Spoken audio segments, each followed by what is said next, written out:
On May 15, 2015, Jake Millison vanished in Gunnison, Colorado. He had been living at his mother Deborah Rudabar's home. At first, Rudabar claimed her son had gone on a trip. His friends continued pressuring the family and police until Rudabar finally filed a missing persons report in August 2015. As police searched for Jake, his sister Stephanie Jackson and brother-in-law David Jackson began selling off his possessions. Investigators soon learned that the Jacksons had regularly fought with Jake over who would inherit their mother's ranch. Police obtained a search warrant for the property, discovering Jake's body by a corral. Rudabar, who had been recently diagnosed with breast cancer, immediately confessed, claiming she shot her son in the house, then moved his body outside on her own. Detectives didn't believe the petite woman could have moved the body alone, especially as she'd just had surgery days before her son's disappearance. Police were convinced that the Jacksons were involved in the murder, but they both denied it. Police bring David down to the station for a polygraph test and formal questioning. Why don't you have a seat right over there for me, sir? All right. Do you go by David or Dave or? Usually Dave. Dave. Family usually calls me David. Okay. Are you okay with me calling you Dave? Yeah, that's fine. All right. Good. Been called worse. Dave, have you ever had a polygraph before? No. You know anything about polygraph? Other than what they have on movies. Right. Little Neil. Sure. She said he had those out on the computer and stuff. Right. Yeah, I'll talk about that a little bit later. Fair enough. So, let me take a few minutes to explain at least a little bit of the process here, okay? I'm going to first start off by going over a couple of forms that's required, okay? From there, we're going to end up talking about polygraph and just how we're collecting that data, what's going on inside of you that gives us the data. Does that make sense? Yes. Okay. And then from there, we're going to end up talking about the question. Well, actually, I'm going to talk to you about what you know and that sort of stuff. Together, we're going to end up trying to come up with some questions that's going to be asked of you. Okay. But when we get to the test, you're going to know all those questions in advance. Okay. So there's not going to be any surprises or anything else. You and I are going to talk about that very openly, so we know exactly what the questions will be and how you're going to answer those questions. Does that make sense? I guess so. Yeah, I'm not here to trick you or anything else. Does that make sense? Yes. Okay. Basically, what I want to make sure is that you and I trust one another. We both have a job here to do. Okay. My job is to conduct an examination for you. It doesn't matter what just happened with your wife. It doesn't matter about anybody else in some other case. Because right now in your life, at this given moment, the only thing that should matter is what's going on right now. Does that make sense? Yeah. Okay. It should be that important, I would think. Okay. So that's my job, is to do a good examination for you. Okay. I really am. I'm with the State Patrol. I have really no fight in this whole thing, so to speak, okay? I really could care less what's going to happen one way or the other. My role is just to assist in trying to get to the bottom of things. Mm-hmm. You're either going to tell me the truth or you're not. And I really hope you're going to, okay? Perfect, okay. And so, really, I'm just a neutral party here. You can almost think of me as a help, okay, as an advocate. I can go and talk to the investigators to say, hey, I've been spending some time here with Dave. He's a stand-up guy, and it is what it is, whatever that may be. Does that make sense? Mm-hmm. Okay. You have any questions for me? Not yet. Not yet. Well, feel free to ask if you do. Okay? All right. So one of the things, what's your date of birth, Dave?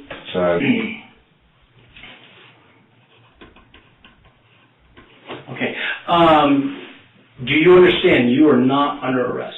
Yeah. Okay.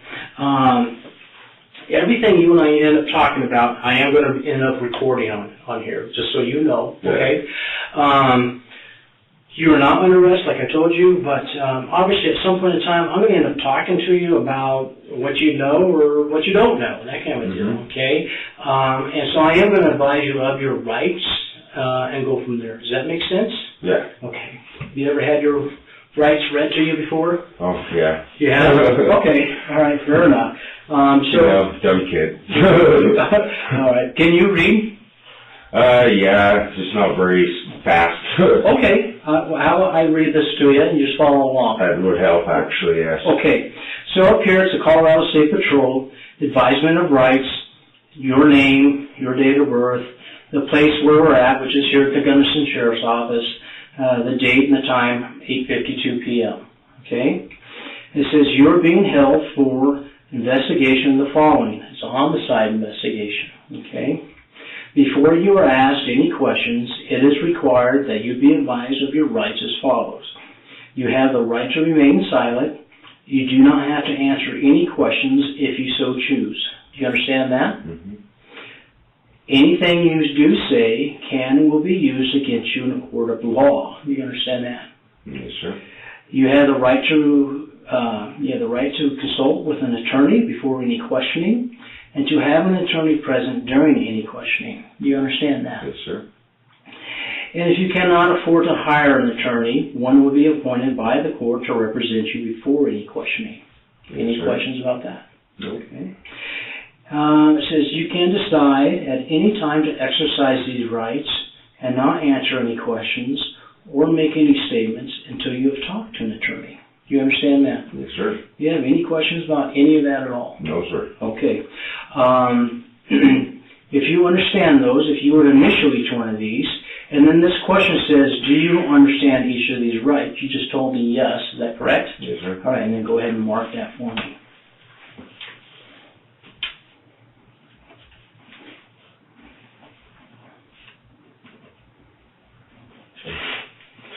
I suck at writing, too.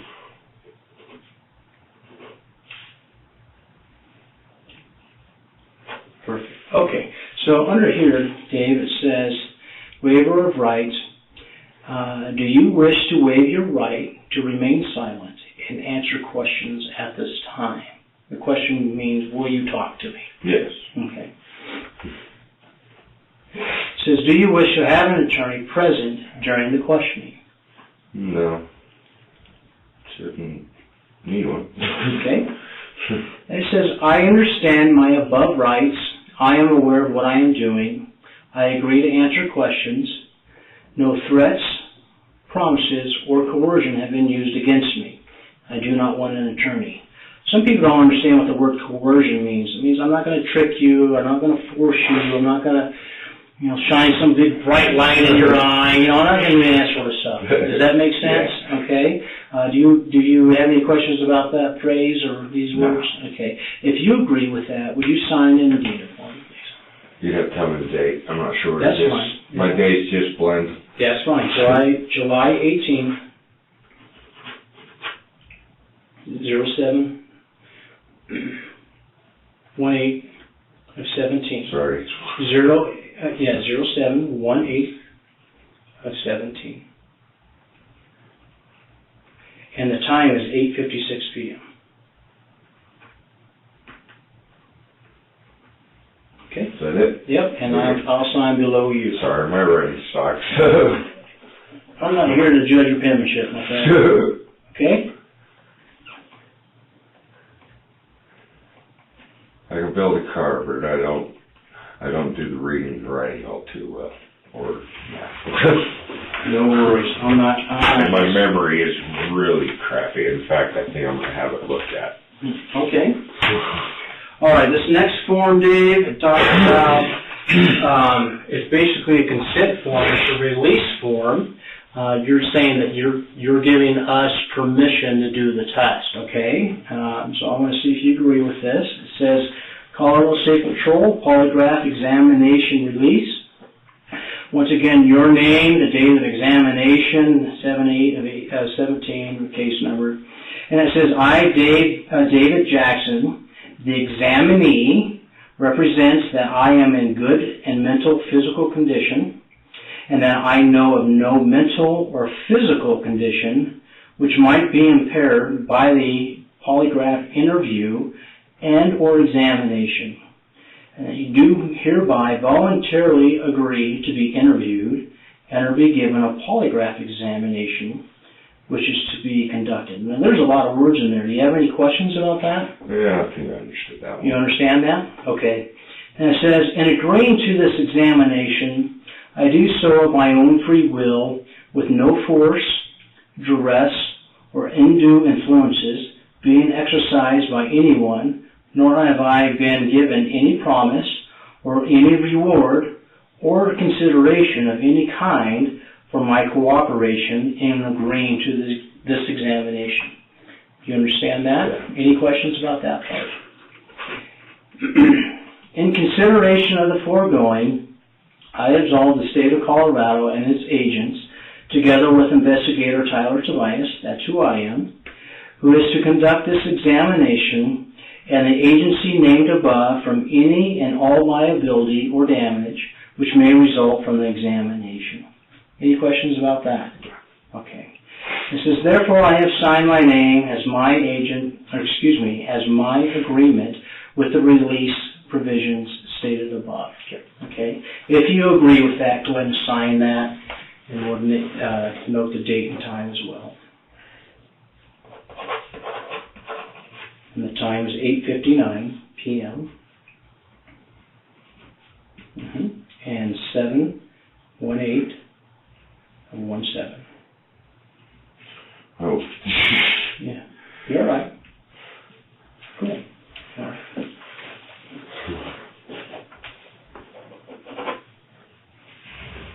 Okay.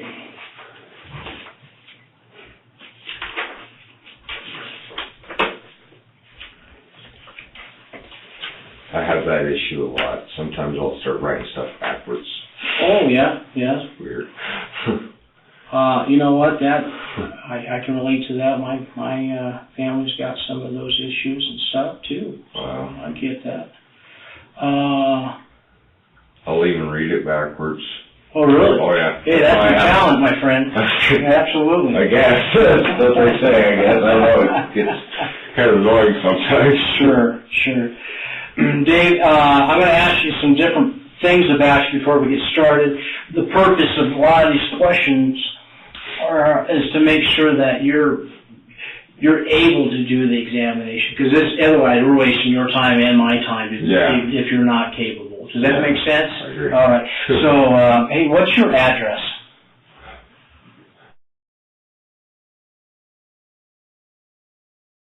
Parliament, Colorado.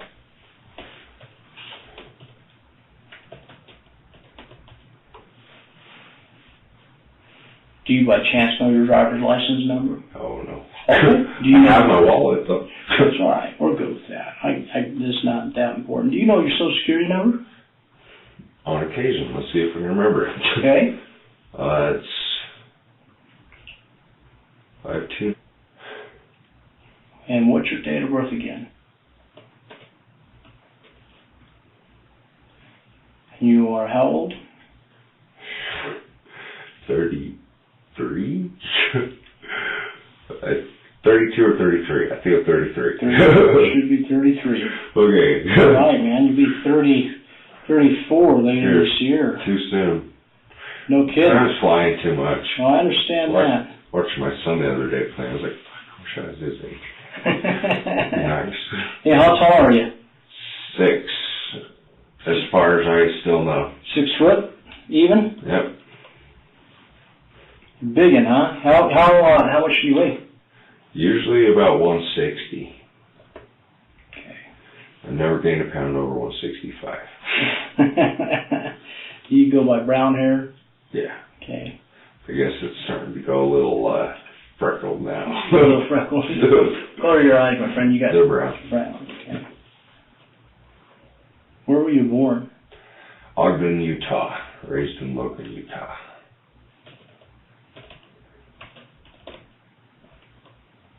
And you're married. And you've been married. Is this your only marriage? Yeah. Okay. And just the one son that you and Steph have? Or do you have other kids? I do have another one that's illegit, I guess. Okay. That I'm paying child support for. Okay. Male, female? Male. Male. How old is he? I want to say somewhere around 8. Okay. 9, maybe? I don't know. Okay. I've honestly never seen the kid. You've never seen him once? It was a mistake I did. Do you know his name? No, actually. Okay, fair enough. What's your education level? I think I made it to about my last grade, and I dropped out of high school. To which grade? I guess it would have been 11th or 12th. 11th I think that's or the end 12th of high school. Yeah, 12th grade is usually your senior year. So or last I year. spent my senior year in a VOTEC school, a technical school. Okay. Which the high school ended up paying for it because my credits were too low to end up graduating anyway. But I knew what I wanted to do. So. Yeah, that's fine. So did you end up graduating from the VOTEC? Sort of. Sort of. You have a GED or no. a diploma? Okay, fair enough. So what do you do for a living? What's your occupation? At the moment, just keeping the ranch working. So ranch hand? Pretty much at the moment. Every now and then I'll do auto work. Sometimes I'll do some construction work, building and stuff. What do you enjoy doing out of those? Oh, of course, cars. Car buff? Oh, yeah. Yeah, what's your favorite car? Which one? I don't know. I got a few. I got lots of favorites. Yeah? I mostly like Dodge and Plymouth Chrysler type vehicles. Mopar? Hey, good job. Yep, I'm a Mopar fan. Yeah? Or the muscle cars or what? Pretty much all of them. I don't like new stuff. Anything old, even Ford, Chevys, I like them all. Yeah? I mostly like Mopar stuff. Older or newer stuff or what? All the older stuff. Oh, yeah. Easier to work on, huh? I know, like the back of my hands. I can work on newer cars, I just don't like it. Yeah, all the computers make it difficult, I think. Yeah, it's just not necessarily that. It's just there's just so much going on. I see. And then they're built to fall apart. Yeah. Essentially. I call them throwaway cars. Right. Earlier I asked you if your rights have ever been read to you. My assumption is, had you been arrested? I don't want to make assumptions, but yes, I have been. What you said. I have been arrested. I have spent a little time in jail. Okay. Not much. What's your arrest history like? What have you been arrested for? When we were kids, me and a group of friends were going around stealing road signs. Okay. Kind of I don't know. I guess it was dumb, but I was mostly the driver. Then I got arrested for knocking some dude out that was screaming right in my face. That was a long time ago. I had a very bad temper when I was a kid, but it's extremely better now. Okay. I guess when I was about, like 16, it was my only uncompliance with officers, I guess you could say. I was really mad at my mother. She was a very heavy alcoholic.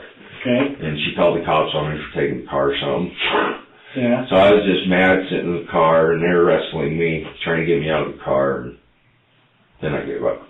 Whatever. Yeah. So you resisted at first? Yeah. Did you stop them fire back? Or? No.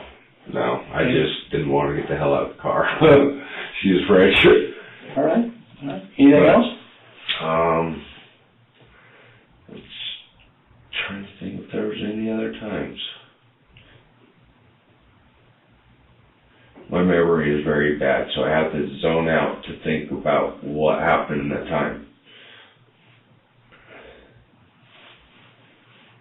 I want to say I guess I got arrested once for speeding here in Gunnison when I first got here, like 18 years old. It's mostly car incidents, car stuff. Okay. All right. You said no polygraph before. You ever done any research about polygraph? No. So my understanding, and Dave, I don't want to put words in your mouth. So if I misspeak or you don't understand, just man up and say, hey, dude, I don't get what you're saying, or whatever, okay? Or correct me if I say something different, okay? Does that make sense? Yeah, you might be hearing me going like, what? Yeah, that's cool. My hearing sucks. So you were asked yesterday, if you'd take a polygraph? Yeah. So since that time, have you done any research about polygraph? No. Talked to anybody? No. Like, about polygraph? Yeah. I guess I did talk to one person, Doug, once or earlier today. Yeah, who's that? A friend of ours, he took one to be a U.S. Air Marshal. Oh, yeah? He's told me that they wrap stuff around you, and I think he said something about a wrist, and that's really it. That's all he said. Okay. What's his name? Doug.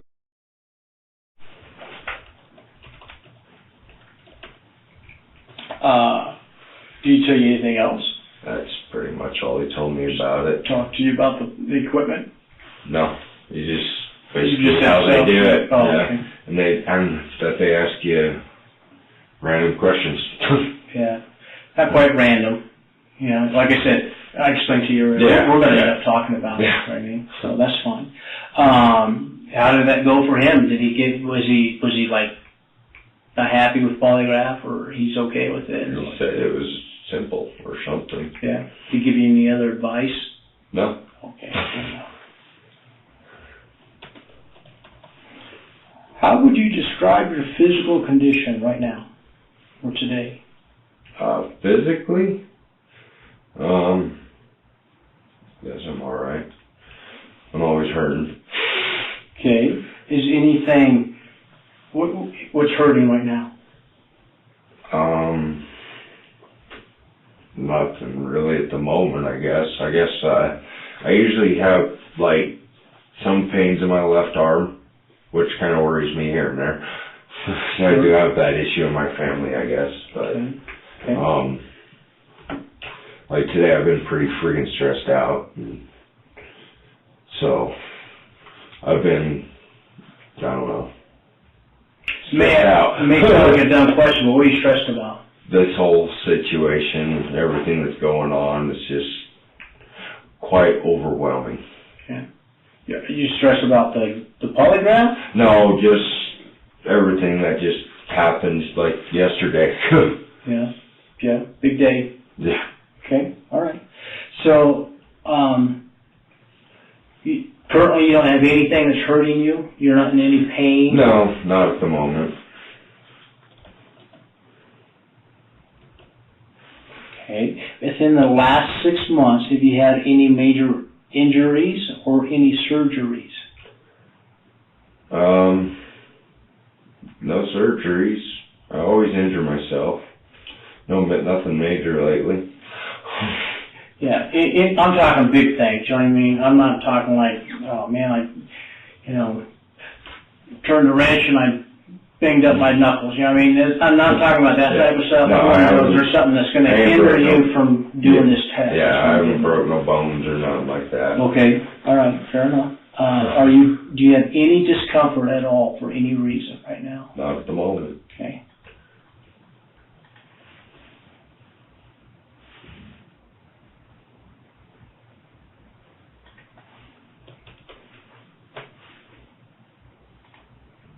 When did you last eat? About, I guess it would have been 6:30-ish when I dropped her off. I had a hamburger. 6:30 tonight? Yeah. After you dropped her, Steph off? Okay.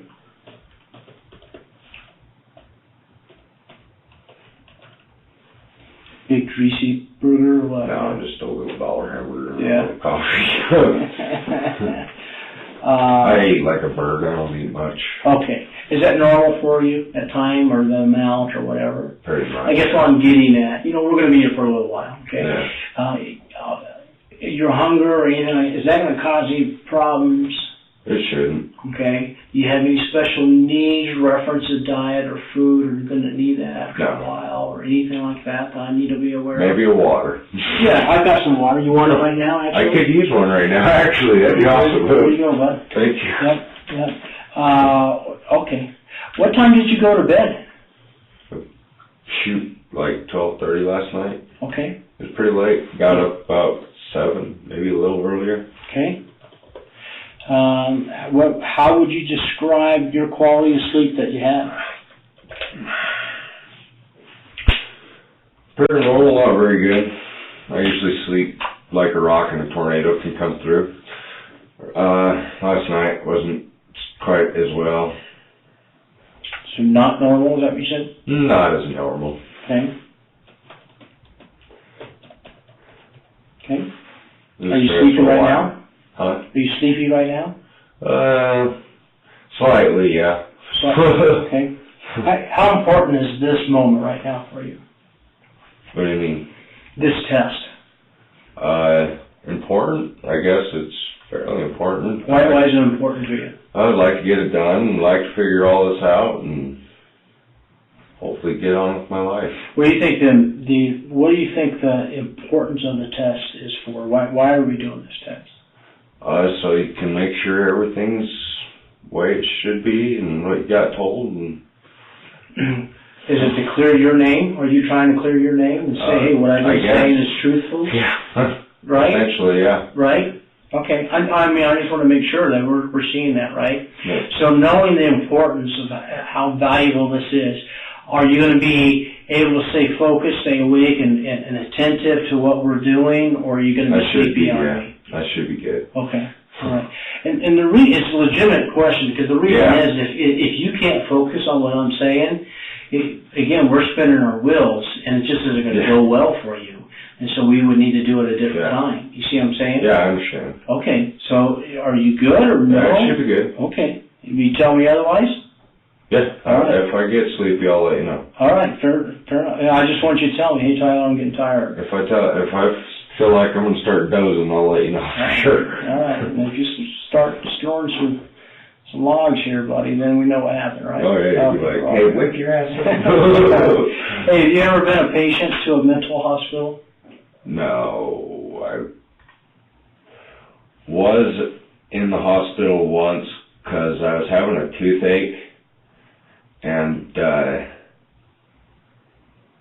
no, that wasn't what it was.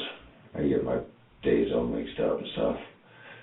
So, what was it that happened? It was... See, this is where my memory issue comes in like that. I was admitted once because I really had a bad day or whatnot and was not feeling too well, and was admitted because I did want to friggin' off myself once. Okay. But so you wanted to commit suicide? Is that what you're telling once me? upon a time. How long ago was that? Or how old do you think you were? The one I was admitted, I was probably somewhere along the lines of 25, I'm guessing. I don't know. I think it was somewhere around then. Okay.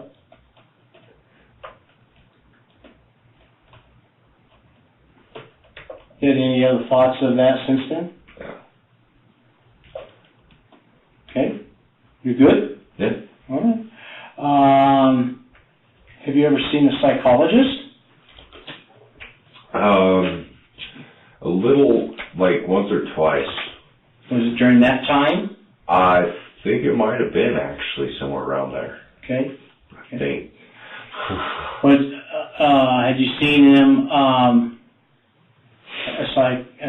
psychologist outside of that issue? No. Or something else? Only as like a really little kid.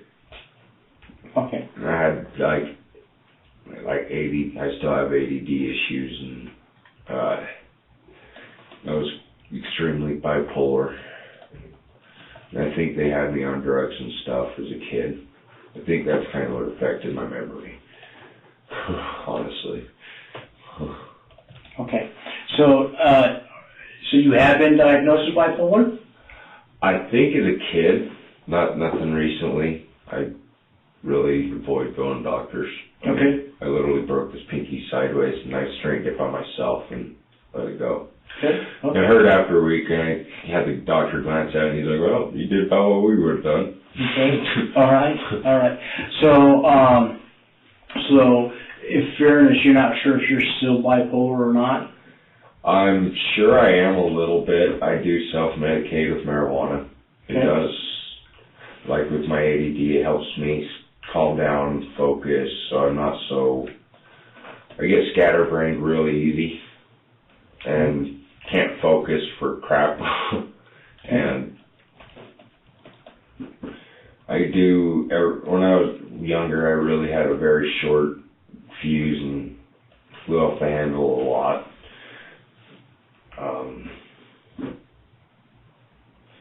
But actually the marijuana helps me a lot. Okay.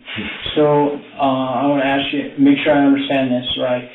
As a boy, you were diagnosed with bipolar. They gave you various different medicine, and you think it's because of that medicine is what's caused your memory loss? Yeah. Or memory problems, I guess? Issues.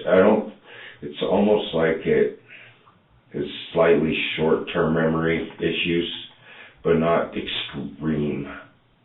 More short-term than long-term? Yeah. Okay.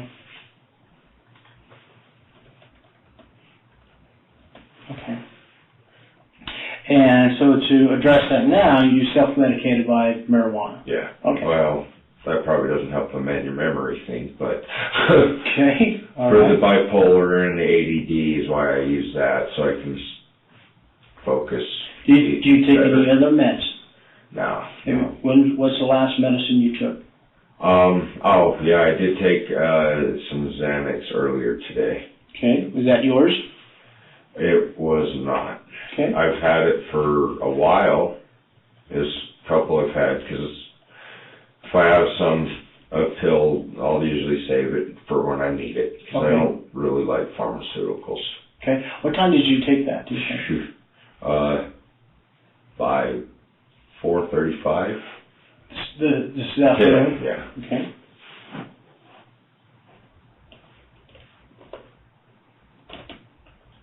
That was mostly because I was my heart wasn't feeling too good, and I was getting kind of pains in my arm.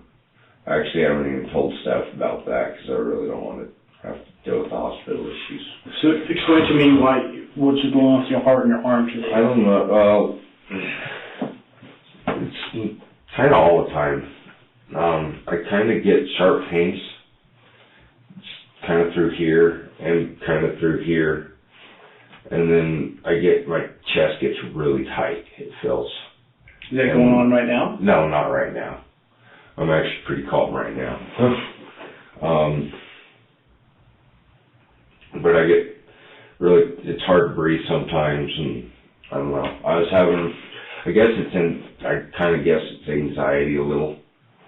I've been having it really bad today and last night and yesterday.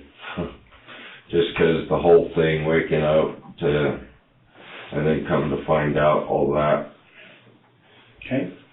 So, do you need to see medical attention right now? I don't think so. Okay. Because of since taking the Xanax, have you had any more of those same symptoms? No, actually it felt like I calmed down a lot better, and I'm able to focus a lot better. So you're good right now? At the moment I'm good. Any problems breathing? No. Anything going on with the heart? Other than I have I'm clogged up a little, but sure. Other than that, I'm good. Okay. Anything going on with the arm right now? Not with my arm right now. Okay. All right. I'm not quite as stiff chest as I was earlier or anything. Okay. Do you have a little bit of a cold, or is it just allergies? Or I think I just need to quit smoking. That's all you get, my friend. Yeah. All right. What about any physical factors are you aware of that would interfere with what we're going to do here? Not that I'm aware of. Any mental factors that would interfere? I guess the only question I have on that note would be, being we're interviewing stuff, and basically I found out everything last night. Is that going to affect anything? You know, we're going to get more into detail about that, and we should be able to design our questions around that based off what you know. Because I was worried about that, because I mean, I didn't ask nothing, but I ended up getting told anyway. Okay. About pretty much everything. All right, we're going to get into that. And now I'm a little... Sure. All right. So that would kind of also go into your emotional things. Outside of that, is there any other type of emotions that are bugging you? Or that could be, okay. Heart conditions, you said you had a tightness in the chest earlier? Yeah.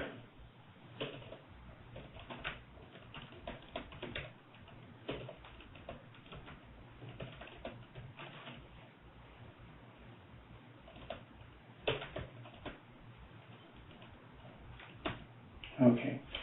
Are you aware, do you have any high or low blood pressure?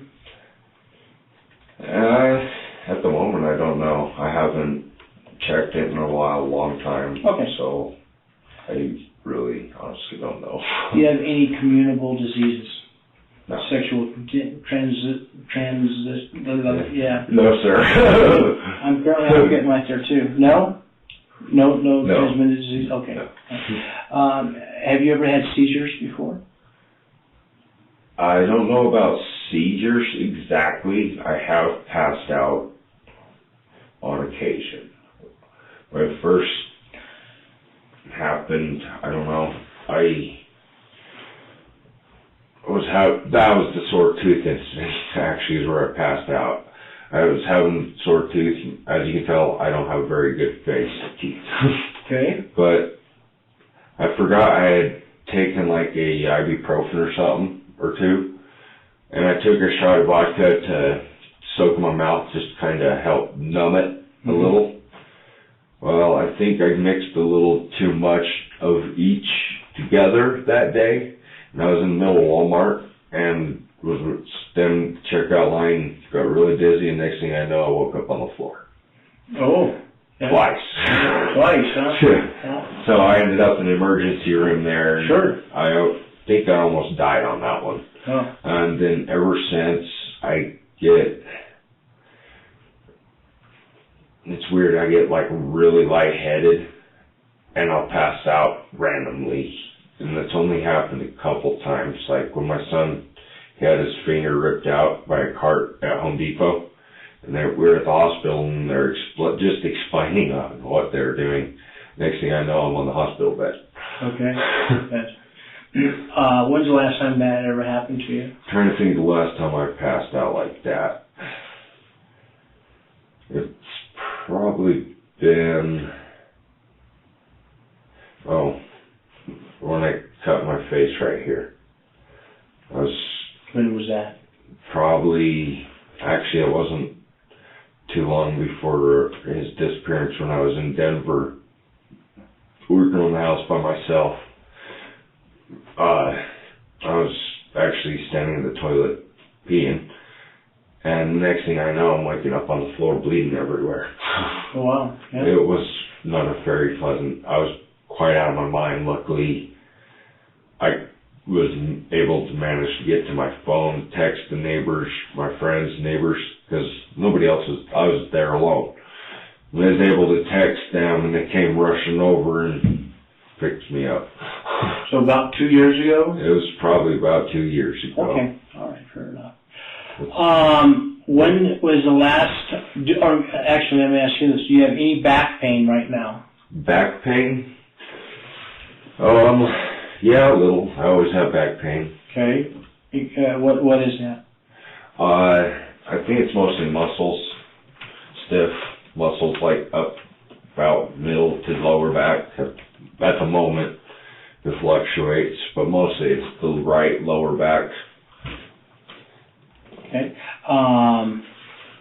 Is that going to cause a problem for sitting for a while? I hope not. Okay. Let me ask you this. If it becomes a problem, would you let me know? Yes. And then if you stand up and stretch, is that going to help? Yeah, it does. Okay, all right. So when that happens, just let me know. I don't want you... Also, every now and then, if I sit too long, my legs will go numb. All right. So I do need to stand up and kind of just pace a little just to work with blood. All right. I think I do definitely have heart issues because my hands go numb during driving. My feet go numb if I sit too long. Mm-hmm. Sounds like some and my legs. Circulation stuff. Definitely circulation issues. So, all right. So we're both big boys here. So if that's happening, I need you to just tell me so we can stand up and go from there. Yes. All right. All right. So when was the last time you consumed alcohol? Earlier today. Okay. I had 2 beers. 2 beers? And 1 shot. Okay. How big were your beers? One was just a glass bottle and the other one was just a coarse can. Okay. So normal size, and maybe? like a half a shot glass, about that much worth. Okay. That was... 2 beers and a shot, you said? Yeah. A shot of what? Rum. Okay. It was white rum. About what time? 8 times. Yeah. That was probably sometime around noon. Okay. Yeah, I'm not going to hold you to that. I just want to ballpark figure. I know. I think it was sometime around noon. Okay. I don't know. Might have been a hair bit earlier. I think maybe. Okay. When was the last time? And I'm not here to jam you up. I want to know when was the last time you used any type of drug, illegal or legal? I had a couple hits about 7 o'clock. Tonight? Of marijuana, yes. Okay.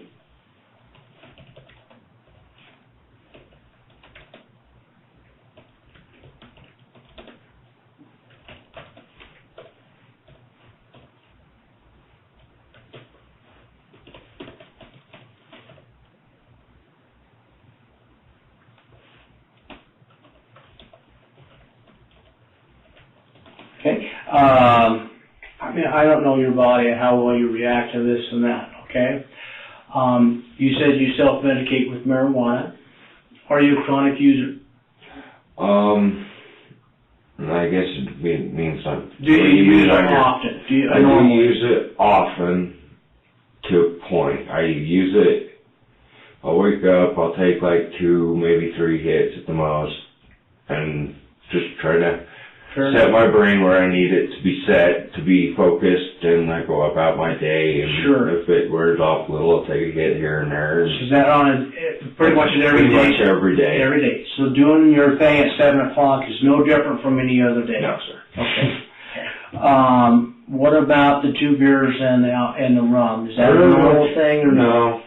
Not really. I'll usually have some beers. Sometimes I'll have I'll take and get a 6-pack and it'll go for a couple days, and then I won't get one for a week or so. Or it just fluctuates, but I usually don't ever drink before noon, and I usually just have a couple beers. Okay.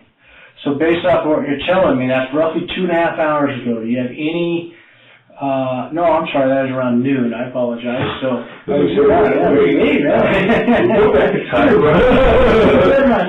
anyway, do you have any effects with the alcohol right now? No. No? Are you good? Yeah. You think that's out of your system? Oh, yeah. And all that good? Definitely. What I'm trying to get at is, are you in a state where you're functioning as you would any other time, any other day? Pretty you know much. What I'm saying? Or are you responding to something different, a more intake of marijuana than normal, or no? I'm pretty well the same as I am every other day, except my head's a little more scrambled because of the whole situation. Sure enough. We're going to get into that. All right.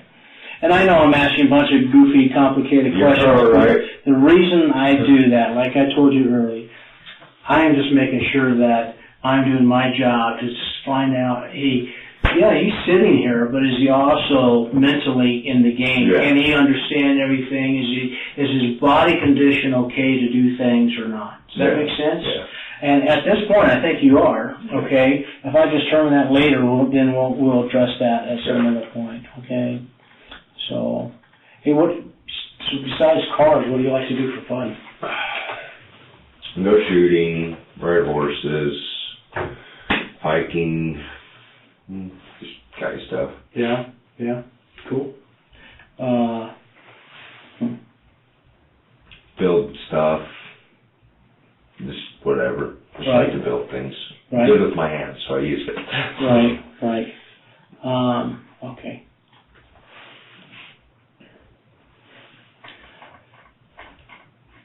Let me go on a couple other things here. So, polygraph, you've seen polygraph in movies, I guess, or TV? Yeah, the old school needle things. Yeah, you kind of talked about that. It's got a big metal box. Mm. There's paper going, there's needles going all over the place. Yeah, something like that, basically. Yeah. So those things are real. They're called what's called analog instruments. So it's kind of like writing with a pencil. Or today people write with a keyboard on the computer. Yeah. See what I'm saying? That's a kind of perspective. What I'm saying is that in the mid-'80s they switched things over to a computer. And so that's how we use stuff today. You still see that other in the TV and the movies because, that's what draws the drama, you know what I mean? Oh, yeah. But anyway, polygraph has been around for 100 years. It's very reliable, okay? I didn't know it was around that long. Oh, yeah. It's actually pretty cool. Yeah, it is pretty cool. It's a great tool, all right? But what it does is it's recording responses inside of us, okay? Now, once again, Dave, I don't want to put words in your mouth. So if you don't agree with me, I want you to man up and say, "Hey, I don't agree with that." Okay, but would you agree?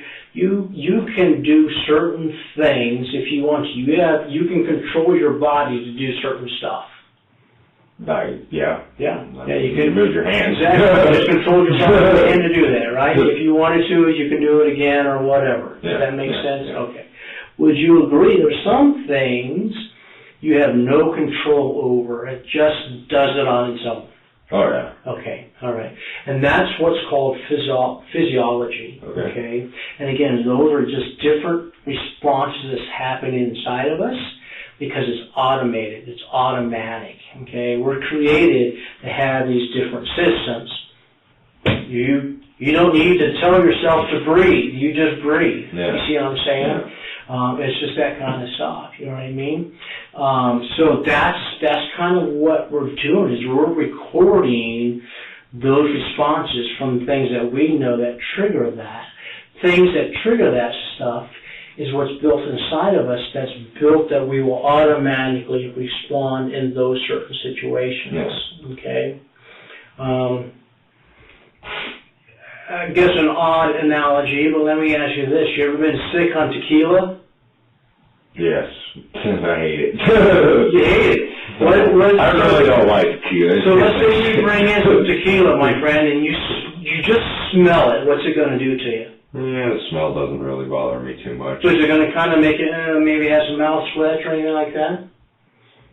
It probably depends. Okay. Honestly. You ever been sick on something that's just really chew or tequila or it's some other booze? You know what I mean? You get what I'm saying? Oh yeah. Okay. Basically, like the smell of a dead rotting carcass. Okay. Yeah, that would sure. You know what I mean?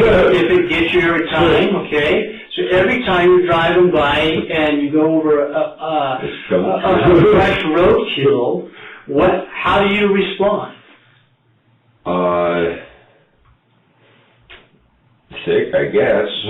When you're sick, is it just I guess your stomach gets queasy? Queasy, I guess. Yeah. Queasy. Yeah.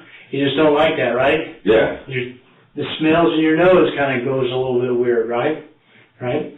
Those are what we call a cognitive response. They're built in that every time you smell that or you recall something, your body reacts the same way. Yeah. Okay. It just automatically does that. Okay. They're built-in responses. Yeah. Okay. And so we all have those type of things. All right.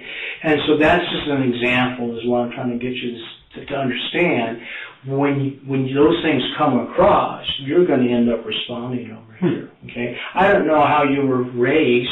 Were you raised with mom and dad, or grandma, grandpa, or uncle, aunt? Oh, I had a hell of a childhood. Okay, all right. Along the way, though, were you disciplined? Quite heavily with my grandfather. Why were you disciplined? What do you mean? What would cause the discipline? I don't know. I probably did something stupid as a kid. Okay. My ass. Okay. All right. Did Grandpa ever catch Dave lying? Oh, I'm sure. Yeah. And then what happened then? Oh, I got my ass kicked. Okay. All right. So what's he teaching you? To don't lie. Don't lie, right? So those are built-in responses Yeah. as well. So you know right from wrong. Yeah. Maybe it took a little, extra enforcement to learn that, but nonetheless, you learn those things, and so you know the difference. Yeah. Will you agree with that? Yeah. Okay, absolutely. So we already know those things. So when we go to lie, it can be difficult. You know what I mean? Whether that be an intentional big lie that I'm trying to fool everybody, okay, or just a small white lie that's really meant to just kind of protect. Yeah. Okay, let me give you an example. My wife and I, we've got a couple of boys. They're older now, and so it makes things a little easy for us. But when they were just youngsters, where we live, we don't have family around. Okay, so we really couldn't go to Grandma and Grandpa's house to drop them off or whatever. Yeah. Okay. So we didn't really have too many date nights, my wife and I. Yeah. Okay. So when we were to have a date night, man, that's a big thing for my wife. Oh, yeah. She's excited about that. Oh, yeah. Can you relate to that? Oh, yeah.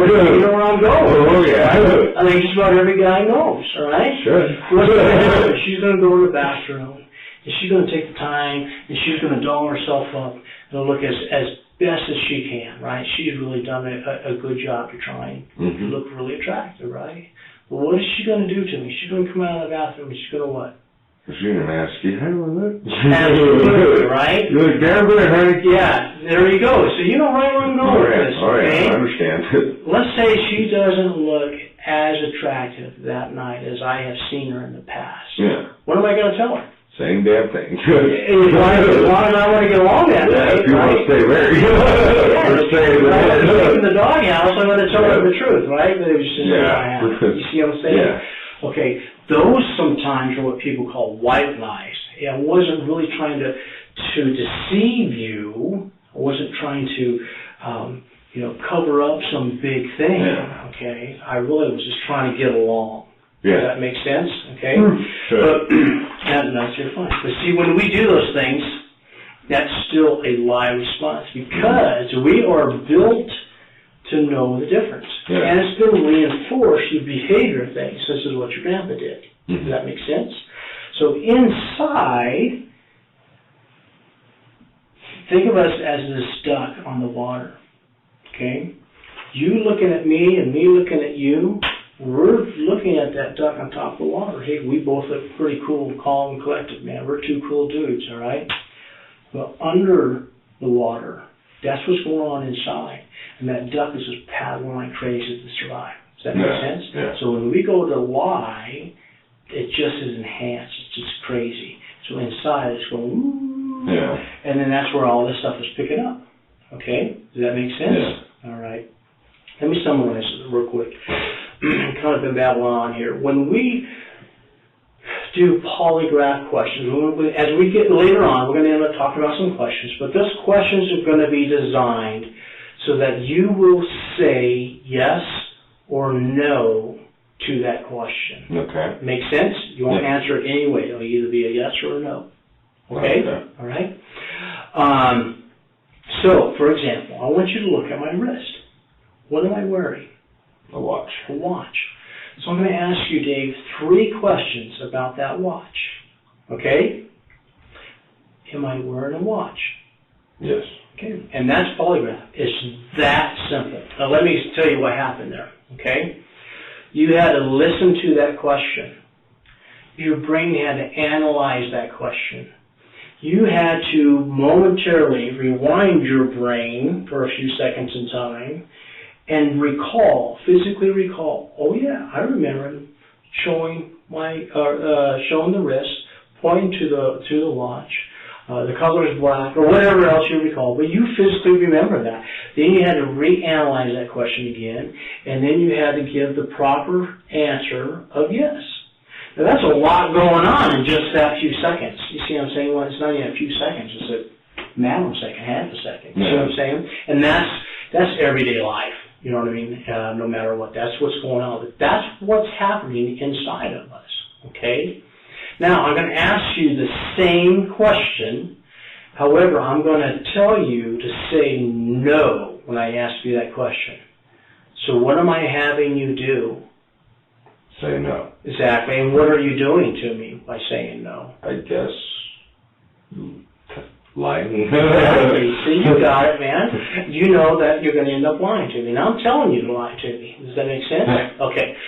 Am I wearing a watch? No. No. Okay. Same question. Even though you were told to lie to that, okay. I mean, I study body language for a living here, okay, but I can see you reacted totally different. But I guarantee you inside, your reactions were even greater than what you displayed just sitting there in that chair. Does that make sense? Yeah. Okay? And that's what's happened. The reason why, again, you had to listen to that question. You had to go back in time. You had to think about, or, analyze, see that, think about it. What was the question again? And then you go to say the right answer, which is yes, and then all of a sudden the body says, whoa, hold on, Dave. You're supposed to lie. Well, I don't want to lie because the answer is yes, but you're supposed to lie. And so you have this kind of conflict going on inside of you, okay? And that's what causes the hesitation. And then all of a sudden you're like, all right, I'll give in because that's what I was told to do. And you say no. See what I'm saying? Yeah. But even inside, you're like confused because you're like, I know what the real answer is. And that's why inside, you're that duck under the water. You're just a mess. Okay? Not just you. Everybody's that way. Okay? I'm not pointing you out. I'm the same way. Anybody and everybody is the same way. Does that make sense? Yeah. Okay. All right. One more question about the watch. All right? Going back to being truthful, answer yes or answer no. Fair enough? Did my wife buy me that watch? I don't know. So, if your only choice was yes or no, what would you do? I don't know.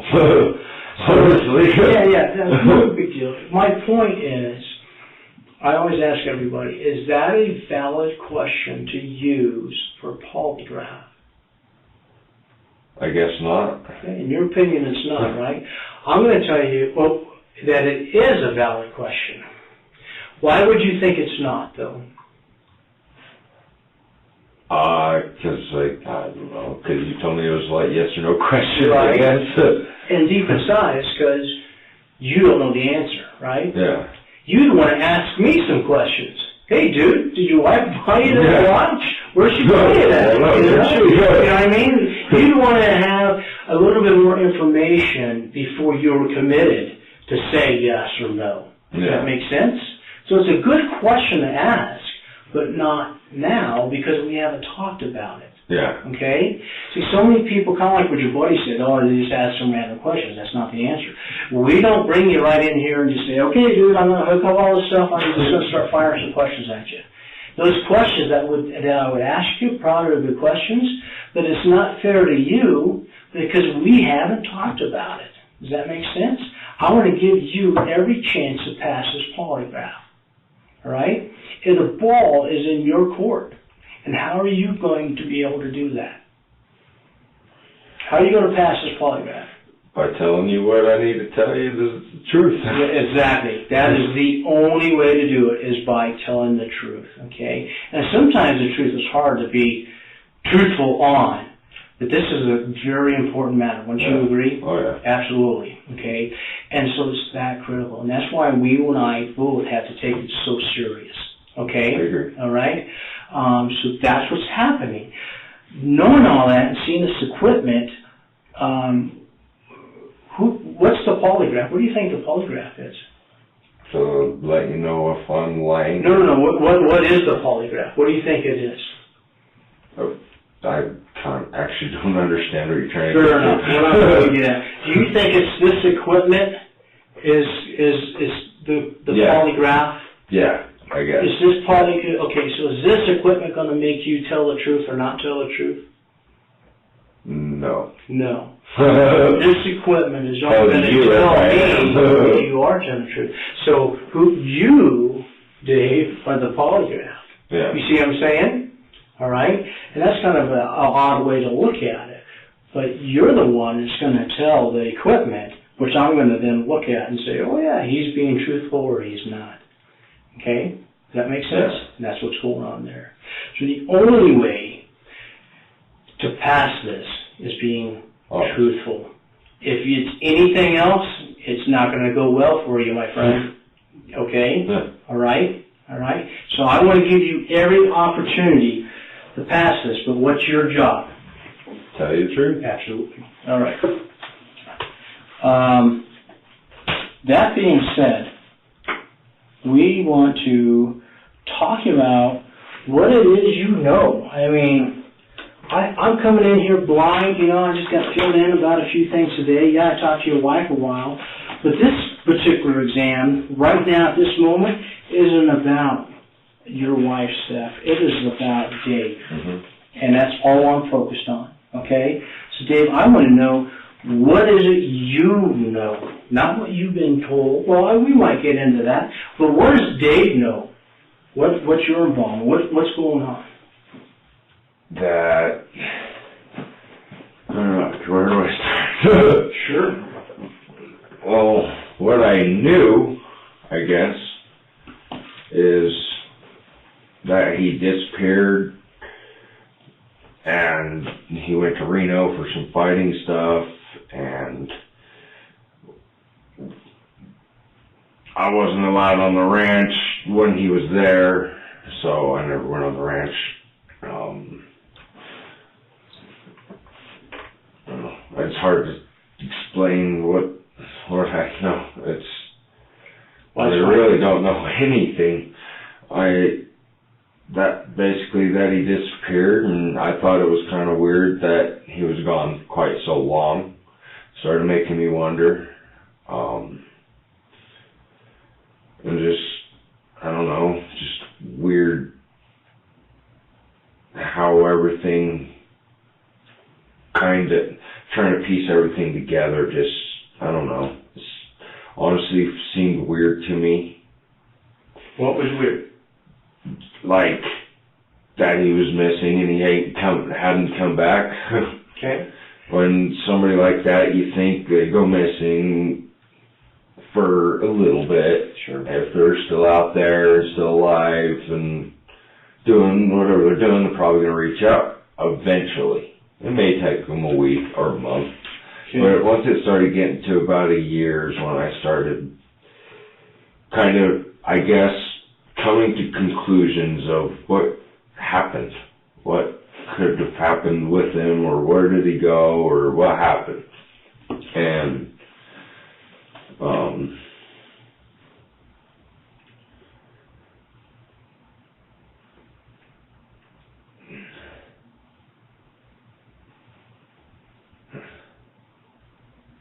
not sure. Okay. Because I really wish I knew more.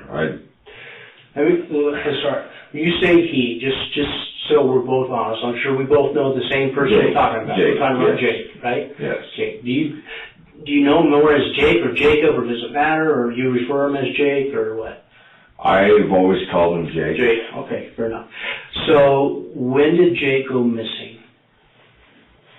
Like I said, on better times, it had to have been a couple of years ago. I'm not sure the exact date or anything like that. So you think about 2 years ago. What time of the year do you think it was? What was I doing at the time? I want to say I was running the shop, so I started that shop.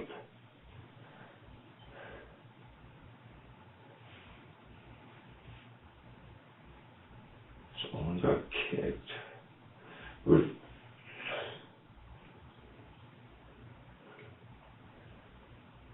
had to have been a month-ish, I think, from when my son got kicked in the head, right before that.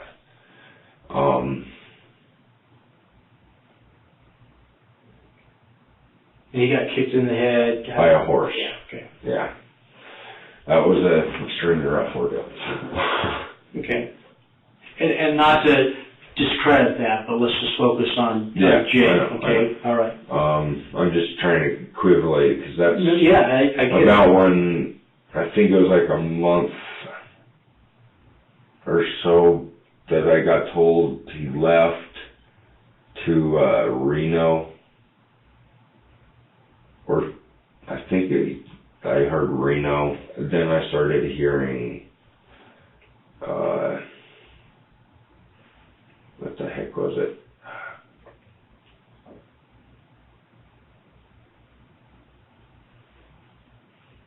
There was one other city, and I cannot remember for the life of me what it was called. It wasn't Reno, it was...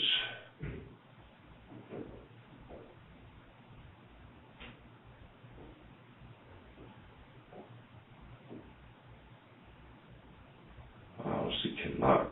It's right there. I cannot think of the name. I know he was... I heard Alaska, but that wasn't the city, other city I was thinking of that I heard.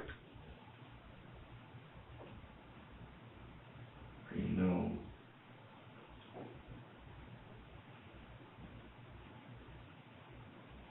Shoot, I honestly can't remember. If it comes to me, I'll tell you.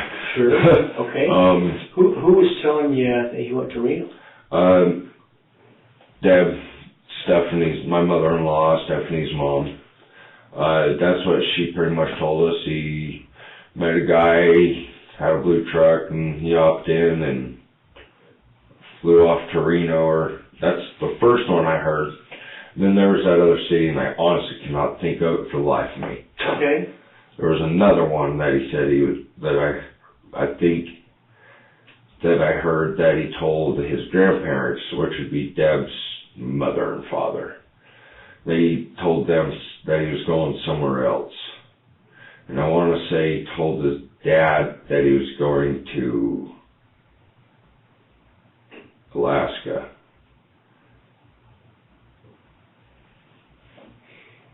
And then, so that kind of threw me off right there. I was like, okay, did he just disappear just to disappear? And started telling everybody he's going here, or he's going here, or he's going here.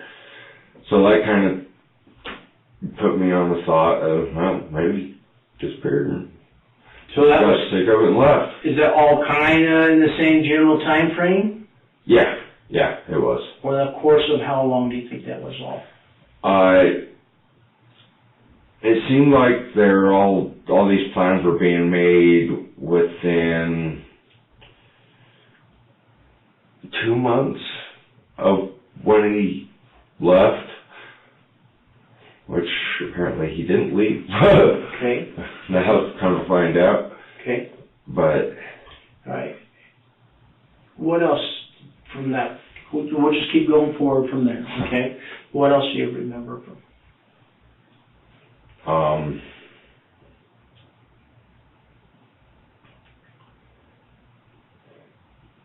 That basically he never called back to report in. So everybody was starting to get concerned.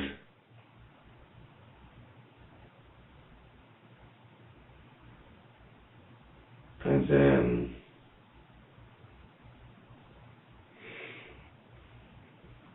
nothing ever happened. Always got asked, have you heard from Jake? Have you heard from Jake? Wish I did. Because starting out the ranch, I just noticed so much just tough shit. Sorry for the French. But there was just so much stuff just destroyed and just messed up. I've been fixing and cleaning out my ears, going crazy. Okay. Since we moving into the lodge. Okay. Kind of moved some of the stuff out, cleaned it up so we could kind of live. And be a little warmer than a trailer house in the middle of the winter. And have showers from that. I remember for months we had this 55 plastic drum that's chock full of leather. It's really freaking heavy. I would drag that in front of the door for months, just in case he showed up, because I knew he was never right in the head. I knew he was a very violent person, which always worried me, especially with Steph going out there by herself all the time. So I always worried about that. So I moved that barrel in front of the door for months and months and months, and I finally just got sick of it because nothing ever happened, nothing ever showed, he never called, so I just kind of stopped doing it, I guess. I always was worried. I always had a loaded gun around. Always let staff know where one was that was ready to go just in case something happened, or I always knew if he found us in the lodge because he had some rage against us for naming our son Olin. I'm not sure exactly why. I found out most of this more about it and his rage against us naming after one of our friends. I just found out more last night about it that I was quite not very happy about. And, such as? Basically, from what I heard, he wanted to kill my wife, my son, and then me. So it sounded like he wanted to do all this. I mean, I guess he wanted to push my wife off, make an accident on her horse up in the mountains, make it look like an accident, and then do the same lure to my son, and then me. It almost, now it feels like he was planning this stuff and was almost serious, because we did have a tiff once, because I was helping out at the ranch. He was mad about that the whole time, but we still coexisted. We didn't really talk or much like that. Every now and then we'd say hi or whatnot, depended on our moods, I guess. But he just always had this sourness toward me. And I was helping out at the ranch and trying to help feed and all that and just keep everything going, because it's winter, you got piles of snow. Well, he kept piling snow in front of everywhere I had to go to get everything I needed to do, like get equipment for tools to go fix the equipment or plumbing or whatnot. It's just the ranch have to do that. But it's almost like he had such resentment. He just kind of kept messing with me, just kind of pushing it and with different things like stacking snow where I needed to go, or moving something or that I was working on, and he would move it and have a flip out about it. Like one of them was a Doodlebug, which is an old Model A that Henry Ford made a tractor set thing that basically turned into a tractor because they couldn't make them in the war. So that happens. Well, I was working on that, playing with that, because Mom said I could have it and work on it. Not necessarily have it, work on it, get it going and whatnot. I could probably have it if she just wanted to think about it and whatnot, but it was fine if I worked on it.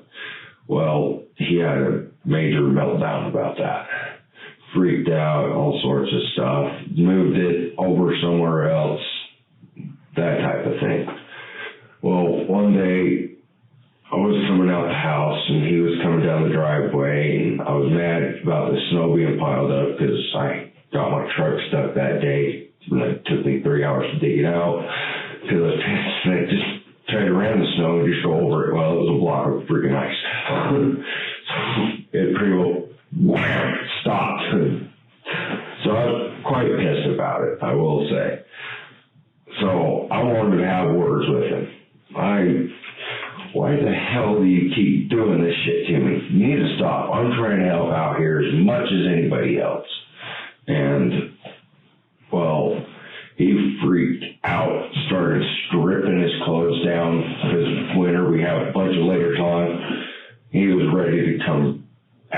hard.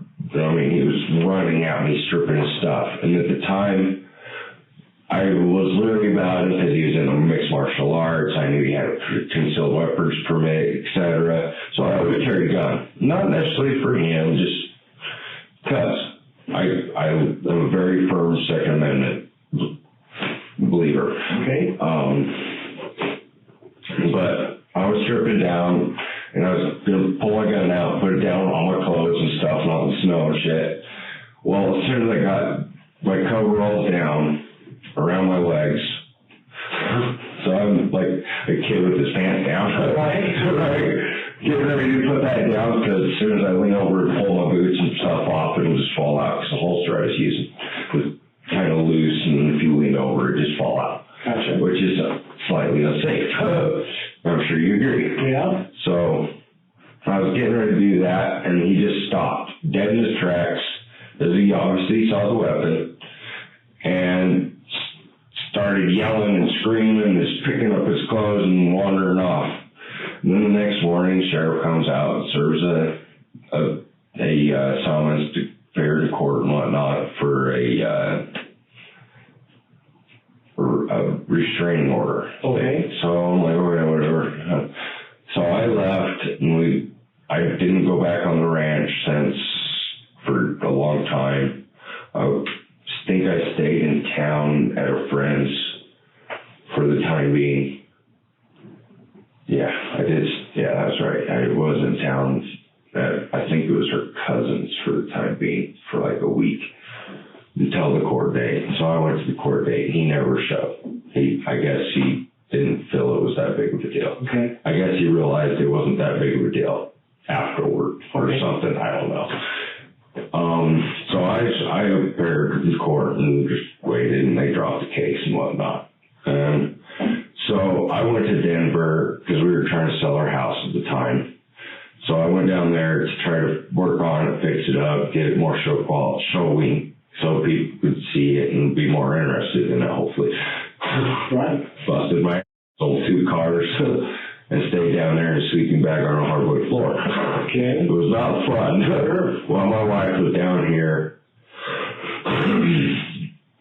and then she ended up getting an apartment.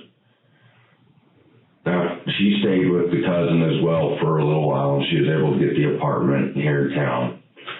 And I stayed in Denver for, it had to been 2 months at least. That's when this scar actually happened, when I passed out. Okay. It's quite embarrassing. Trust me. Where was I go?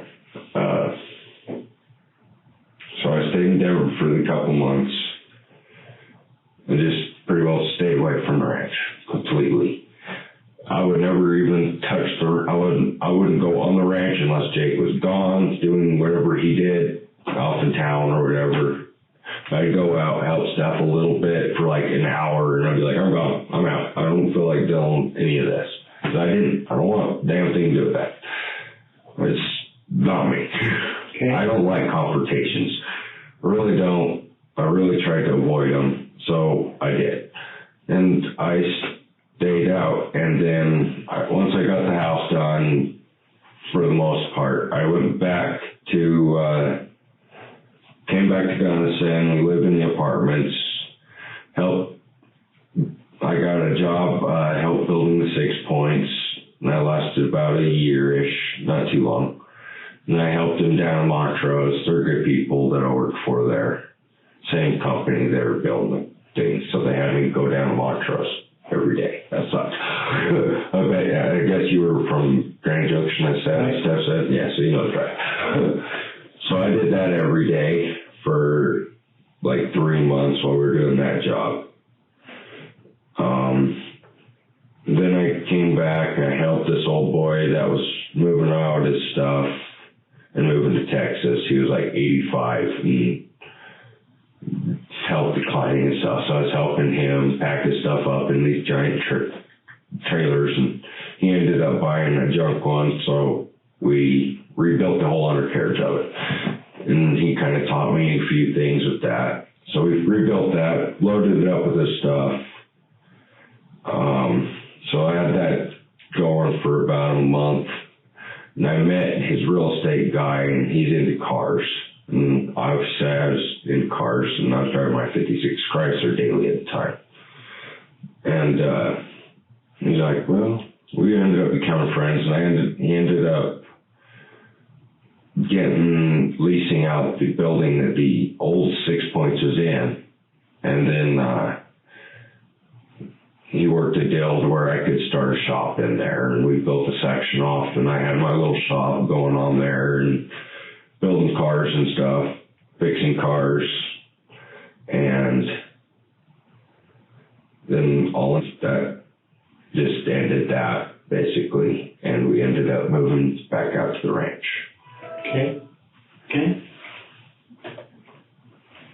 Sorry, I'm not sure why my computer's making the noise. Give me a minute.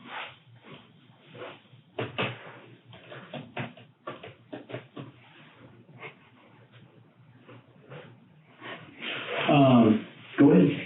Sorry. And basically, we got out to the ranch, and I was always worried about Jake coming back, and I always carried a gun just in case, and probably for a good 3 months, I probably carried a gun. There was always a gun next with staff, just in case, and all that, and the barrel, and So you carried a gun, you're scared of them? oh yeah. I not necessarily, I guess I was kind of scared of him. I was fearful of him retaliating. Because if he were to see us, because we had that fight, and he's very angry, and almost seems like his dad a bit, and just holds a grudge really deep. And that's, yeah, I don't like you, I'm going to hold a grudge for my life. That's how bad it is. And I don't know, his rage was just so intense. But I always felt threatened with him. Was the feeling mutual? I don't know. I mean, did you have that same rage with him?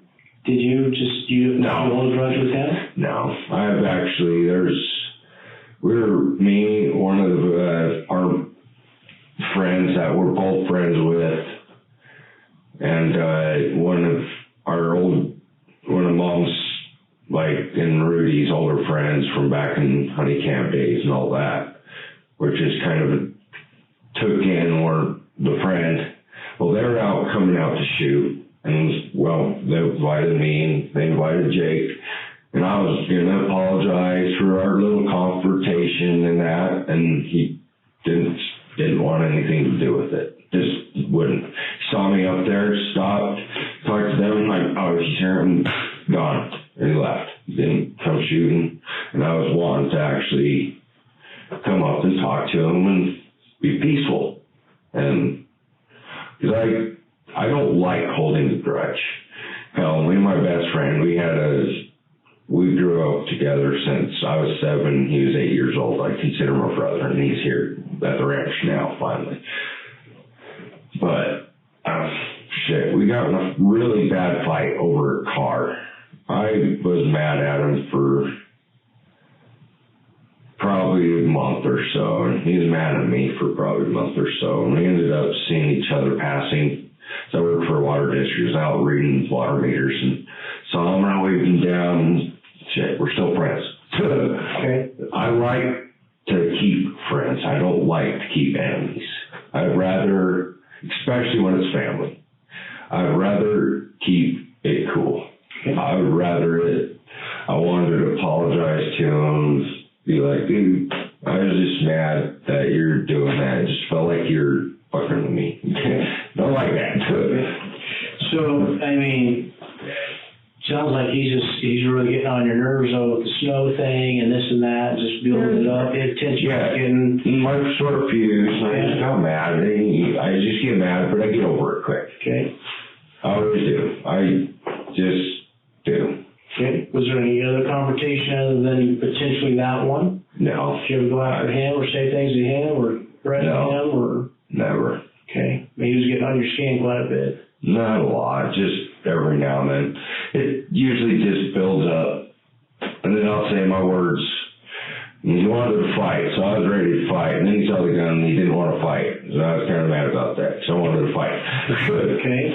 I wanted the brotherly box-out match. We'll settle our differences that way, you know. I see. And done. It's over with.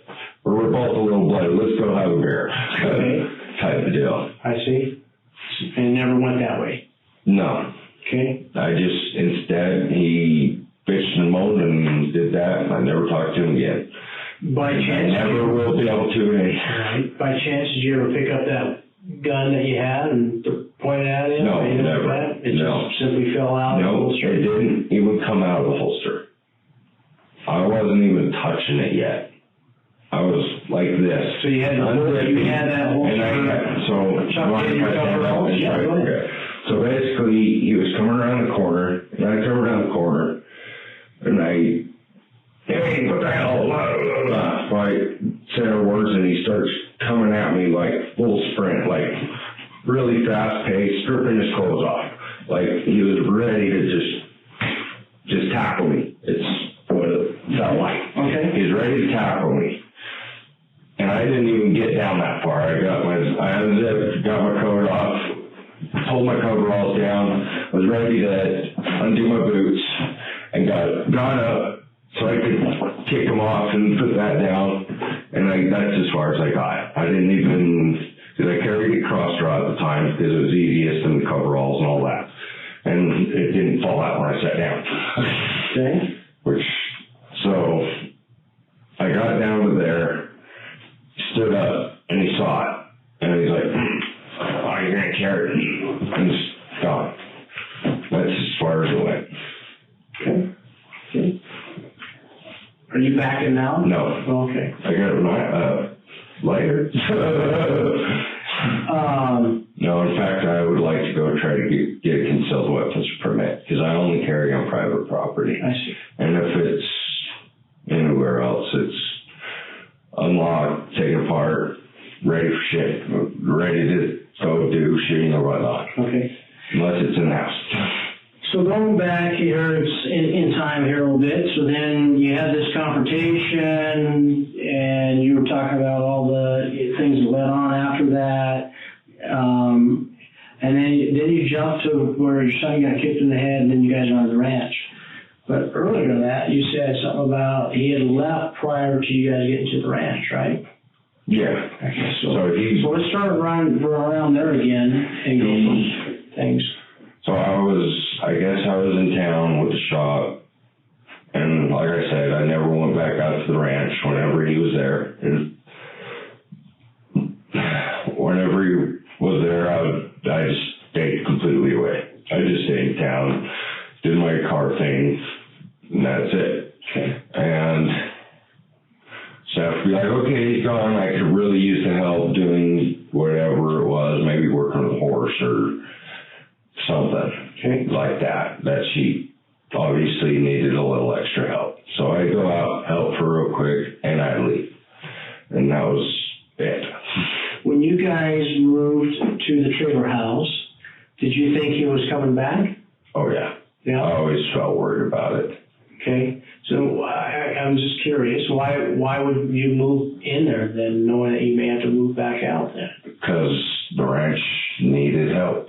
Okay. I mean, animals need fed, work needs done, and nobody else was there to do it. Mom's health was declining. Now, why did you stay at the trailer house initially? What do you mean? You said you guys first moved to the trailer house? Into the camper, yeah. Yeah, now why did you stay there versus someplace else on the ranch? Because we ran out all the cabins, and the lodge was Jake's, and so we stayed in the trailer. Okay. It was just the most feasible. Yeah, but then later you moved into the lodge, is that right? Yeah. Am I following you right? Yeah. Okay. Once it started hitting winter and getting cold out. Okay. Do you guys do anything around the lodge or whatnot? What do you mean? Did you guys just move in? Did you have to do anything to move in? We had to clean up and stuff and clean just random trash and just clutter, kind of organize it. Okay. kind of put all his stuff in a corner just in case, and pretty much that was it. Where's his stuff now? Is it still there? Still there, yeah. What else did you have to clean up or do or anything? That's it. That's it? Okay. Did you ever have a conversations with your mother, Deb? I guess your mother-in-law. Is that right? Well, about Jake? Yeah. Not really too much. I mean, I'm trying to think if we really ever talked about it, because I usually just keep my own business. I don't really. They tell me what they told me, and that's where I left it. Okay. I'm not sure if this is the right picture that I'm understanding from what it sounds like you're painting is Deb and Steph kind of talk and do their thing, and then they just kind of fill you in. Is that kind of what I'm getting? That's good what I feel like, yeah. Okay, all right. And I just go out and I go with the flow. I fix stuff. I don't do fencing, chase cows, whatever needs done. I see. And if they need something done, usually Steph will go talk to Mom. She'll tell her, I need this done, need trash or whatever. And they'll come back out to lodge. Hey, Dave, Mom wants you to go take trash or something. Okay. That's basically how that usually goes. Every now and then I'll go talk to Mom, and then she'll bark a bunch of orders, do this, do that. Okay. So then, earlier you were saying something about you had some conversations about wondering what ifs and things like that. Tell me about that. With Mom or? Whoever it was, you never said who you had a conversation with. I mean, like, just friends and family, like, just if the topic ever came up, we just always, like, what could have happened? What do you think it could have been? I don't know. What do you think it could have been? I don't know. What do you think? Well, I think, hell, I honestly had so many random conclusions. Covered up. Hell, maybe they're doing a cartel. Met some bad people. Hell, maybe you make it rich out there kicking ass. I don't know. Okay. Maybe he went to Reno. I heard that's a really shitty place, and he met the wrong fella, and he's in a ditch somewhere. Okay. I came up with so many random conclusions. I was like, shit, who knows? Maybe Mom did kill him and married him out back somewhere. Okay. Which fucking blew my mind that actually did happen. And why would you think that? About it? I don't know, because he was such a bad person. And I knew a little bit, because she never informed us of how bad it really was until last night. But I did know he would, like, yell at her and scream at her, even with his friends around. He'd yell at her and scream at her and just was really violent toward her. And it was,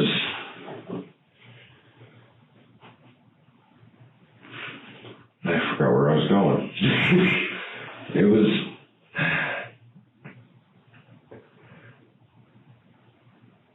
sorry, my memory again. But that's what happens with me. It just kind of blanks out. Or you're just talking about how violent was. Yeah, and why you kind of thought that maybe you had that thought about your mom. Oh, yeah, that's where it was. Sorry, see? So, he was very violent, and I always thought, she was always a scary lady, especially when I first met Steph. She was that tough ranch woman, you don't fuck with her. I noticed he seemed a lot more distant and more angry about things, and then he always just had this, right ever since, he always had this, like, I don't know, deep grudge against me, it seemed, and Steph, and then come to find out he wanted to kill us. Which terrified me. Before yesterday, did anyone ever tell you about what had actually happened? No. Okay. I had no idea until yesterday what happened. I just had my conclusions, which were many. Okay. And did you talk to Steph about that? About my conclusions? Oh yeah, we always talked about it, and we always wondered, and we're always worried about it, for sure. I mean, it's definitely a topic, I guess, every now and then. Did you ever talk to Deb about that? Then we come to other conclusions like, hell, maybe he's gay, living in California. Right. Maybe he turned gay, who knows? All right. But no, I really never... Did you ever confront Deb or ever ask her? Never really asked her about what really happened or what happened, because she always told us that he left in a blue truck, and we haven't heard anything since. I see. Okay. The story I always ended up getting. Okay. What do you think we should be asking you for this test? I have no idea, honestly. I mean, you're the one here being questioned by the other officer, right? So what do you think is relevant to ask you? What do you think is important to ask you?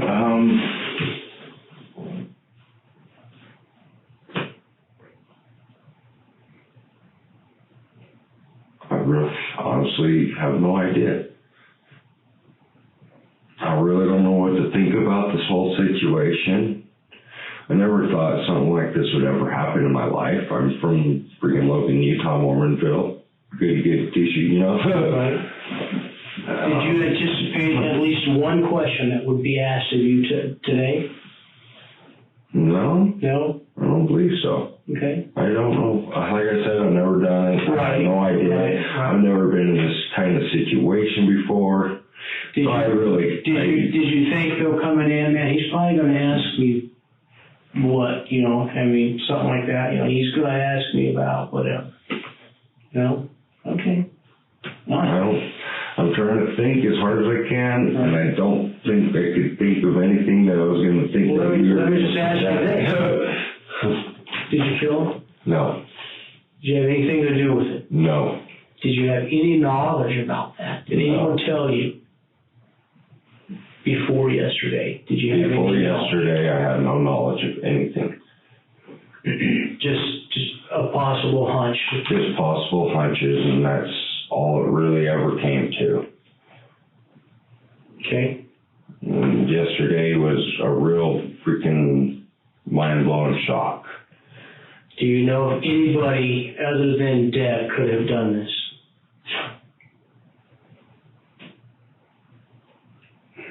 No. Could anybody have helped Deb? At the time, not that I know of. What do you mean by that? Like I said, I wasn't always around. I don't know who was really out at the ranch ever, other than a couple hours, maybe once a week or maybe once every 2 weeks or a month. I was very sporadically out there. And so I really have no idea who was all out there. Did you help her? No. Do you know if Steph helped her? No. Okay. Do you think those are all fair things to ask? Oh, yeah. Oh, yeah. Okay. All right. I'll tell you what. Why don't we do this? Is there anything else I need to know before we move on?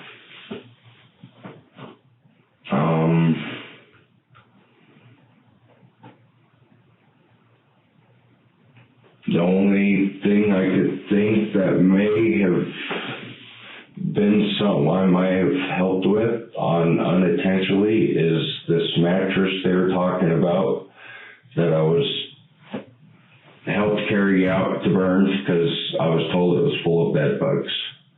Who told you that? Dad actually told us that it was full of bed bugs.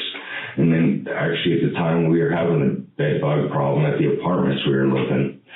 So I never really When did that happen? put two and two together. Okay, when did that happen? Shoot, it was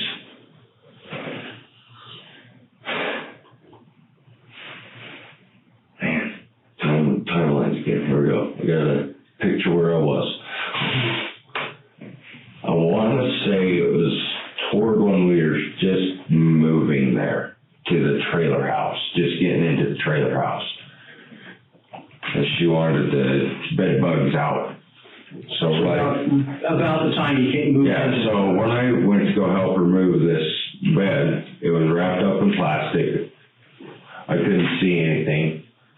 She just said, "Don't open it. It's got bed bugs in it." And of course, I was having that issue, and I didn't want no damn bed bugs. I was sick. Sure. So we took it out and we burned it. Okay. That was really all that was, and I was like, "We're gonna get rid of those." Okay, cool. Did you ever think of that being anything else? Maybe a little. Maybe it did kind of make me wonder at the time a little bit. Wonder about what? But I mean, like I said, we were having bed bug issues. And sure, I get that. So I kind of okay. Explain what you wondered. You said you wondered what was okay, this is random. Why are we pulling this bed down to burn it? Okay. Could we just throw it away or something? But we always burn trash like that, and I was like, okay, bed bugs, it'd be probably best to burn it and get rid of those damn things. Okay. Probably be the easiest way. So it was odd to you? That was wrapped up in plastic a little. Rather than just taking straight out the mattress? Yeah. Was it just a mattress or box spring as well, or like? It was just a mattress or whatever. Shit, what was it? Because there was the box springs, but those old beds, some of those mattresses had the springs in the mattresses. I remember there were springs left over. That's all I remember, that there were springs left over from whatever we burnt. What color was the plastic? It was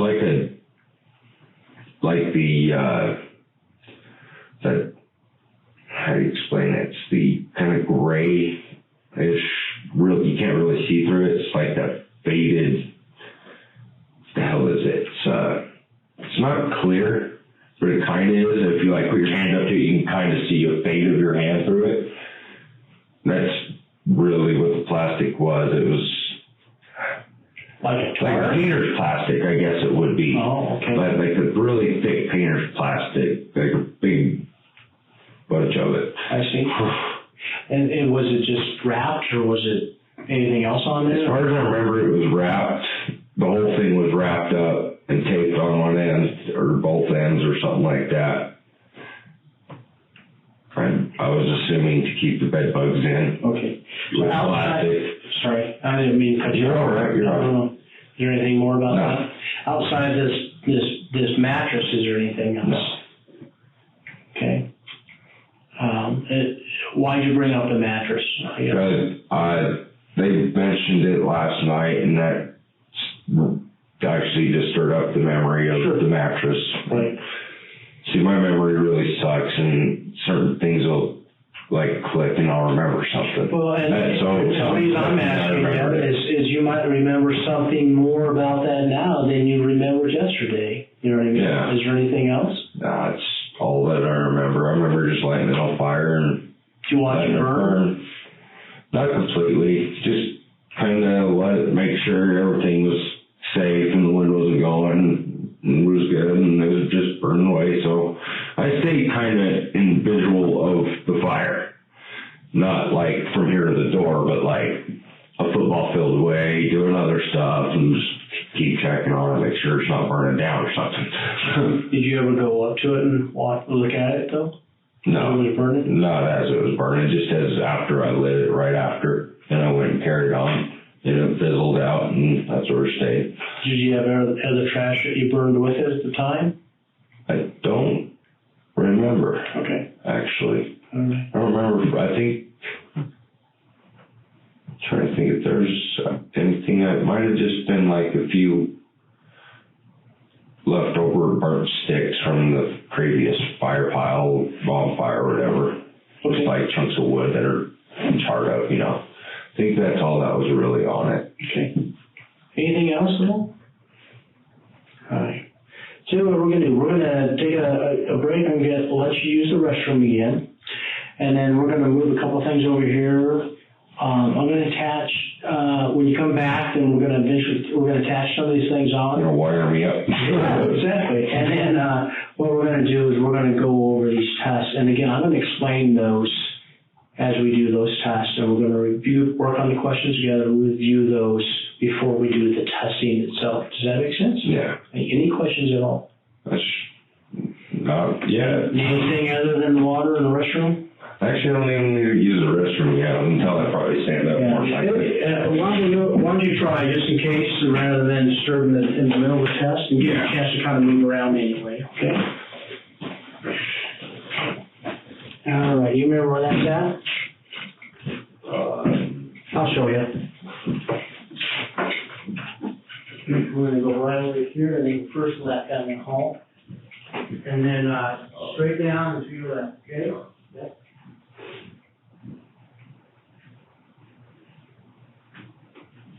How you doing? Good. All right. Okay, we'll come back over here. Is that fresh coffee that I seen in there? You know, it might have been. You wanting some coffee? I could use a cup of coffee.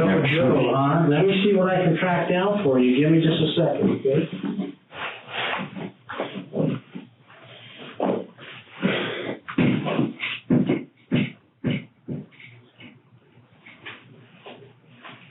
You drink a black? Oh, yeah.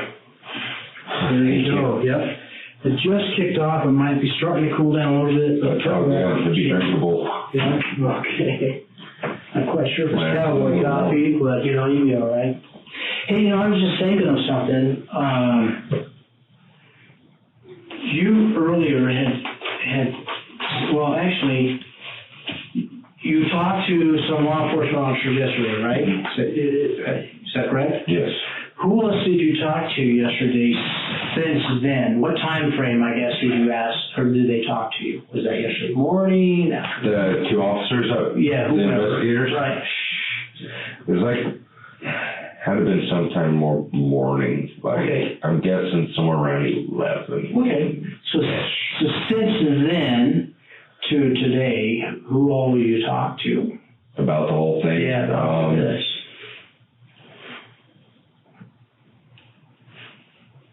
Let's see, I talked to Mom. Obviously, she told me everything that happened. Okay. Obviously, my brother, Jeremy, and my wife.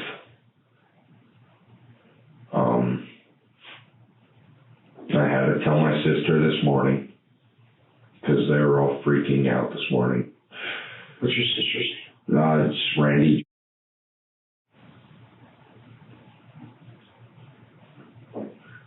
Who else? And my mother in there. Dad, your mother, or your my actual mom? My actual mom, which is Donna. Yeah.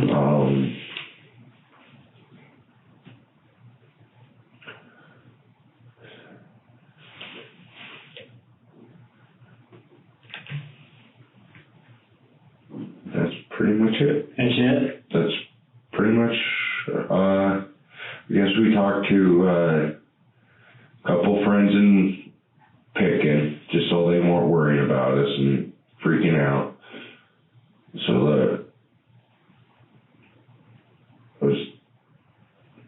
I don't remember her last name, but one of them's Robin. I kind of talked to a little bit. She did a lot more talking than I think Steph and her did most of the talking. Get that. I sat there and listened, like usual. Okay.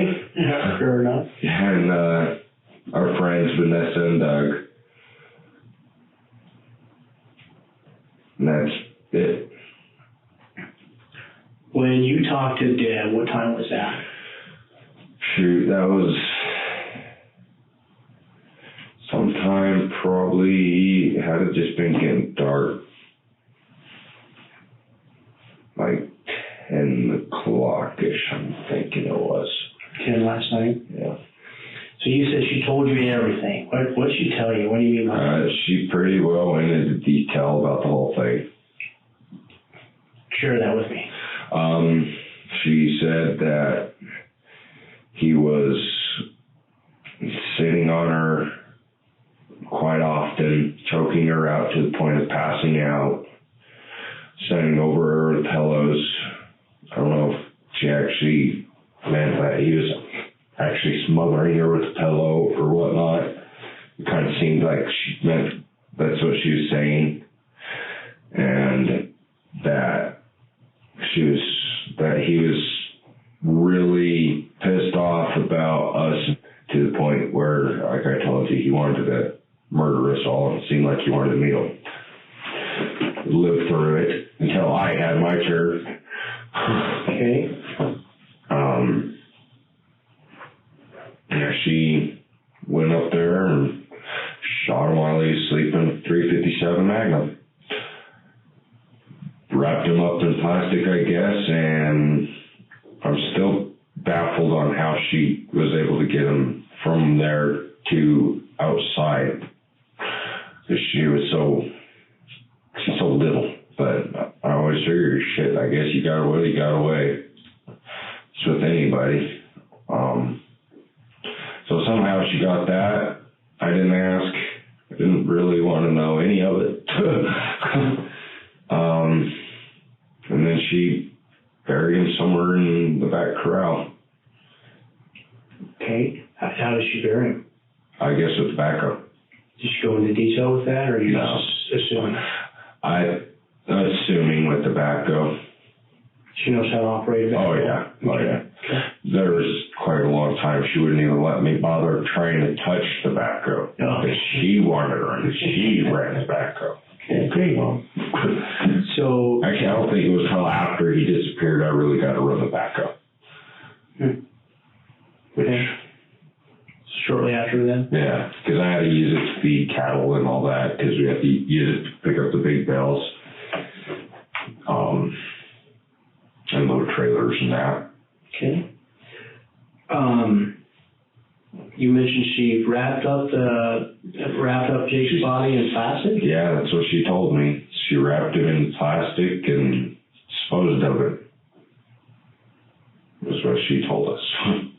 Anything else you remember her telling you?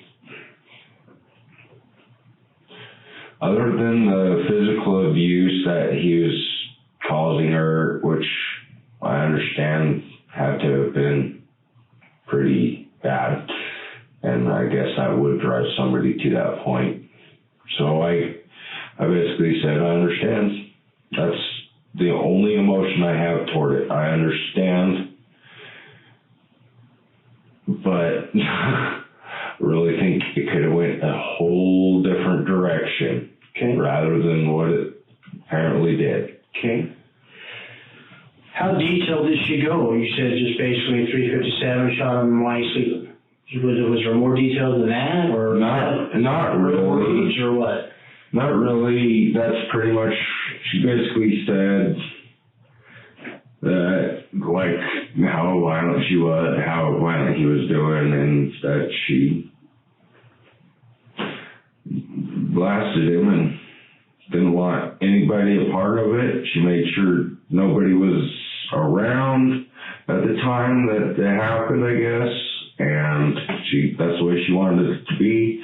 She said she wanted to just have it be a note that she left in her safe deposit box for us to find after she passed. So she got a note describing it? I guess she hadn't wrote the note yet. This is what my understanding is, but she was intending in it because her health was declining, and I see. I guess she was starting to get to that point. Did she? So he's asleep. Did she say? As far as I honestly don't know if he was asleep or not. I'm just assuming because she's so little. I'm sure she wouldn't want to try to do it while he's awake because he would have just overtook her. I'm sure. So was he sleeping on, or where was he on, or I don't know where that was at, or where it took place? She said it was in the middle of the lodge, up in the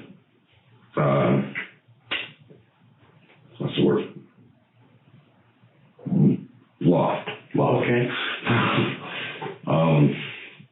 Where I guess his bed was more toward the middle somewhere. I kind of glanced last night when I got home at what they all looked at, because I knew we weren't allowed to go in the lodge or anything, so I kind of assumed that, okay, that must have been something going on in there, which is kind of creepy because my son sleeps in there. And if we knew that, he would not have been sleeping in there. No way. In fact, we stayed in one of the other cabins last night. Okay. My wife's having a hard time with that one night. Kind of am too, a little. I don't know if I want to sleep up there anymore. Okay. But apparently that's what she said she did. And did you say who all was at the house? Just her and him. That's what she said. She said she made sure it was just him and her. Okay. Now, in your words, you said that you were even concerned about this because she's so small. You were wondering how she got Jake out of the house to even bury him. I mean, go into your thought about that. What's going on there, man? I don't know. It's just because she was.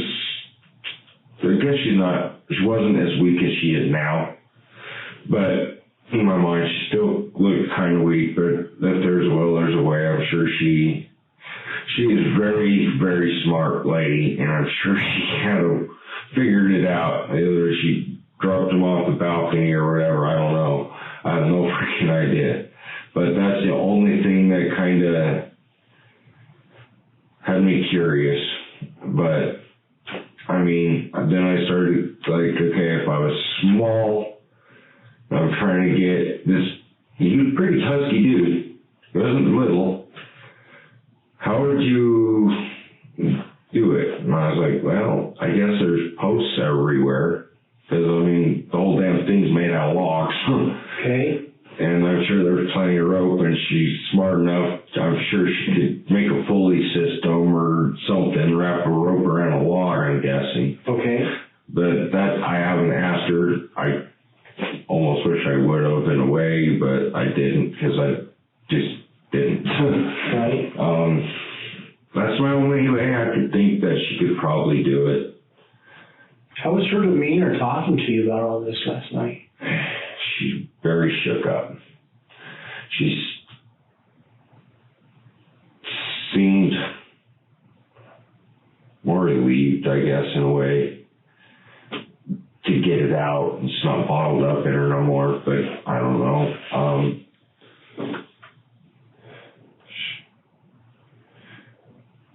She just seemed very out of it. Do you think that was the first time she said something, or do you think maybe she talked to somebody else?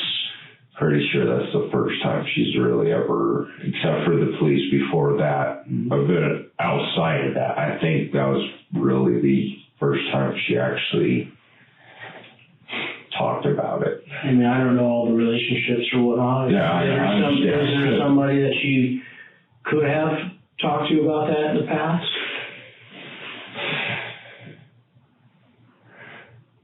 I don't think so. I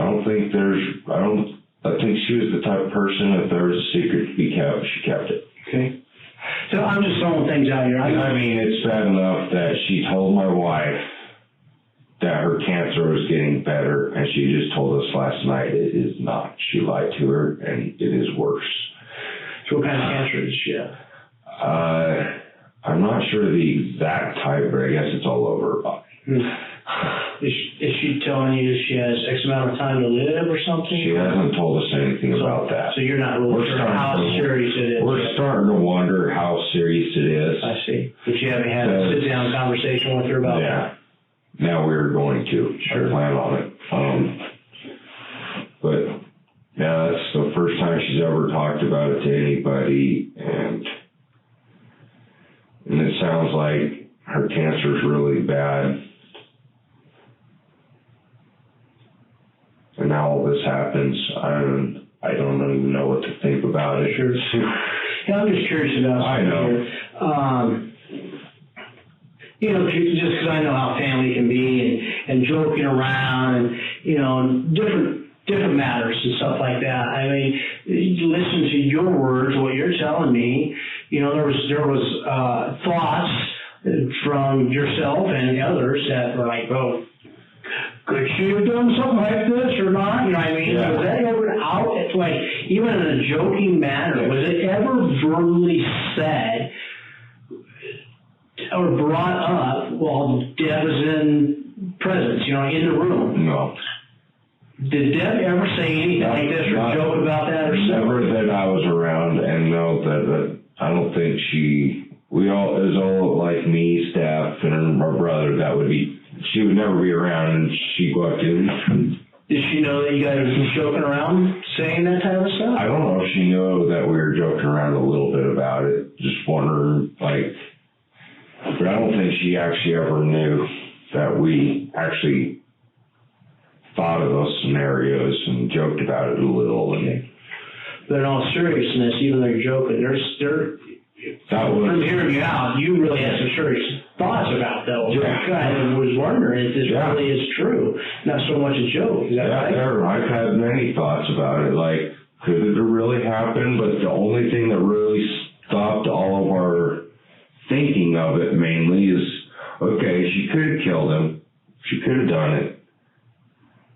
But how would she move him? That was my thing. How would she move him? And so we're like, well, she's so weak, she wouldn't be able to do anything, so he has to be missing. Right. So. What was your thought of how she had done it or where it would have been at? I've actually thought pretty much the exact, almost kind of the same thing that actually, I guess, happened. Is in the predicament. I mean, if I was a little old lady that couldn't hardly pick up my damn grocery bag, okay, what would I do? And I don't know. I was always thought of that. Well, what could have happened? How could it have happened? And I thought, man, she could have went up while he was sleeping and shot him, but that leaves, how does she get him from there down and do whatever she does with him? Sure. Or did with him. Right. That just doesn't seem physically possible. Right. So we just kind of shrugged it off at that, basically. That's really as far as it got. I mean, it would come up. There's no way she can move it. Right. What would make you think that exact same thought, though, that that's exactly how it would have happened? I don't know. I mean, there were so many things that it could have been. I thought maybe it was like out while he was working out in the field or something. I see. And then she would have him out there already and do whatever. She could have sabotaged one of his cars so he wrecked and off into a lake or something. Or I have so many weird conclusions of what could have happened to him, and it's just kind of ironic that one of my ideas, or actually it wasn't just me, a few other people even thought the same thing, like, could have been this way. That's probably the most logical way that it could have been done. Yeah. Because he was very angry and he's mixed martial arts artist, so he could have taken a little old lady out like it was nothing. I gotcha.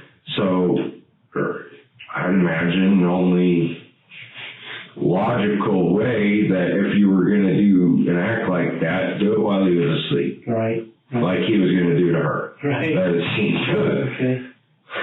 Who else thought that same thing? I think most of us. What do you mean? Everybody that we've talked to about it, and random friends. Mostly was joked between me, Steph, and our friend Jeremy, and some of our friends, Vanessa, we always talk to, and Doug, that's her husband. Oh, gotcha. And it's basically just, a joke. Yeah. We were never thinking it would actually come true. Gotcha. Okay. And when it did, it really felt like we all hit a brick wall, like, holy shit, what happened? Right. Sure. I get that. Anything else? Fair enough. All right. You done with your coffee? Yeah, sadly. Oh, no, I'm not. The reason I asked is I just want to make some room on the table here. We're short, you know what I mean? Yeah, let me try this real quick. Well, it's up to you. I don't want to force you, whatever is going to be convenient for you. We'll move some of this. If you want to put that even on the floor, that's fine. I don't care. What I'm getting at, we're going to move some stuff here, kind of get you lined up so we can do this here. Okay. So I'm going to ask you to stand up just for a second so I can move this chair. You mind if I move your hat over here? Yeah. Yeah, go ahead. Appreciate it. Thanks, bud. All right.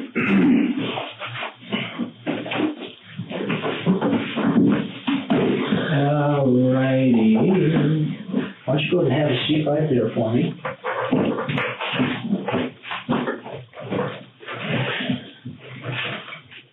I'm a small fella, man, so you got to work. I switch the chair to over here to the left, to the table. Oh, to the left.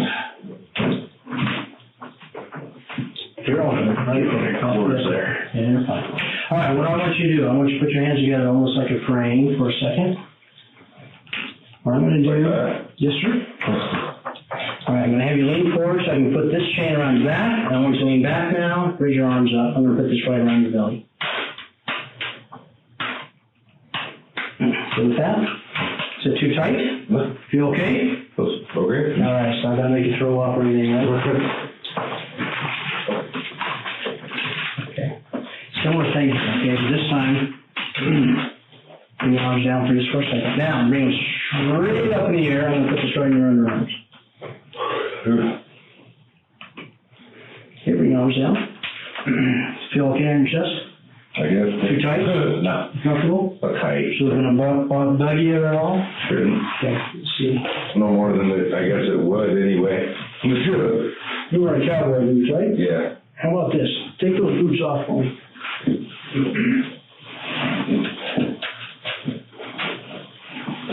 Fair enough. We'll put these right off the side, okay? What I'm going to end up doing, I'm going to put this calf, it's the same, or this blood pressure cuff on your calf. It's the same thing as what you see at a doctor's office. So it would be a little more comfortable on your calf. If I'm not getting the reading I want, then I'll put it to your arm. But we're going to try it on your calf, okay? And then we're going to put these things on you. So let me kind of explain this just because I didn't go over some of it earlier. These things, what we're doing, we're monitoring your intercostal muscles. With pads are sitting on there. All we're doing is we're monitoring any core movements you're doing. And then you have these two metal plates. They're going to be placed on 2 fingers. They're monitoring how much you perspire, how much you sweat. And then this here's just probably quite a bit. Yeah, okay, that's fine. And then this here's just monitoring the pulse as well. Okay. All that stuff is going to scoot over here. I'll explain the cuff to you. Okay. So just like we talked about earlier. Okay. Any questions about that? Sure. You gonna be okay? It's a late night. You're fine.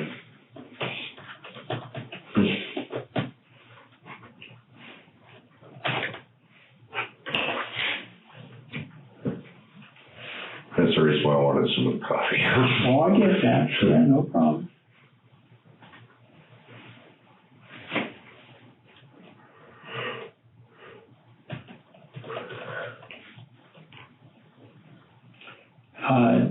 Give me a date of birth one more time again. I'm sorry.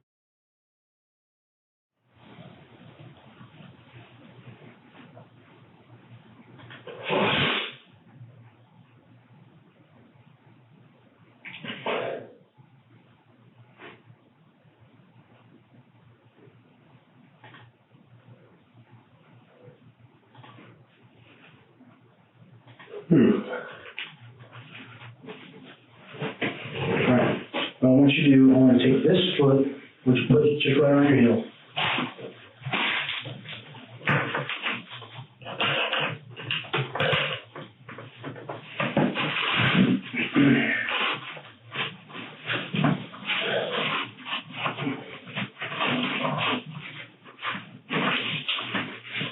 How does that feel? All right, cool. This hand here, turn them over real quick. Cool. All right. What them like you rub them bar soap. Wipe it right off on your pants. Take that hand and spread your fingers for me, just like that. Bring it over here to the table. Now, these may feel a little loose, even though you got some big fingers, all right? You're not going to fall off once we get you in place. They'll be just fine.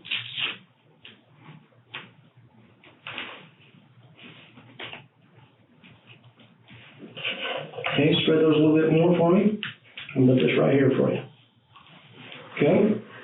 Now, you keep your hand right there. Okay, I'm trying not to yawn. Okay. You going to be okay for me? I hope so. Okay. What we're going to do first is called an acquaintance test. And basically, it's just a practice test, okay? Reason for that, what it does is it helps you understand the process of how this is. Everyday conversation that you have with people, you ask, there's dialogue going back and forth, all this sort of stuff. Now what's going to end up happening is I'm going to ask you a question, and you're going to answer that question, and then there's going to be a pause. And then I'm going to ask you a question, and you're going to answer, and there's going to be a pause. So it's not like a normal thing. So this kind of, actually, by doing this lowers some of your anxiety. Does that make sense? Yeah. Okay. And so that's going to help. And then in the meantime, what it's doing for me is I'm making sure I know what's going on inside, all that physiology that I talked about, and I can dial into where you're at currently right now. Okay. Does that make sense? The other thing I'm doing is I'm checking out to make sure that you're serious about clearing your name. Does that make sense? Yeah. Because it's going to show the fact that, hey, man, you're not just here taking up space, okay? Yeah. You're actually following my directions, and you want to tell the truth here, okay? So I'm checking to make sure you're not mentally checked out. Okay. Follow me? Yeah. Okay. What I have here, my friend, is a series of numbers, and I'm missing a number, okay? What I want you to do is put in that missing number for me. Do you know that missing number? 3. Yeah, so can you write that on that piece of paper for me? Oh, it's probably goofy with this here. I'm not going to judge your penmanship. Just do the best you can. Oh, it's going to be beautiful, Okay. Perfect. I can read that. 3.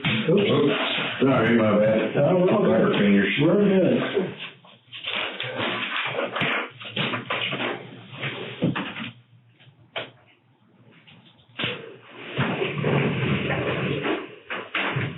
Can you see that from right here on this wall? I take that up there? Yep. Okay. Now, it's not a vision test, but what is the purpose of it here? Okay, you know what I'm going to ask you to do? Move your chair just a little bit this way, so instead of angled at me, you're facing straight to the wall. Can you do that? Yeah, perfect, thanks. All right. So here's what we're going to do. The purpose of the chart is to start training your body. I don't want you to move your head around when you're asking. I need you to sit perfectly still for me. I'm trying as much as I can. So what I'm going to end up doing is saying something to the effect of, the test is about to begin, please remain still. We'll go through the questions, and then at the end you're going to hear me say the test is just about complete, please remain still, something along those lines, okay? And during that time frame, that's when I need you to just kind of be as still as possible. Okay. Outside, right now, you can get your jitters out, and whatever else you need to do. But during that time frame, I need you to hold still for me, okay? You moving around, looking around, rolling your eyes, twitching your fingers, all that stuff, what's going to end up happening is called what we call interference. And then I have to make certain notes. We have too much interference, I can't read the data, and we have to do more testing, and it just prolongs, it makes it longer than necessary. Yeah. We don't want to do that, okay? Yeah. So that's what I need you to do.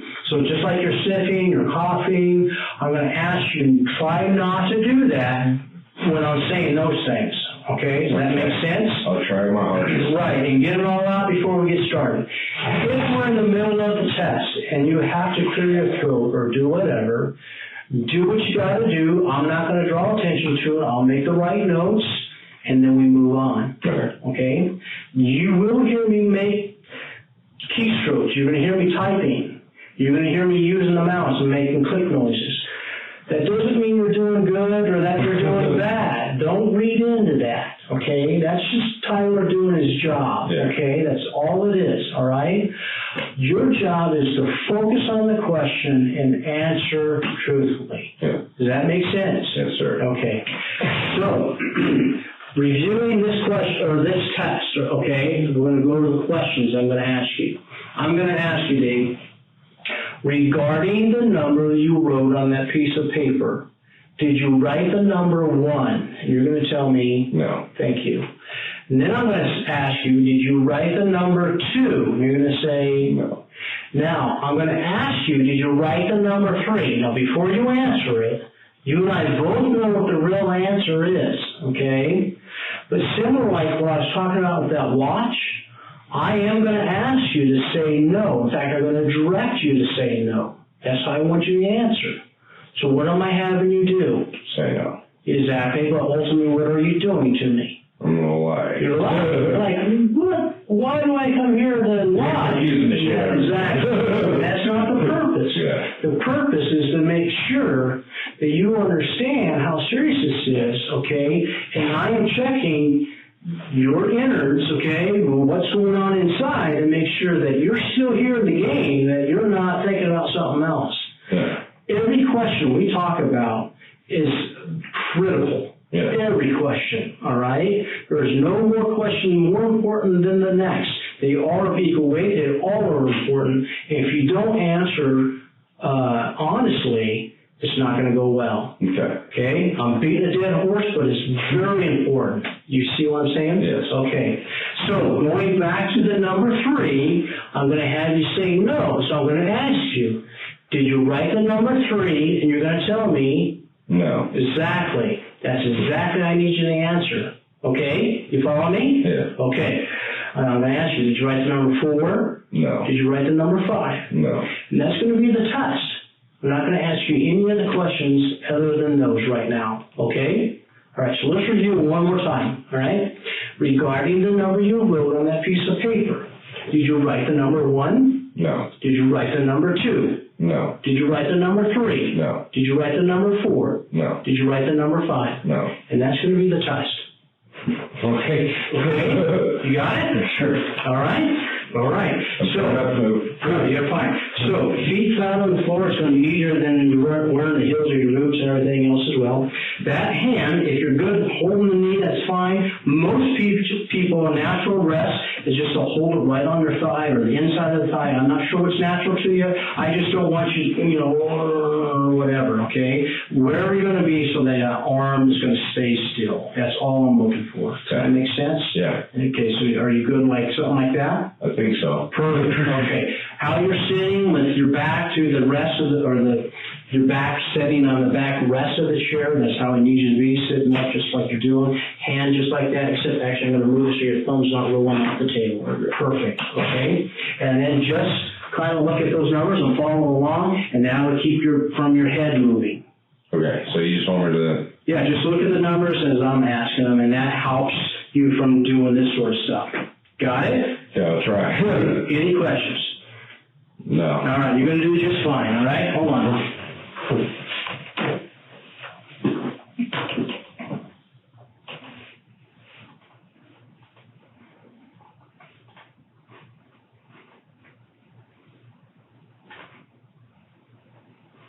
You can relax just for a second here. I just need to reset time. You need a tissue or anything? There's nothing to blow out. It's like in the back, which always gets me, especially in the mornings.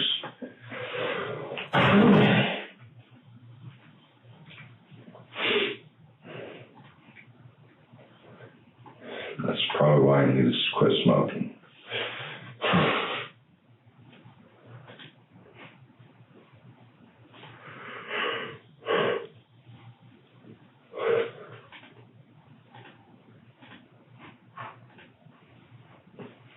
Okay. If you just kind of focus there for me, it's going to take a few minutes just to kind of dial in where everything's at. Sorry, I have a really bad itch. Yeah, get it all out now, man. Get it all out now. Cool.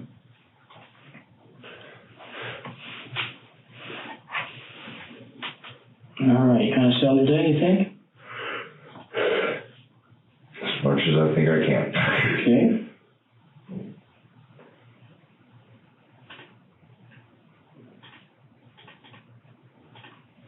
Okay, what I'm going to do is I'm going to add some pressure to that calf, or to the cuff that's on your calf. Okay. And then I'm going to back some of that off, okay?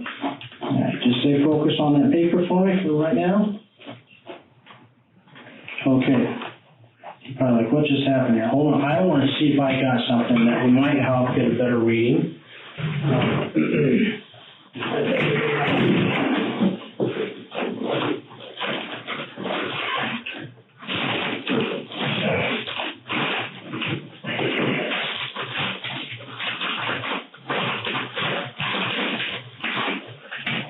Sorry, my arm's starting to go down. Oh, you're good, buddy. You just got to do Put it. it down lower. Get all that stuff out of here. You're a hard-working man, and you got some working hands. I want to see if I can get something that's going to help us both out, okay?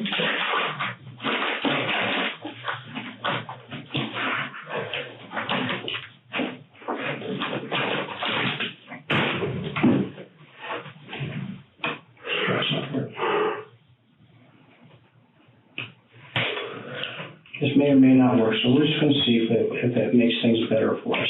Okay. I'd say if you're drawing blood, you'd have luck with that. I got giant veins. Okay. Turn your hand over for me.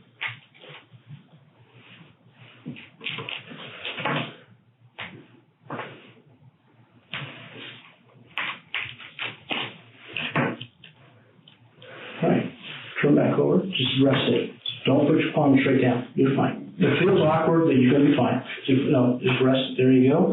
I just don't want you pushing down on the table. Yeah. Don't do that, okay? Let's see if this is going to be better for you.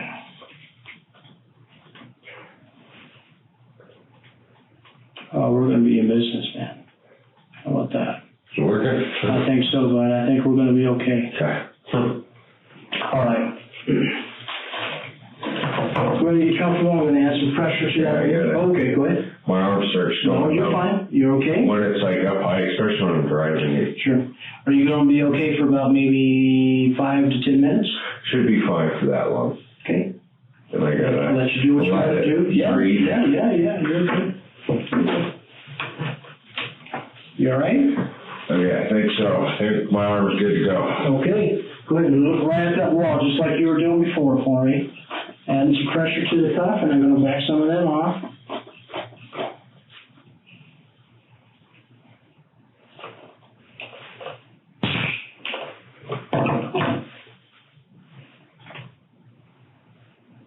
The test is about to begin. Please remain still.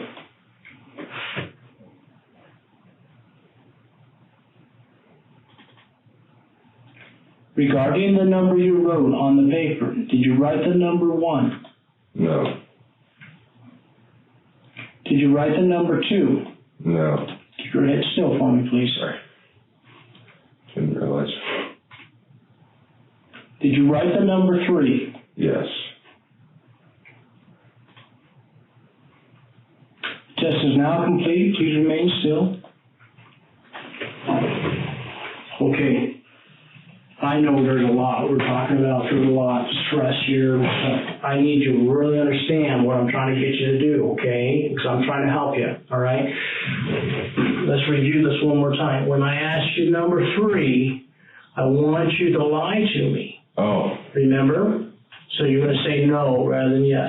Okay. Okay? So no problem. Let's just review it one more time, okay? That's how we're... Don't worry. Okay, Okay. focus here, okay? So you do it, okay. Right, so we're going to rehearse it one more time, okay? Regarding the number you wrote on the piece of paper, did you write the number 1? No. Did you write the number 2? No. Did you write the number 3? Yes. I'm sorry, no. There you go. Did you write the number? Just so you know. It happens, okay? I just want to make sure you're following what I'm trying to have you do, Yeah. okay? So I need you to say no to that question, okay? So again, did you write the number 3? No. Did you write the number 4? No. Did you write the number 5? No. Okay, that's how I want you to answer. I thought we were... Okay. No, we're all good. Okay, we're still there. Are we on the same page now? We are on the same page. Cool, dude. No, that's all right. You know, it happens. So we're just going to make sure we're both seeing it eye to eye. All right. Okay. You good? Think so. You know what? I'm going to do one thing real quick, though. I'm just looking at a few things here. Move this up. You know, actually, let this on just a little bit. I'm going to tighten that just for a second because it wants to come down on you. I'm pretty dang skinny, sorry. You need a few more Big Macs, huh? Is that what you're telling me? It doesn't help. I can eat all I want. I still won't gain any. All right, let's see here. Let's try this one more time. You're good. I'm just making sure we're getting the best results we can for you. All right. All right. Once again, pressure in this calf. I'm going to back it off. Stay focused on the wall.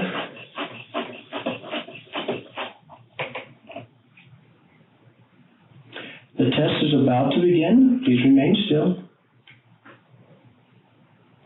Regarding the number you wrote on the paper, did you write the number 1? No. Did you write the number 2? No.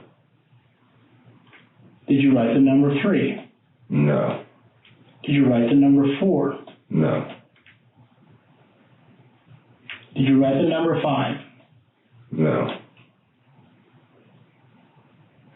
The test is now complete. Please remain still. All right, go ahead and relax. You can move that around a little bit. All right, how was that? Fine, I guess. All right. I'm going to take this down right now.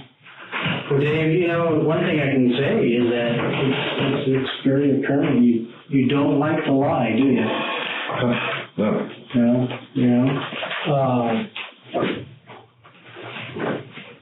Okay, let's go into a few things. So what I'm getting at is that something as simple as that, what I was telling before, it triggers a response, and it's going to show, okay? See, this stuff here is just reading whatever your body's saying, and your body's going to react whether it's a white lie, a small lie, a big gigantic lie. A lie is a lie when it comes to polygraph. Make sense? Yeah. Okay. So let's talk about a couple other things here. Let me see here. We need to go over the questions I'm going to ask you about, okay? And so one of the questions for sure I know that I need to ask you, okay, is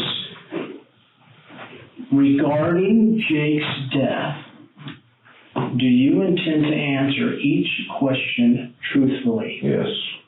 Okay. Understand the question? Yes. Not have any problem with that? No. That's a good question to ask you? It sounds like a yes. Okay. Hearing you out, what you've been talking about and things like that, wouldn't you think it's important that let's get to the meat and potatoes here. We should be making sure that you're telling me you had nothing to do with this, that you didn't kill him, right? Yes. You didn't do this. No. Is that right? Okay. So the question I want to ask you, did you cause Jake's death? No. And what I mean by cause is, did you have anything to do with it? Did you kill him? No, sir. Do you see what I'm saying? That's what I mean when I ask that question. Yeah. You got it? Pretty serious question, right? Yeah. You think that's a good question to ask you? Absolutely. You think that's going to be important to get back to them, to let them know, hey, you didn't have nothing to do with this, right? Okay, fair enough. So I'm going to ask you that question, all right? I'm going to ask you that same question, but add just a little extra on there as well. Okay, so the third question I'm going to ask you, did you cause Jake's death at the ranch? No, sir. And what do I mean by when I say cause?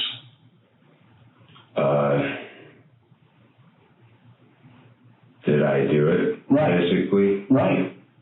No, Okay. I did not. Okay, fair enough. So you understand the question, right? Okay. All right. I also want to ask you, Did you participate in Jake's death? No, sir. What do you think I mean by that, by the word participate? Was I around at the incident? No, sir. Right. I was not. Was you around? Did you help dispose the body? No, sir. Did you have any involvement, any knowledge about it? Did you know what I mean? Anything. Maybe you didn't do it, but you had some other part. Yeah. You see what I'm saying? Yeah. That's what I'm getting at. That's what I mean by the word participate. Unless that mattress had anything to do with that's all that ever was. I'm not asking about the mattress, okay? And so I want to make sure you understand where I'm coming from, okay, so that we're on the same page. The mattress is a mattress, okay? I want to know about Jake's body. Yeah. Does that make sense? Yes. Do you have anything to do with his body? No, sir. That's what I'm getting at by participation. Yeah. Moving it from the loft, as you talked about, burying it, using a backhoe, anything like that. You see what I'm saying? Wrapping it up, anything whatsoever. I think I would have puked. Okay, all right. That's what I'm getting at by that question. You follow me? Okay. So again, the question is going to be, did you participate in Jake's death? No, sir. Okay. I'm going to ask you 3 different types of questions. They're going to be something like that number 3. The reason I'm asking you these questions is to make sure that you're still very serious about this, okay, that you're not just blowing this off, all right? These are critical questions we're asking you, and that you haven't mentally checked out. You see what I'm saying? Yeah. Okay. So, let me clear my throat. Yeah, absolutely. You're fine. It starts getting an itch and it really bugs me. I get it. Okay. These 3 types of questions, and I'll read the questions to you in a minute, okay? These 3 types of questions are pretty generic, meaning it's kind of like almost a no-brainer, like, duh, you know, everybody's done that, okay? I'm not looking for you to think like that. I want that response that when I ask the question, there is something that vividly, like very clearly comes in your mind almost even before I finish asking the question. It's kind of like, hitting the back of your head, like, oh, yeah, I remember that. You see what I'm saying? Do you understand the difference what I'm getting at? Yeah. Okay? And if you can't think of a specific thing, a certain thing, just tell me. I'm going to find a different question that's going to work for you. Because I want to give you the best questions. Okay. Make sense? Yeah. So, for example, and I don't want to know the response. I just want to know from you that you can actually remember a particular incident. Okay? Can you ever recall in your life making a mistake of some sort? Yes. Yeah, there's something that happened in your life, right? You see what I'm saying? It's so generic. Everybody's done that. Yeah. But I don't want that, yeah, I've done it. I want something that actually you recall. Oh, yeah. You know what I mean? And I don't need to know the event. You know what I mean? I just want to make sure in your mind you can recall something. Yeah. Is that what you're telling me? Okay. Can you recall at some point in time saying something to somebody and then later regretted what you told them? Oh, yeah. You can recall particular, and again, you don't need to tell me the details, but you can recall I can't right? recall anything specific, no, but I'm sure I have. Okay, and you know what, and I appreciate that answer, because that tells me that's not a good question for you. I want to find a better question. Okay. So, what about,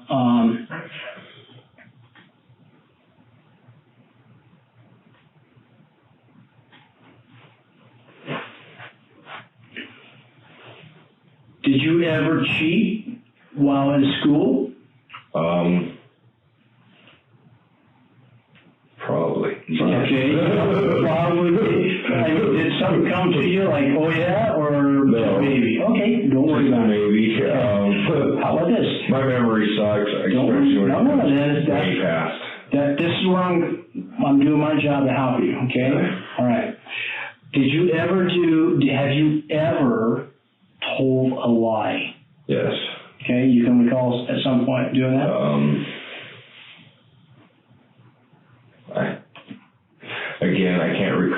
specific thing, but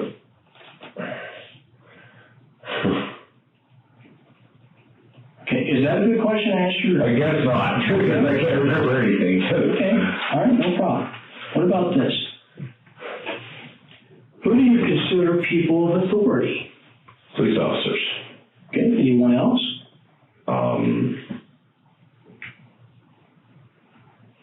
How about parents? Military. Military? Parents. Grandparents, uncles, aunts? Yeah. Would you consider them? Yeah. Okay. What about teachers? Oh, yeah. Priest or pastor or something like that? Yeah, I don't know about that. Okay. I'm not religious much anymore. I'll just ask you what you view as people of authority. Yes. See what I'm saying? A judge. Yes. I don't know. Things like that. Okay. All right. So, have you ever lied to any of those type of people before in your life? Maybe a teacher. Maybe a teacher. Does something come to mind? No. Okay. All right. What about, let's see here.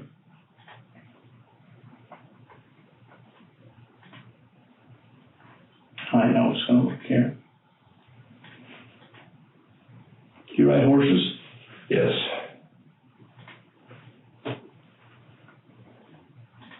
Dave, just from your own words and what we've been talking about just tonight, I know these two questions are going to work for you. Have you ever driven a backhoe? Yes. Okay. Actually, no, I don't like that. I'm going to ask you, have you said you like Dodges, right? Yeah. Have you ever driven a Dodge? Yes. Okay. Better question? You can recall that, Oh, yeah. right? Drove one this morning. Okay, I'm going to ask you, have you ever ridden a horse? Yes. Okay. These three questions, what I'm going to end up doing, you're going to lie to me on these questions, just like number 3. Okay. Okay? Now, in order to help you know, oh, good golly, which one does he want me to lie to and which one not, I'm going to give you a help phrase. I'm going to start that question by saying, in your whole life. So when you hear me say that, that is your clue to say, oh yeah, he wants me to lie to this one. Okay. Make sense? Yeah. Is that going to help you? Okay. Do you understand what I'm saying? Yeah. Okay, let's practice. Okay. In your whole life, did you ever make a mistake? You're going to tell me. No way. Okay, so I want you to say no. Do you understand what I'm saying? Yes. Okay. So how about this one? In your whole life, have you ever driven a Dodge? No. And I'm going to ask you, in your whole life, have you ever ridden a horse? No. Perfect. That's what I need you to do. Just like that. Okay. Okay? All right. Make sense? Yeah, go ahead. Go ahead. Those are the only questions that aren't you lying to me on. Okay. Make sense? Yes. Okay. So, there's going to be 3 more questions I'm going to ask you about that I need to compare some things to. Okay. Okay? So, all these other questions are being truthful questions. You see what I'm saying? Yes. It's only when I tell you. In my whole life. Exactly. You got it. You got it. Okay? So I'm going to ask you, are the lights on in this room? Yes. Okay. I'm going to ask you, are you sitting down? Yes. All right. And I'm going to ask you, are you now in the state of Colorado? Yes. Got that? Okay. The last thing I'm going to ask you, do you understand I will only ask you the questions we have reviewed? Yes. Okay. Do you believe that? Yes. Perfect. So you and I have established trust, okay? Those are the only 8 questions I'm going to ask, or I can't even remember if it's 8. Now, I can't remember. 11 questions, I'm sorry. Those questions, and we're going to go over here. I'll go over them one more time. But those are the only questions I'm going to ask you, okay? Now, they're going to be in different types of orders, okay? They're not always going to be the same order. Okay. And And I'm going to eventually run this chart at least 3 times. We may have to run it more, okay? So you're going to hear that a couple times. We're going to take a break in between each one of those, a smaller break, all right? But that's what I need you to do, okay? So we're going to practice them one more time, okay? All right. Regarding Jake's death, do you intend to answer each question truthfully? Yes. Did you cause Jake's death? No. Did you cause Jake's death at the ranch? No. In your whole life, did you ever make a mistake? Yes. Now I want you to say, yeah, this is where I need your focus. Yeah, you're all right. Sorry, I don't like to lie. Right? So I just try it again. In your whole life, did you ever make a mistake? No. Perfect. In your whole life, have you ever driven a Dodge? No. In your whole life, have you ever ridden a horse? No. Are the lights on in this room? Yes. Are you sitting down? Yes. Are you now in the state of Colorado? Yes. Do you understand I will only ask you the questions we have reviewed? Yes. Okay? And that's the test. It's just the order's going to be different. Okay. Make sense? Yeah. Okay. So, we're going to get you through this. All right. Now, can I get a drink of my water? Absolutely. My throat's fucking. One of these days, I think my son will smoke it. Is that about eye level? Come down a little bit? Probably.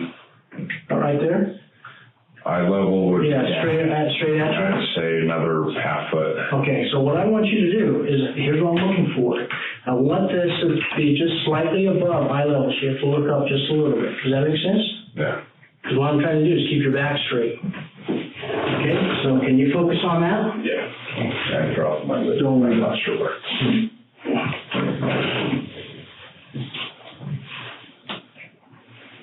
Okay, you can still kind of move around. All I got to do is change this in the computer, these questions. So we changed a few things.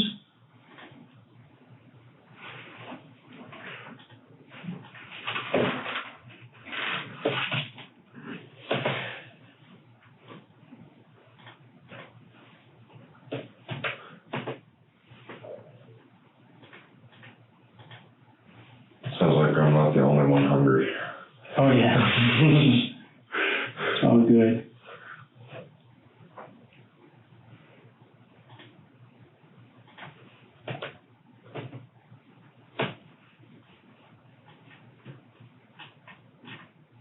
Okay, you good?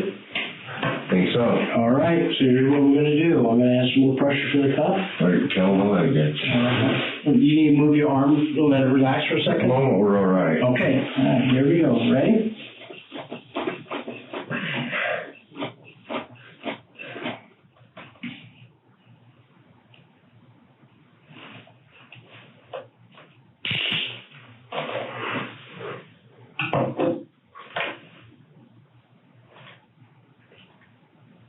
This portion of the test is about to begin. Please remain still.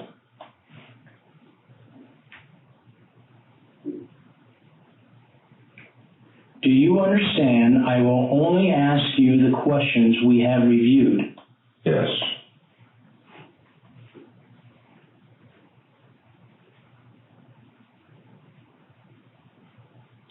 Regarding Jake's death, do you intend to answer each question truthfully? Yes.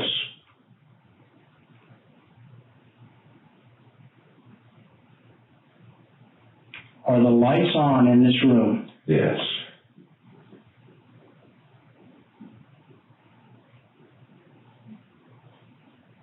In your whole life, did you ever make a mistake?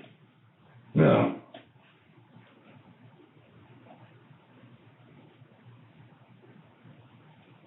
Did you cause Jake's death? No.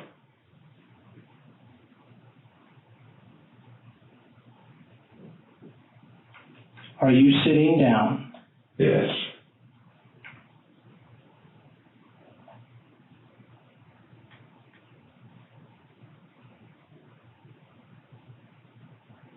In your whole life, have you ever driven a Dodge?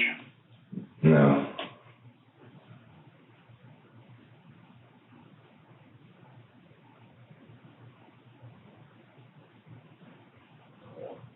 Did you cause Jake's death at the ranch? No.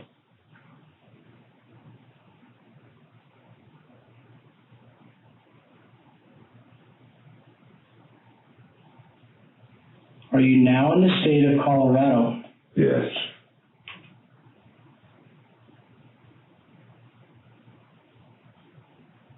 In your whole life, have you ever ridden a horse? No.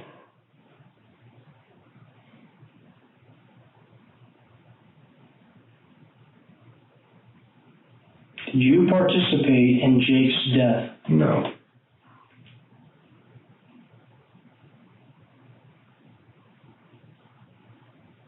This portion of the test is complete. Please remain still.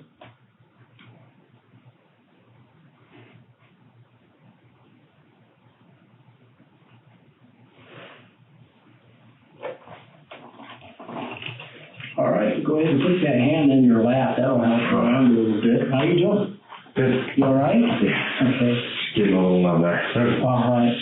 Let me ask you, were any of those questions harder to answer one set of questions over another? No.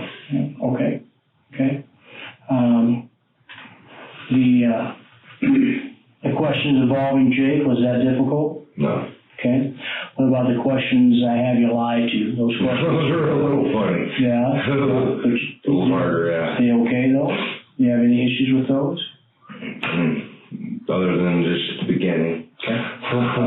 And the other types of questions, you okay with those as well? All right. Fair enough. Cool. You need some more water? You all right? I could use to pee again. To pee? Oh, I can wait a minute. Yeah, I'm gonna say, can you just hold out until we finish these steps? That's fine. Is that all right? Yeah. Okay. Perfect. Ooh, excuse me.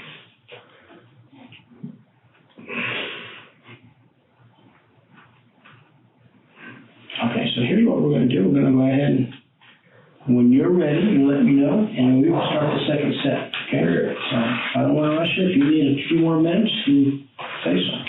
We're good. Let's do it. All right, buddy. Okay, keep stay focused right up there like you did before for me, okay? I'm gonna add some pressure once again and back some of that off.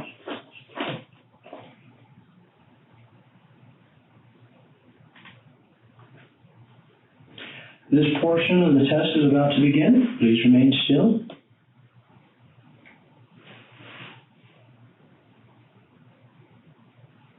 Do you understand? I will only ask you the questions we have reviewed. Yes.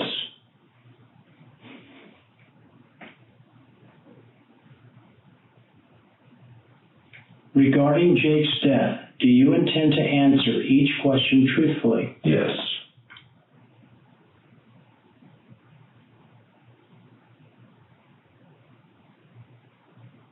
Are you sitting down? Yes.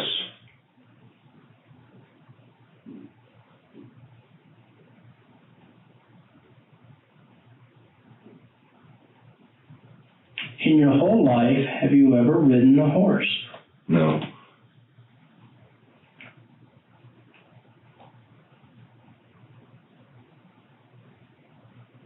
Did you cause Jake's death at the ranch? No.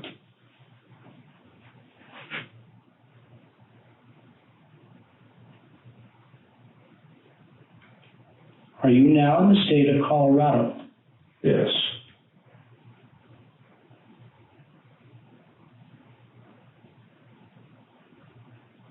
In your whole life, did you ever make a mistake? No.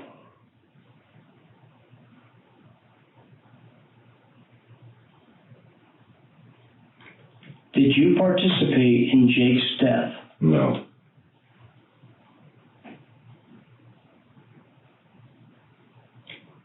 Are the lights on in this room? Yes.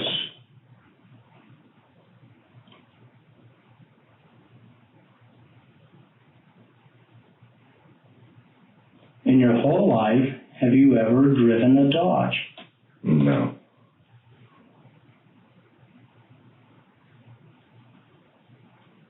Did you cause Jake's death? No.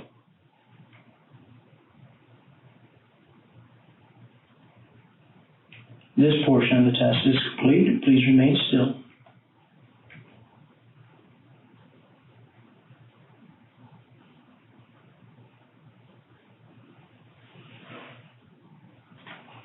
All right, once again, go ahead and put that arm right in the lap there. Get How you doing? Good. You good for one more here in a little bit? Yeah, I think we can. Cool. All right. Once again, is the arm working good? Yeah, you can relax that some more if you need to or whatever. So, once again, is there a certain type of question that's harder to answer than another? No, it's easy. I mean, just telling the truth. Other than the goofy ones, sorry, but yeah. Those ones giving the most fit, or is it just? It's hard to not say, yeah, I have a broken Right, okay. Well. Or riding a horse. Shit. Right. So many damn horses. Sure. You tell me when you're ready, and I'll on your time, so whenever you're All right, let's do it. Okay, all right, let me ask you a question next off again.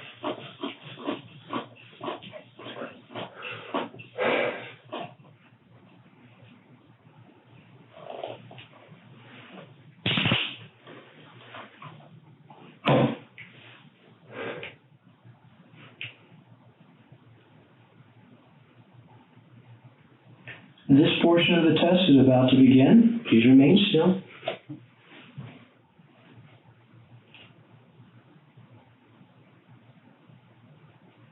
Do you understand? I will only ask you the questions we have reviewed. Yes.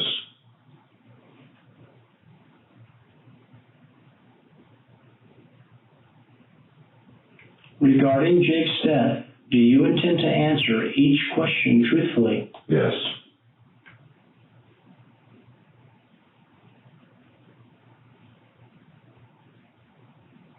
Are you now in the state of Colorado? Yes.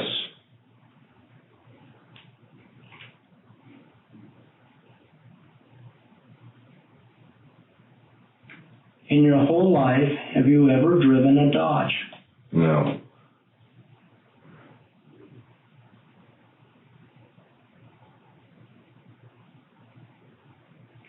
Did you participate in Jake's death? No.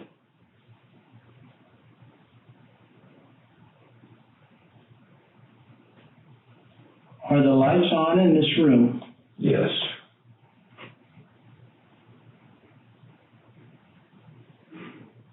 In your whole life, have you ever ridden a horse? No.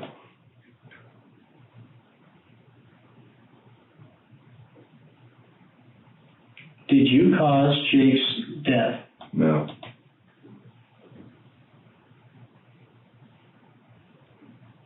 Are you sitting down? Yes.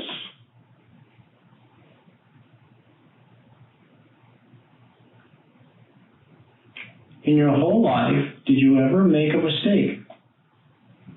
No.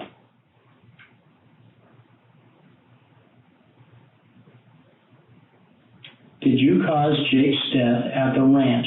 No.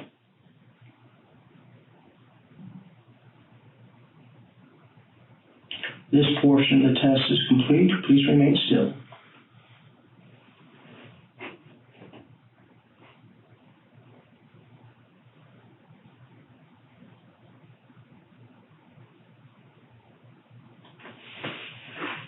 How you doing?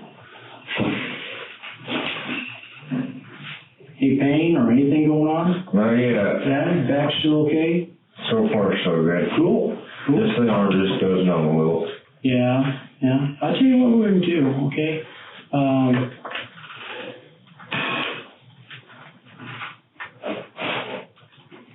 Let me take this stuff off. I'm going to let you use the restroom, and then I'm going to get a drink of water as well and stuff like that, and then we'll come back, okay? How does that sound? Oh, I feel better. That actually puts a little pressure on there after a minute. It's weird. Okay, let me take this here off.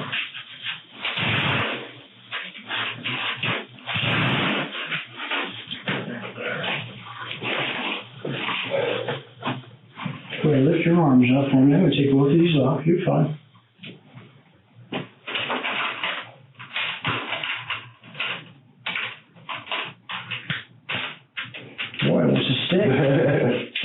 you, man. Thank you much.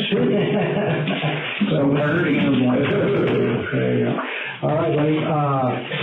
Do you want to put your boots on or take them off? It's up to you. What do you feel comfortable? I need to stand for a second. Yeah, let's do that. And then take a leak. That would be great. Okay. If by chance there's any more of that coffee, is there? We'll see what we can round up for you.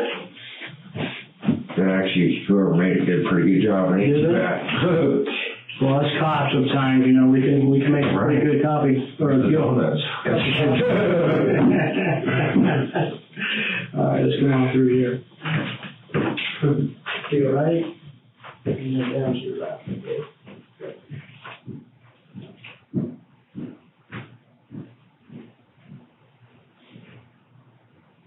Got it? Yeah, I'm sure. Come on back to here. Anything else? Well, I'm working on getting that cup of Joe. Do you mind sitting down? And then what I'll do is I'm gonna get that, and I'll be right back, okay? I think I appreciate it. Thank you. no problem. I think they're brewing a new batch. Do you want a new cup, or do you use that I cup? can use this one. Okay, cool. Shit, I already used my old coffee cup for weeks. Right. Not sure rinsing anything out. That's right. All right, hey, hang tight, all right? I'll be with you in just a few minutes, bud. Okay.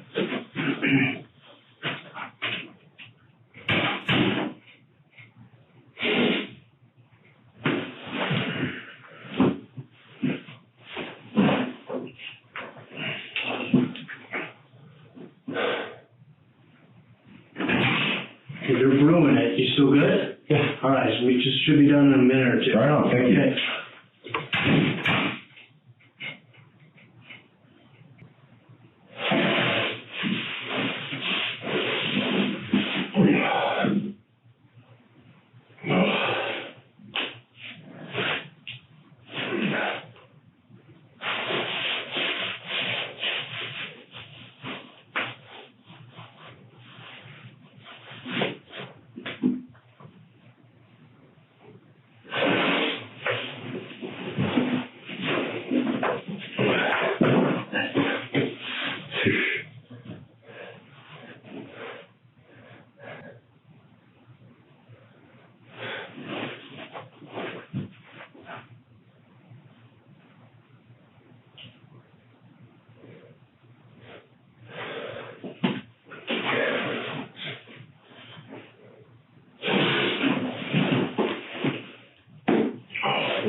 Hot off the press, my friend. Right on, thank you. Yeah. That's really good right there. All right, how you doing? Good, a little tired. I'm sure you are. You know, it's been a late night and everything else. So, again, I just want to ask you, any of those questions that we did, were any of them bothering you? No? Were any type of questions harder? Just the ones I had to try to fake lie on. Right, just the same ones then? Yeah. Okay, all right. Sorry, my nose is for some reason burning crazy. Right there. Awesome, thank you. Yeah, absolutely.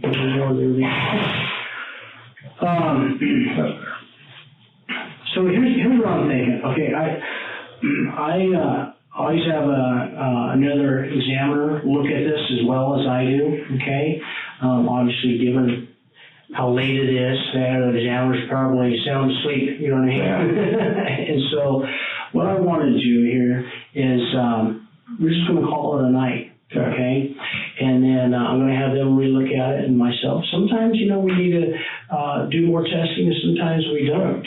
Okay, if that's the case, would you be willing to do more testing, necessary? Needed, yeah. Okay. I should have no problem with that. So how about tomorrow, one way or the other, we just meet up and we'll talk about what the results are and that sort of stuff. Will that work for you? Okay. Okay. What time do you think is a good time tomorrow?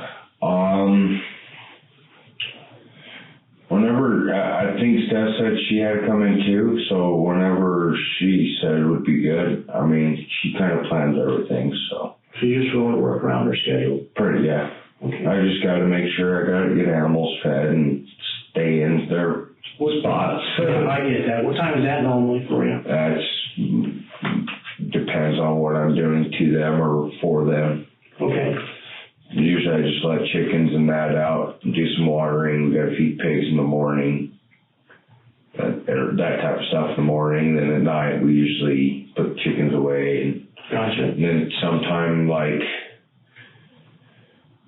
toward the evening before it gets dark, we like to go out, feed and water and all that. Right, right.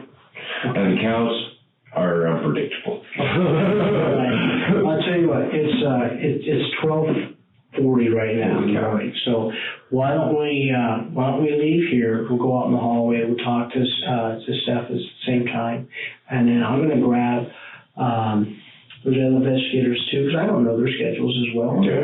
We'll just and then you know what? We'll come in here and we'll you and I and Steph or whatever, independently, we'll talk and we'll let you know what the results are and go from there. Is that fair? Yeah. You go with that? Yeah. All right. Should be fun. Yeah, I appreciate getting to know you. You too. Yeah. I bet this is a hell of an interesting job. I guess it gets to be. All right. I'm going to go ahead and shut this down and then we'll go out and talk to her. Okay.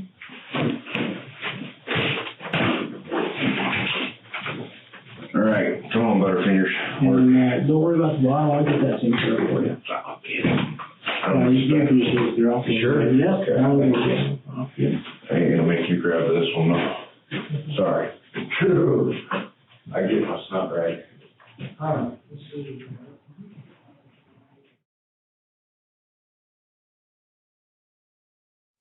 The following day, police questioned David Jackson, confronting him with the results of his polygraph test. Hey, how you doing? Good. How you doing, Dave? Oh, best I could be. Yeah.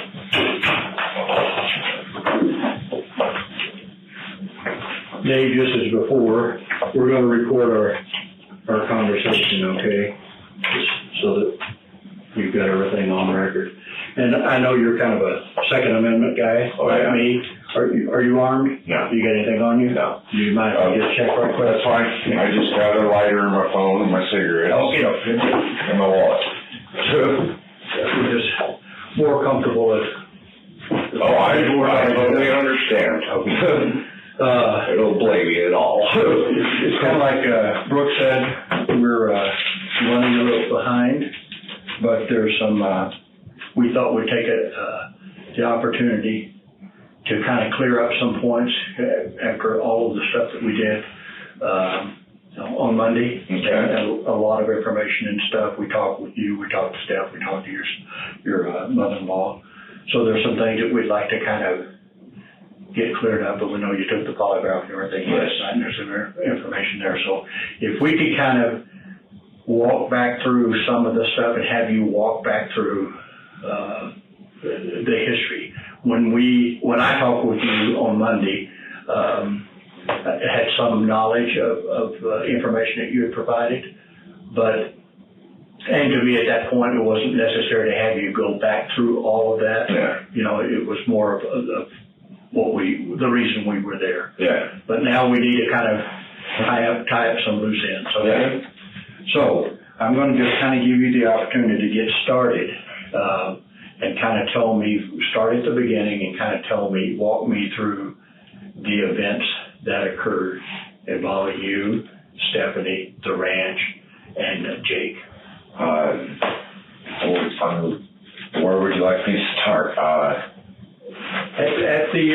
Let's start at the, first of all, let's start, when did you move to Gunnison County?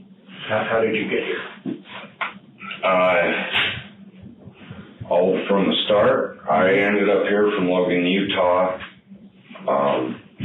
When I was about 18.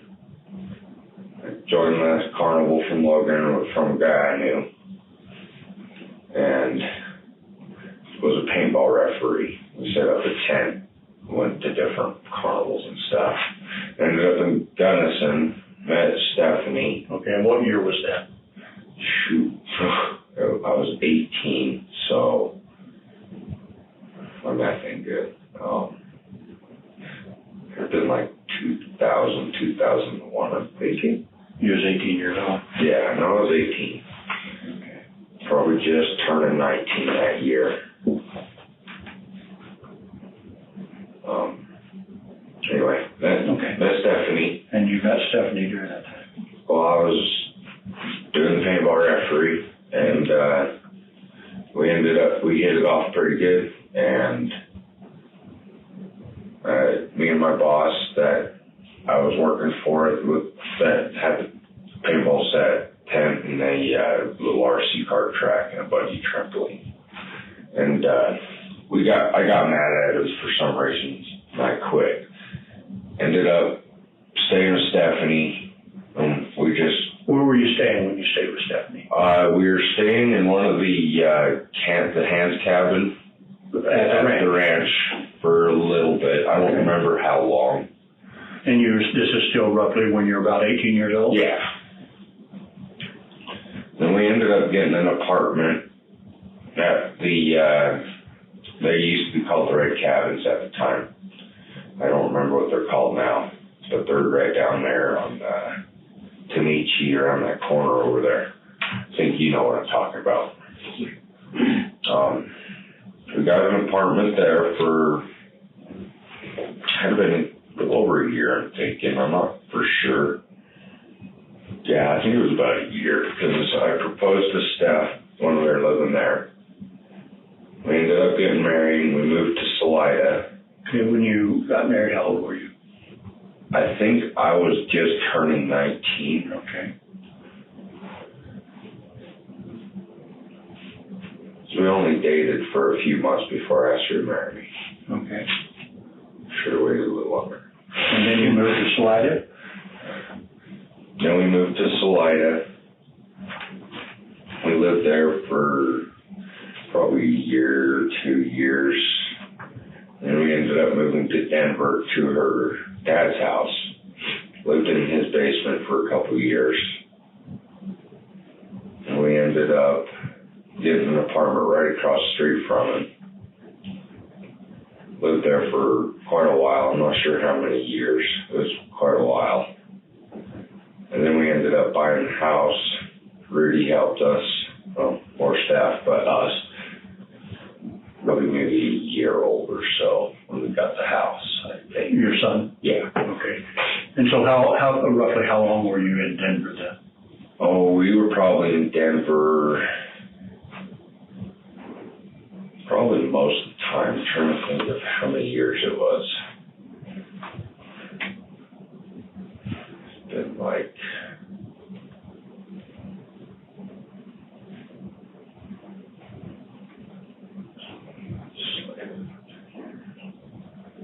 So we've been together for 15 years. We lived here for about a year. So I had about 2 years. That was about 2005. It was quite a few years.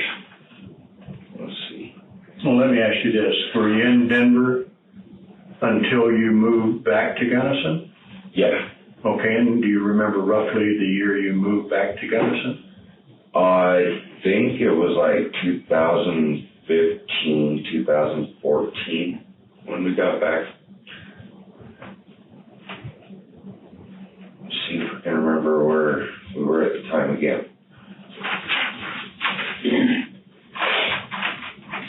Could have been maybe 2013, somewhere in there, 2012, 13? Possible. Okay. My dates really suck. That's okay. And, That's one of my problems. I really have a hard time remembering dates. And I more have to remember, like, what kind of car was I working on at the time? Okay. Now, when you got back to Gunnison, what kind of work were you doing? Just random help people fix their cars for a while. Then I ended up working for a construction crew that built the new 6 Points building. And then I worked for them for that building, that project, which I don't remember how long it lasted, probably about a year. Then I helped them out in Montrose for a few months. Then I got back. After that, I was driving back and forth from here to there, from the apartment.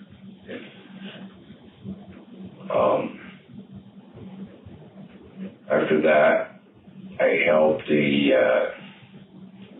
old boy that was moving from here to Texas. He's about 85, so he was moving to get to a lower climate.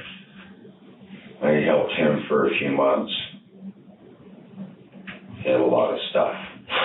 Okay, but during that time when you moved back to Gunnison, you were living in Gunnison. You and Stephanie were living in Gunnison. You were not living at the ranch. No. Okay. I'm pretty sure we were at the apartments in Gunnison. Okay.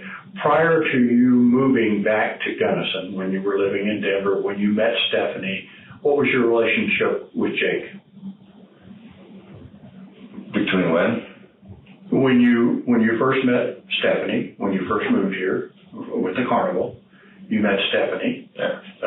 You were at the ranch for a short time. That was back when you were about 18, 19 years old. Actually pretty good friends then. Okay. So during that time of when you first meet Jake and up until you moved back to Gunnison, you would consider your relationship pretty good? For the most part, yeah. We were really good friends when me and Steph were first dating and a bit after.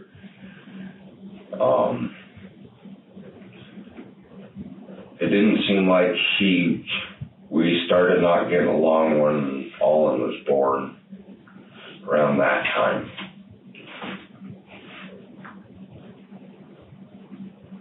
And I'm sorry, what's your son's name? Name.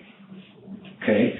And there was some issue with that name, right? Yeah, I guess there was I remember him saying to us, "Why did you name him that?" I really didn't like that. I remember him talking about that once when he visited. He visited once in our house in Denver. And that was like, his attitude, I don't know, his demeanor in that time was different. Okay, but was it just that he didn't like the name? You know, there's a lot of names out there, and some people would say, you know, I don't really like that name. It was the best man at my wedding, me and Steph's friend, when I first ended up in Gunnison.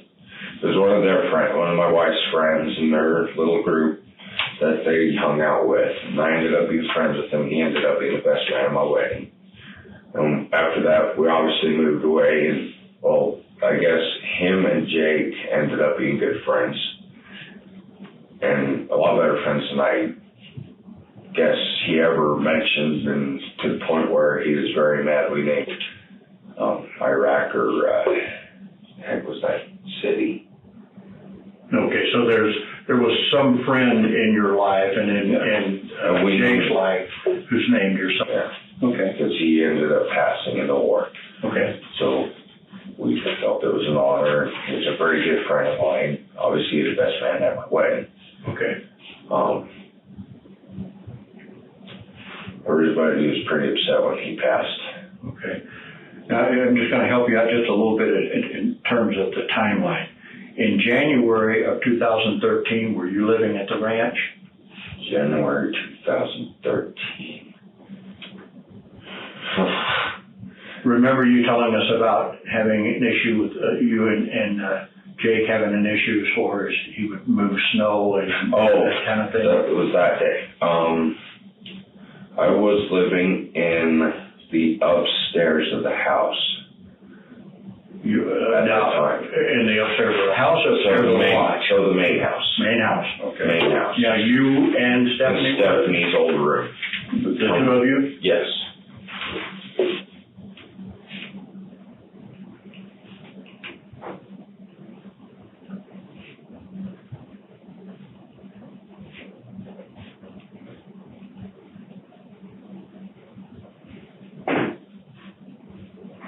And right before that, we were actually living in the trailer house. Okay, so you... Because it was winter at that time, so I think she moved us into the upper stairs because it was warmer. Okay, so you moved from a trailer house on the ranch? Yeah, where Jeremy's staying now, we were actually staying in that trailer house for that whole summer.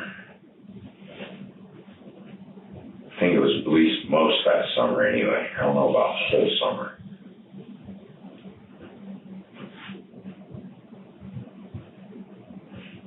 But in the winter, you moved into the bedroom upstairs? Yes. I'm pretty sure Jake was living in the lodge at that time.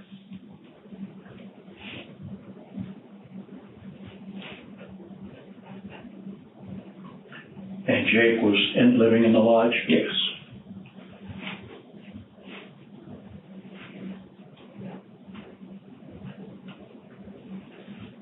Okay, and what was your relationship at that time? At the time, we spoke if needed, because it was after, he didn't really ever talk to me. I tried to talk to him here and there, but he was always just sporadically around. He wasn't always there. So we never really talked much. We had my wife's cousin's husband was there at the time, and he was being a ranch hand and helping us out. So it was me and him doing all the ranch work and that. And Jake did a couple things here and there. Okay. But we didn't really speak a whole lot. Okay. Okay. But then there was an issue, though, that caused the restraining order. Tell me about that. I was there. He was piling snow, kind of felt like intentionally, just to kind of mess with our work. Just to kind of drive us out, it felt like he just didn't want us there at the ranch. So he'd do random things like piling snow. I remember that because that's what I was mad about. He'd pile snow in front of stuff I needed to get into or whatnot, like the arena. He put a big old amount of snow and I ended up getting stuck that day with my truck, and we had to spend a few hours trying to dig it out. So I was walking out the lodge, not the lodge, the house, the back door of the house, and he was walking down the driveway. And I yelled at him for piling the snow up, and he started rushing me, tearing his clothes off, screaming and yelling. So it was winter at the time. We were quite heavily bundled up with clothes, both of us. So I was stripping my clothes off, my coat and stuff, and I had coveralls on, and I pulled those down. At the time, I had a gun on me that I was carrying around the ranch. What kind of gun? It was a 1911 45. Okay. And I was going to put it down, but as soon as I pulled the coveralls down, he stopped, saw the weapon, obviously. I mean, it's a pretty big gun, so you're obviously going to see it, that I'm carrying it.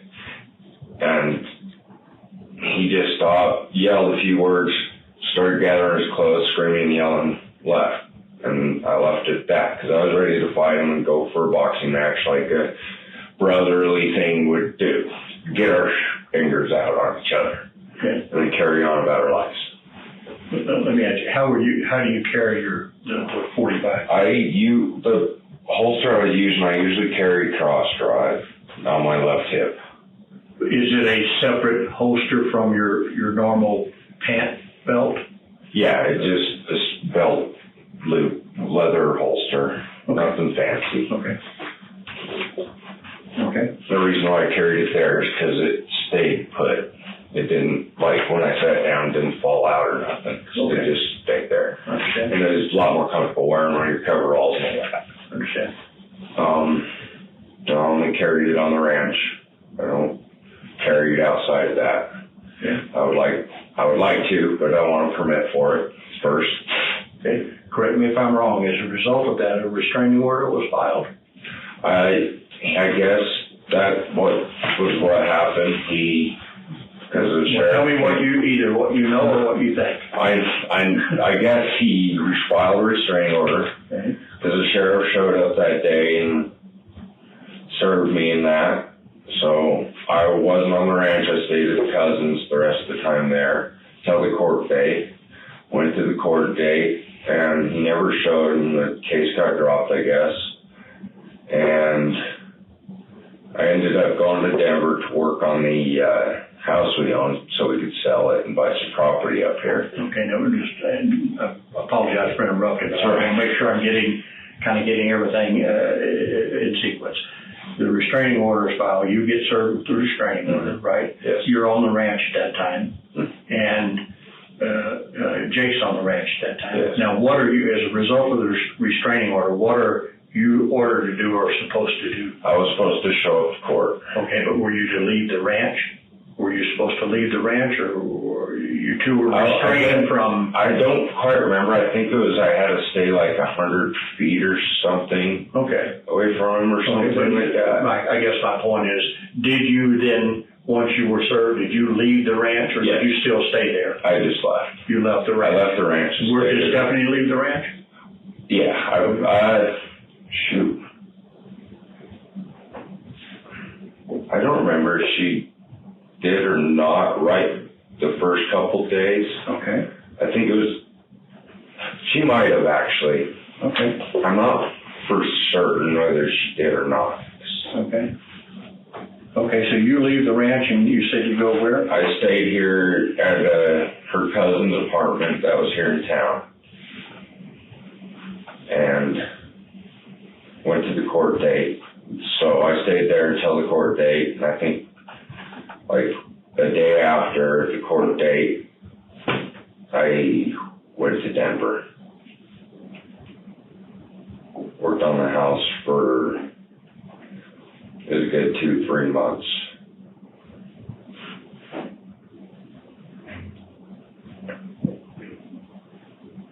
Pretty much until Stephanie could get an apartment here in town.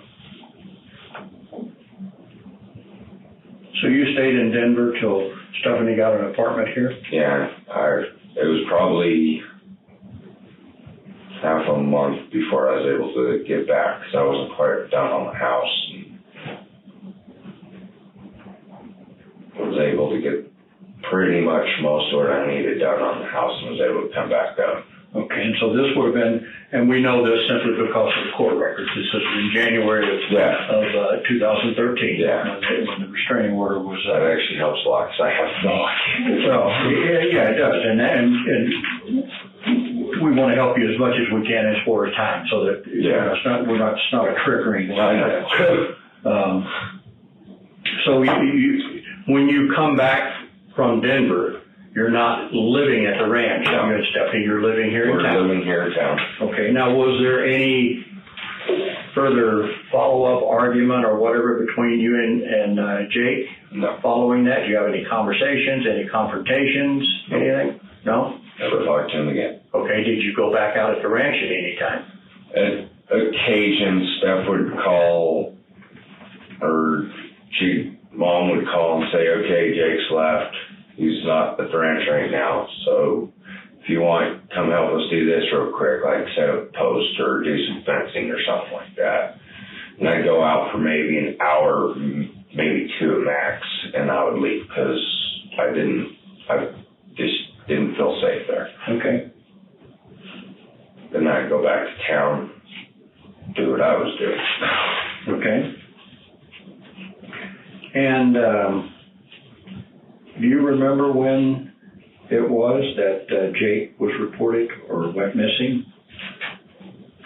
I don't remember the exact date. Okay. I'm having a hard time trying to remember when that was. Okay. Do you remember what year? No.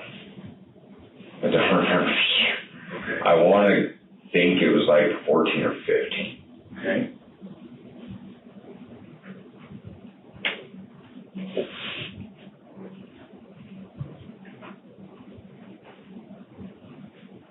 And how did you find out Jake was missing?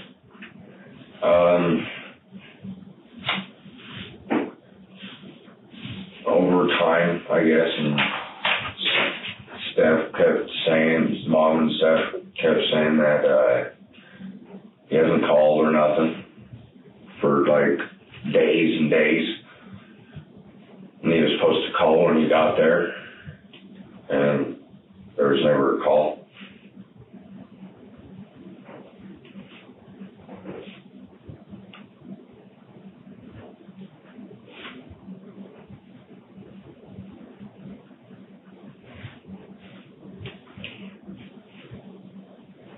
Okay, now, but were you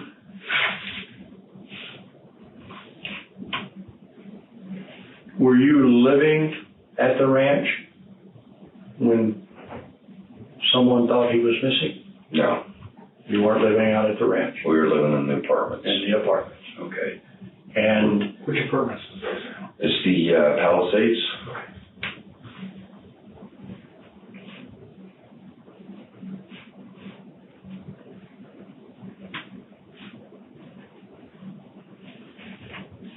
okay, so when is it that you moved from Gunnison, the town of Gunnison, back to the ranch?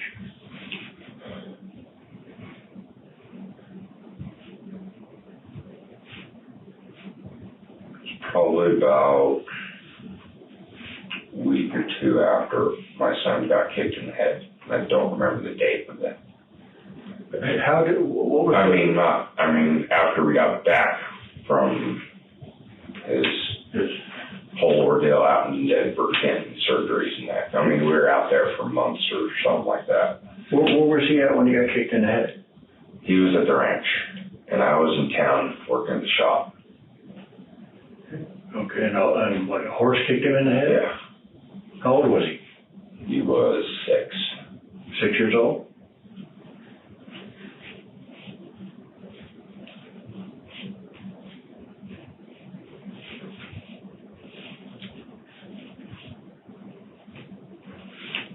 And how did that, how'd that happen? I wasn't there, so I don't know exactly, but what I heard is he was playing in a puddle behind the horses, and he spooked one of them, and it kicked him. Okay. Okay. And I ended up getting a call when I was at the actually, I got a text over my phone. And I was at the shop at the time, and I was quite confused. And then found out he's on his way to the hospital, so I went to the hospital and waited. And they got there. Yeah. How's your son now? He's doing a lot better. Doing a lot better? Yeah, good. He's almost 100%, thank God. Yeah, good deal. He's got a little emotional issues and gets a little rough at times.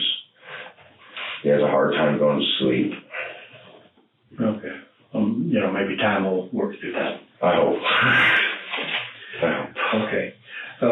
I'm going to help you again. It was in 2015 that Jake was reported Okay, missing. that sounds right.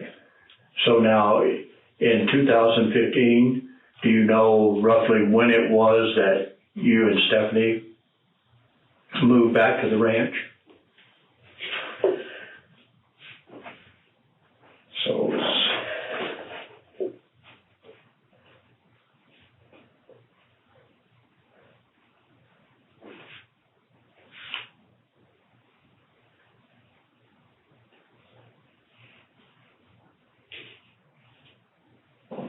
kicked. He was there for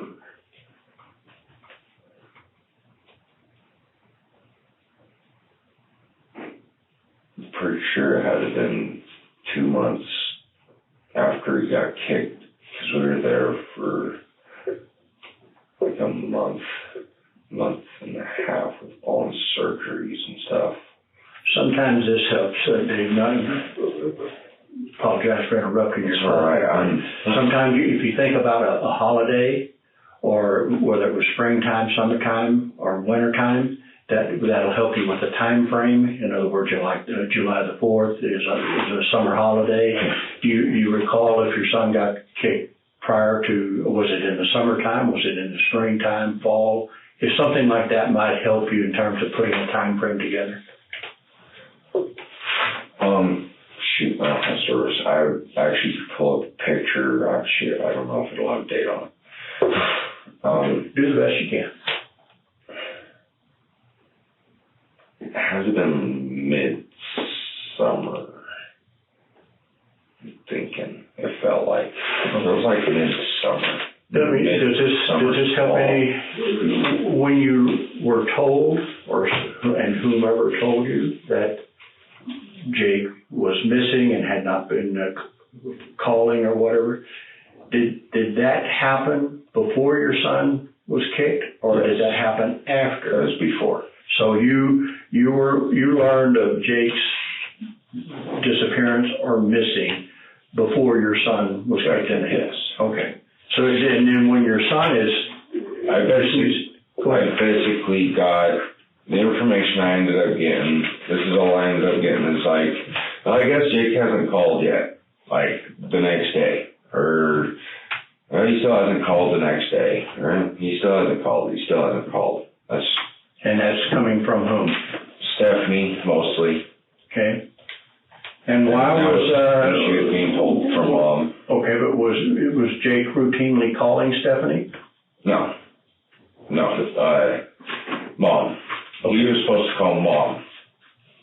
And Mom always referred messages and relayed it back to Stephanie. Okay. Like, okay, he's calling this and that. Okay. So he's missing. Your son receives his injury. You're in Denver then for a month or so as a result of the injury. When you come back from Denver, you then go to the ranch. Yeah. And correct me if I'm wrong. I'm just trying to follow a timeline here. Okay. So following that injury, you're back at the ranch, right? Back at the ranch, living in the trailer. Because I remember setting the bed up and everything, putting pillows all around him. He was like a giant marshmallow of pillows. I vaguely remember doing that. Okay. Okay, now we know that is in 2015. And when we spoke with you on Monday, you told us about burying a drum of goat heads, sheep heads, or something, as I recall. When did you do that? Go back through that again for me. Really wasn't that long ago. It was 2 weeks. She kept complaining about smelling the goat heads as we walked by the tack room because they were in a black drum and the hot heat. And they started stinking really bad. You're saying she. Who is she? Stephanie. Stephanie? Yeah, because she'd go in there. Sorry. Stephanie. Oh, she always has her trail rides and stuff right there, and she brings her guests in there, and there's that drum of goat heads, and it stunk really bad. Okay, and I apologize. Where's the drum at? The drum was, so the tack room is right here at the main corral gate. When you first enter the corral. When you first, with you got the tack room to your right. on the side. Yeah. It was just on the other side of the gate so you go through the gate, and there's another gate just on the other side of the tack room there. It was right behind that one. Okay. So it's in that first corral as you go into the first. Well, just outside of it, yes. Okay. Just outside of it, so right where guests are and everything. Okay. Now, when is it that she mentioned this to you? Oh, she always mentioned it, and I just didn't get to it because there's always so much going on. And finally I went, got the backhoe started and dug a hole for it.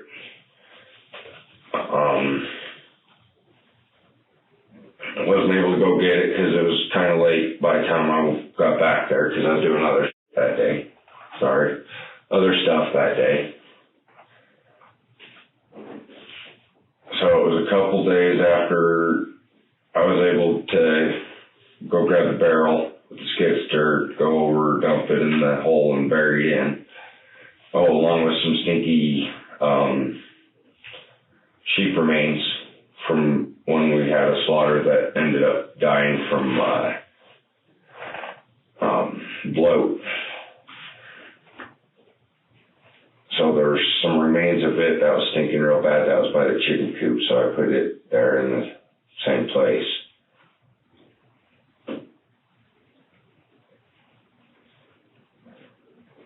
Okay, and just so I understand correctly, first of all, how long ago was that? When did you dig that hole? It was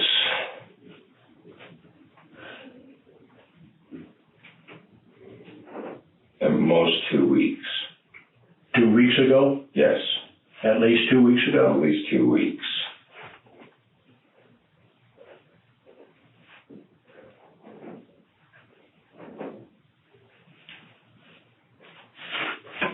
Oh, so fairly recent. Yeah. Not months ago. No. And we're sure it's not months ago. It was fairly recently because that pile, the sheep remains, that thing died not that long ago, and I had to put it somewhere. We usually just take all the carcasses all the way in the back, but it's all flooded back there, so we just dug a hole for it. Okay. Now you said we dug a hole for it. Me.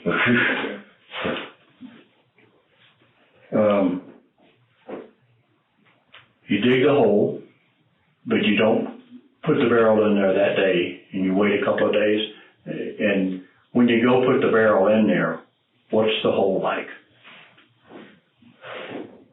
Collapsed in, because when I was digging the hole, all the groundwater from the irrigation kept flooding in, so I only could only go so deep.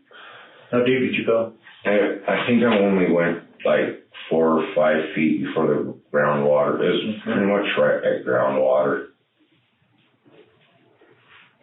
Okay.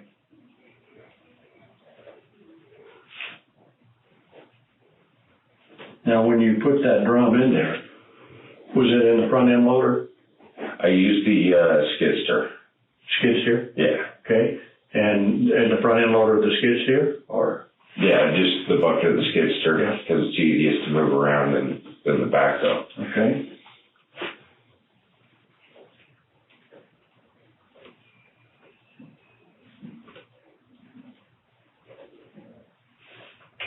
When you put the drum in there, was it setting up, laying over, or what? It rolled in on its sides in some of the groundwater that was in the bottom of the hole and kind of floated there. Okay. Okay. I was like, I don't know, should I dump the heads or should I just put the barrel in there? I really don't want to see a bunch of nasty goats. Put the barrel in there. Okay, and then did you put the sheep remains? The sheep remains were in a couple flower pots, planters that were black and about that tall, about that round. Okay. Well, there's the ones in the bottom one, and I had another one kind of covering the top of it because it really stunk. And if I saw it, I would have been puking everywhere. Those, so they were like 2 or 3 gallon type planters or something like that, or? It was probably more like a 10 gallon. Okay. It's a pretty good sized planter. They're just those black plastic ones that you interchange, and nothing fancy, just cheap ones for like gardens and stuff. Okay.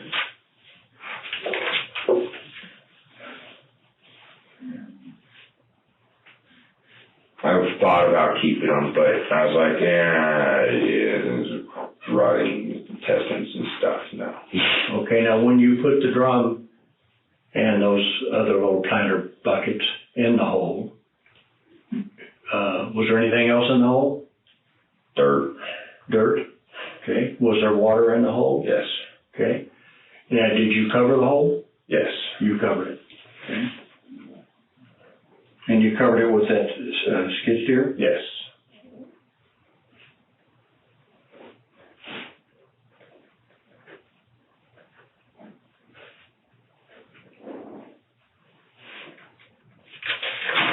So then after that, what happens? We just carried on about ranch and doing ranch stuff, and then we ended up having a calf having the same blood issue, It just got bad, so I had to put it down. And it was, I ended up getting to it like a day too late, and it ended up covered in maggots because I was going to take tobacco back there again to dig another hole for another dang animal. But once I got back there, it just stunk so bad, and I remember the whole thing was just moving. And I puked a little bit, actually, on that one, and covered my face, reached over, grabbed some dirt, just dumped it over the fence, and just kind of covered it to hopefully cover the smell, because it was really bad, and I'm sure if I tried to pick it up, the tobacco would just fell apart. Okay. So that was, it was bad. Okay. And then, of course, Monday we show up, we do a search warrant, we talk to you, we talk to Stephanie, we talk to your mother-in-law. And I'm confident that after Monday, you and Stephanie and your mother-in-law have talked. Oh, yeah. I was kind of blown away she was still there, because everything that I ended up hearing after the fact. And then she ended up telling us pretty much everything. A hell of a lot more than I ever wanted to know. And it's been rough being around there. What did she tell you? She told me that she did it. She didn't feel safe and started telling us actually how bad it was, because I didn't know anything about what he was actually doing to her. Told us that he was choking her out to the point of passing out, smothering her pillows, just pushing her, sitting on her, all that stuff, and threatening to kill my wife, my son, and I. He was very violent about name ever since he was born, to the point of punching walls and stuff, she said, breaking things. I'm not sure what.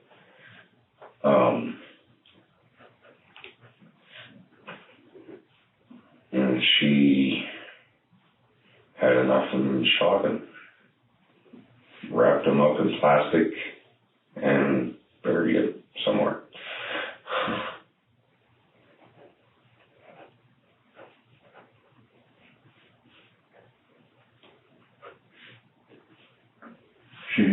Okay, now, was she not more specific in terms of what she did and how she did it? Not extremely. She didn't really explain how. She just kind of said that she did it and that she did everything herself, and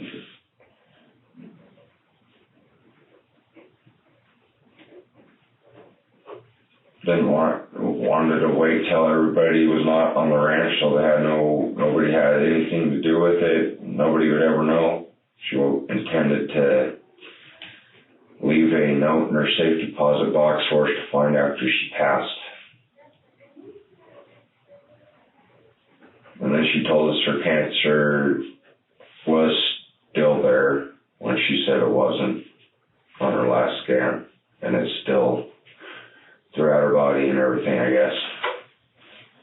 Okay, so what is she telling you about her health condition? That she still has cancer. That's all she really said about it. So is it your impression that she's going to live or that she's going to die? From what I see, she's slowly declining in health, and I haven't really seen much improvement at all. And then she tells us that she still has cancer, so I don't think she has much longer to live. Okay, so at this rate. How was her How was her mental, physical, and health condition in 2015 when she talked of Jake not calling and she had not heard from Jake? She was a whole lot better than she is now.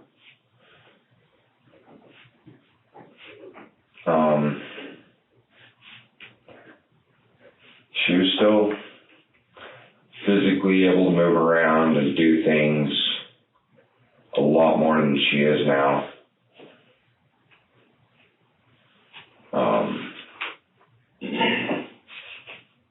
Was she on oxygen? No. Not at that time. Did she know she had cancer? I don't believe she knew at that time that she had cancer or anything. She did have a gallbladder issue that I heard, that they all told me. And what was the gallbladder issue? I'm not sure exactly what was wrong with it, but I guess I'm pretty sure she ended up getting it removed or something.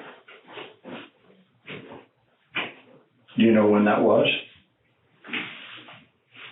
That was, from where I remember, it was almost the exact, around the same time as Jake's disappearance.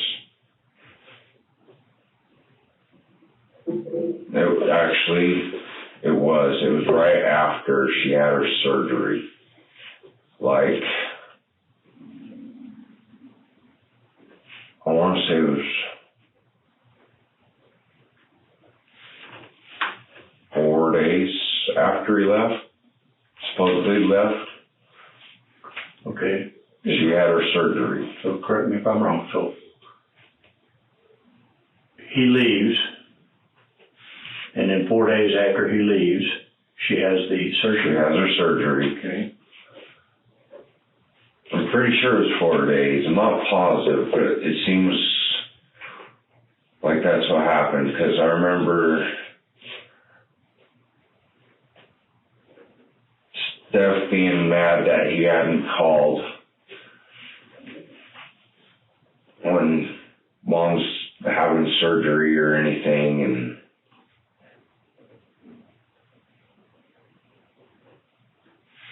not, like, gut-wise not feeling good, I guess, because of the surgery stuff.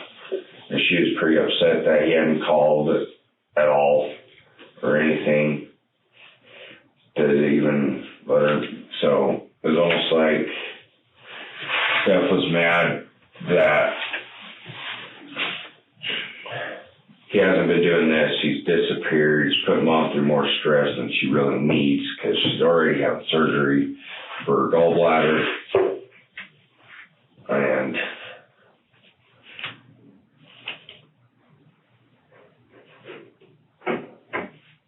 yeah.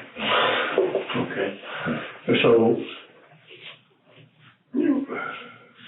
just prior to the gallbladder surgery, is she physically not able to get around? She was physically able to get around. Is she still doing her normal things? For the most part, she's working a lot more. She's worked a lot those nights and nights. I mean, she was putting up with some nights I didn't even want to ever put up with. Okay. I work nights and I don't like it. Is she able and capable, or was she able and capable of operating all the farm machinery? Oh, yeah. Very. And you know that? I know that because she would never let me run the damn shit. Okay, so she would do it? Yeah. Could she run the skid steer? Yeah. The backhoe? For sure. I know she could run the backhoe very well. She ran it a lot. Okay. I mean, I tried to run it for years, and she would never let me run it. She was always worried about her damn backhoe. You know, I could fix it. And then once I started living there and actually doing all the feeding and everything, I ended up being able to start running it.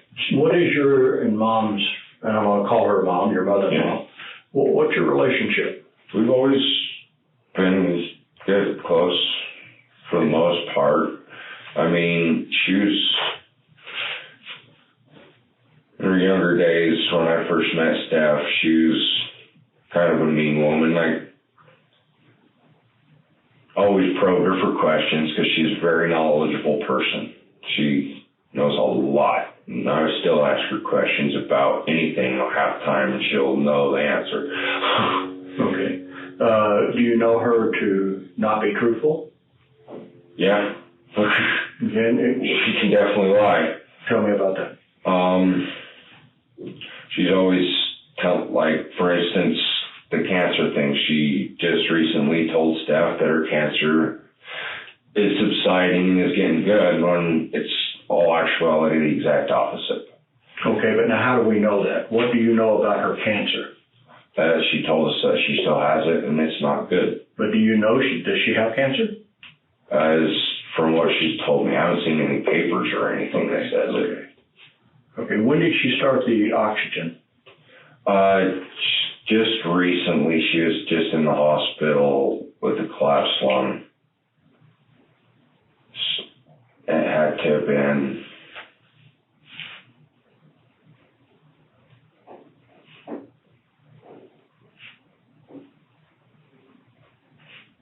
early spring this year. That she started oxygen? Yeah.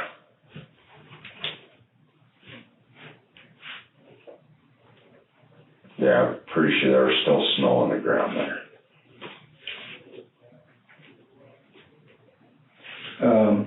When was the last time you saw her operate the tractor, the backhoe, or the skid steer, or any of the equipment?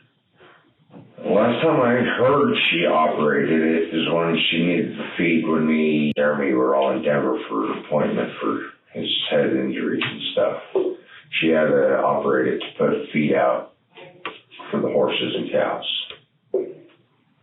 Okay, so when you were away, this goes back then into 2015, correct? That's when you saw. No, it's more recent, because I'm pretty sure it was when he got his plasty in. Because we were there for a little while when they were doing the surgery to put a whole new chunk in there, because what they did before was starting to just dissolve. Okay, so this was follow-up surgery. Follow-up surgery to put a new plasty in to his head. Okay, and was that this year? I want to say it was during the winter. Sometime during winter. This past winter? Yeah, this past winter. So this past winter, you know she operated the tractor? Yeah.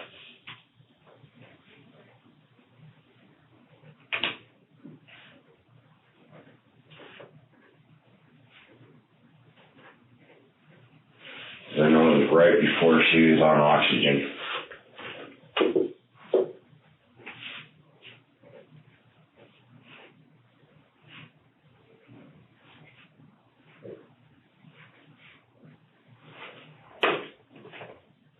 Okay, so she wasn't on oxygen. She had to use the tractor to, what, feed? Feed. Okay, what about snow removal? You guys have a ton of snow out there. And snow removal. Okay. Yeah. She did a little bit of snow removal. So she can hop on the tractor and do that? Oh, yeah. Okay, would she have been on the tractor anytime recent?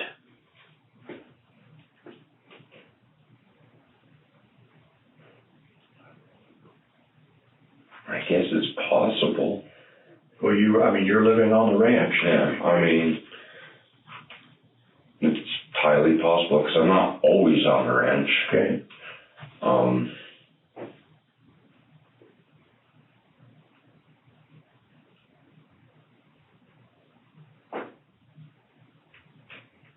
I'm not sure. Okay. I'm not sure if she's ran it real recently or not. Okay. Now, I want to go back. I do remember that when I parked the backhoe, I usually pull the seat forward so I can get out. I remember when I went to go put the barrel and all that in and move the backhoe, the seat was facing the other direction. Toward the backhoe? Toward the hoe part. Yeah. Which kind of threw me off. I was like, that's weird. I didn't really think anything of it. Okay. Now let's go back to your mother-in-law telling you that she did it. Okay, this was, and we did the search on Monday. When did this conversation take place? That following night. You mean Monday night? Yeah, I think as we were leaving, she was calling you. Did you go back out there Monday night? Me and my brother Jeremy, Steph was in the hospital because she was having a really bad anxiety attack. We needed to come back out and deal with the animals because nothing ever happened that day with the animals, so we had to go do it. So me and Jeremy went back to the ranch, told her that we were there, and that's when she pretty well started letting loose. And she told that to you and Jeremy? And Jeremy.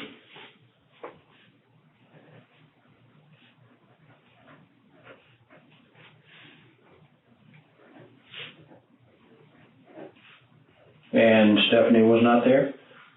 No. She was in the hospital? Still in the hospital. And I went back, after we did all the animals and stuff, I went back and picked her up. And she was in the hospital, why? High anxiety attack.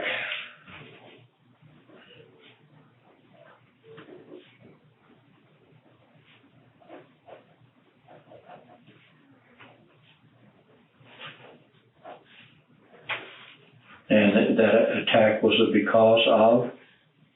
This whole situation.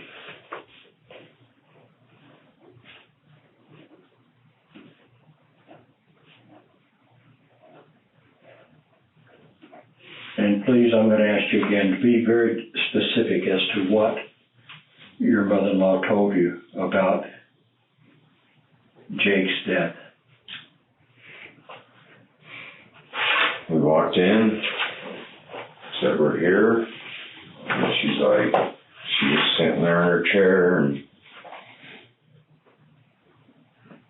been an interesting day. Sure you guys know what happened? We're like, yeah, sort of. We're kinda, what's going on? And she just started telling us, yeah, I told him I did it. I killed him, and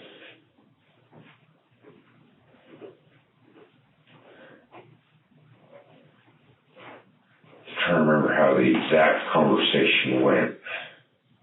This is how bad my short-term memory is. It's literally a day or two. She said that she shot him upstairs in the middle section of the loft. She wrapped him in plastic and drug him out and buried him.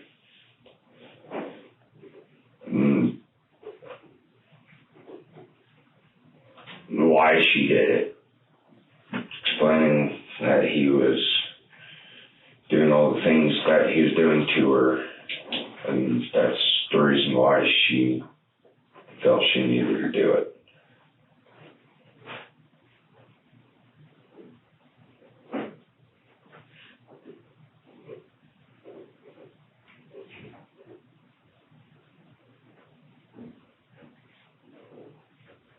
Okay, and so how did she get him out of the house?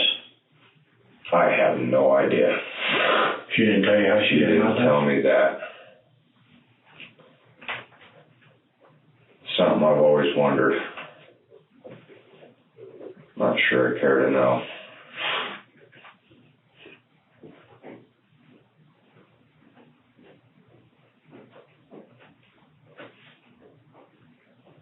Where did she shoot him?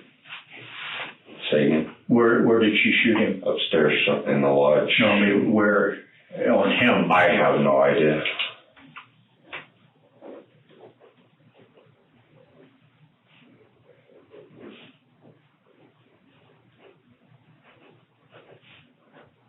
And where did she bury him?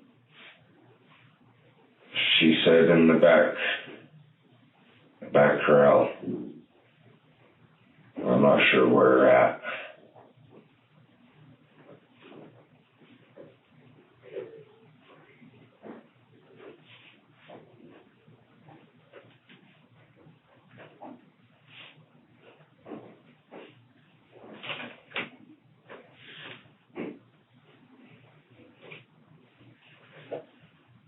Did she say what gun or was you? She told us she used the Chrome 357 Magnum. I'm sorry, just the which? The stainless steel 357 Magnum. And are you familiar with this Chrome 357 Magnum? I think I remember seeing it once. Where did you see it? Under her bed. She was actually grabbing me a revolver for Jeremy to use around the ranch because we kept having critter issues. What kind of critter issues? Raccoons and skunks. Okay.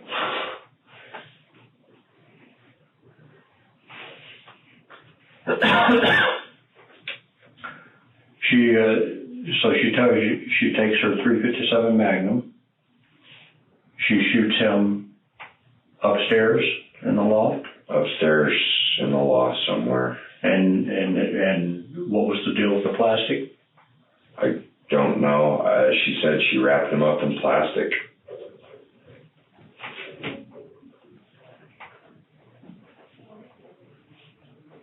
Okay.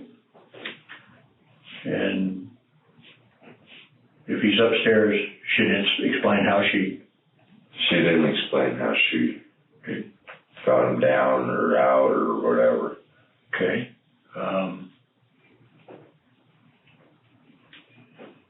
What... You didn't, I mean... You're sitting there having this conversation with your mother-in-law, and she's explaining to you that she just shot her son. Yeah, and I'm standing there sick to my stomach. Okay. I'm standing in front of somebody that just killed somebody else, and they're explaining how they did it, sort of. Or not how they did it, but that they did it. And I kind of wanted to puke. I still kind of do. I almost puked this morning just thinking about it. Okay. But now at some point, and I kind of skipped over this, at some point there was an issue with a mattress that she wanted moved. Yeah, it was a while after, and she was cleaning the lodge out. How long was a while? A few months. Okay. It was a few months, it seemed. And she was cleaning the lodge out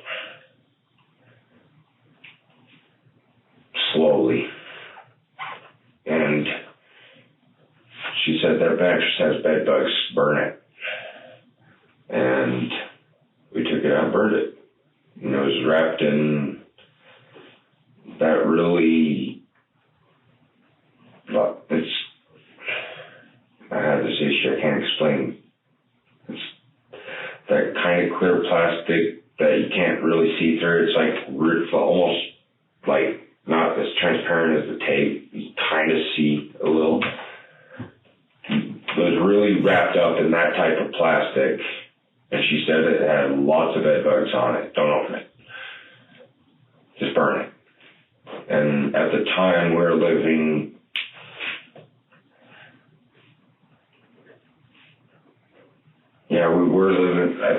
it might have not been that long after her disappearance now, I think, because we were living in the apartments at the time.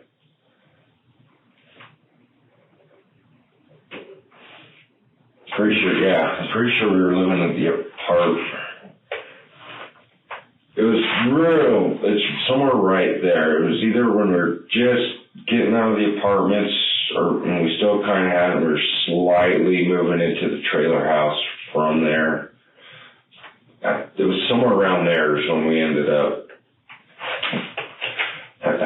they ended up on that burned. So we burned it, and that's where it's at.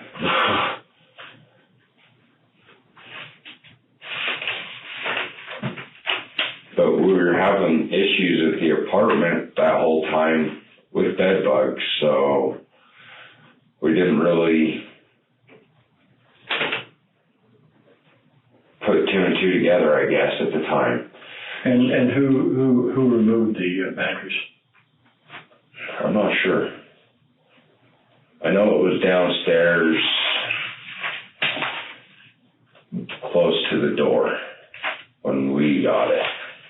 So the mattress was already downstairs? Yeah, it was already downstairs and by the door. So all we had to do is pretty much open the door and drag it out of the hill to the burn pile. And who helped you? Stephanie. And how did you burn it?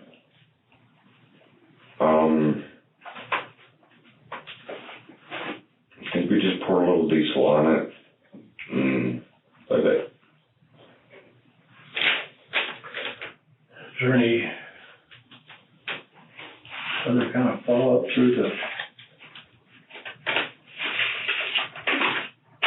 Something, and then while you're kind of reviewing, I just want to, so you and Jeremy go out there Monday night, your wife's in the hospital, and does your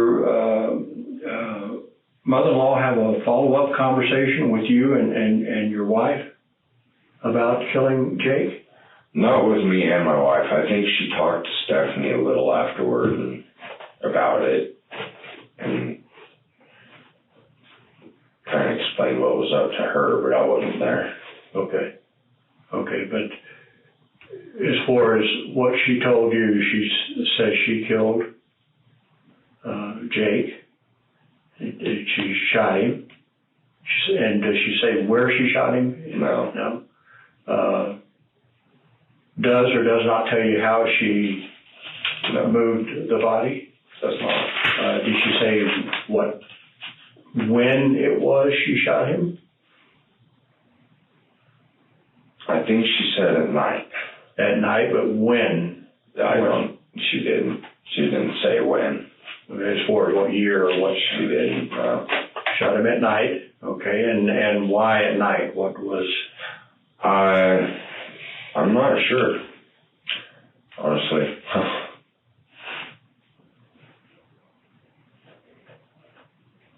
Okay. She says I waited till everybody was gone that night.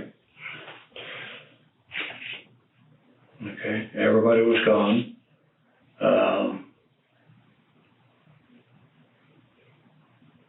And at that time frame, was it just the two of them that were living on the ranch? Yeah.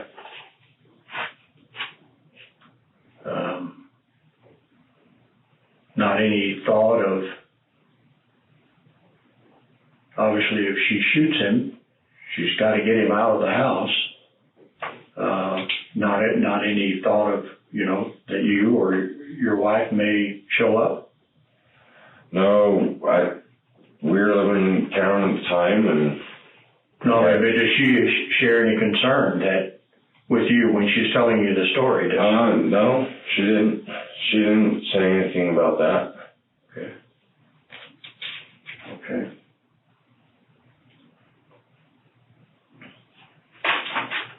Okay. She just said she made damn sure that nobody was there, and that was it. Okay. I think we'll take just a short break, and unless you've got something, and see if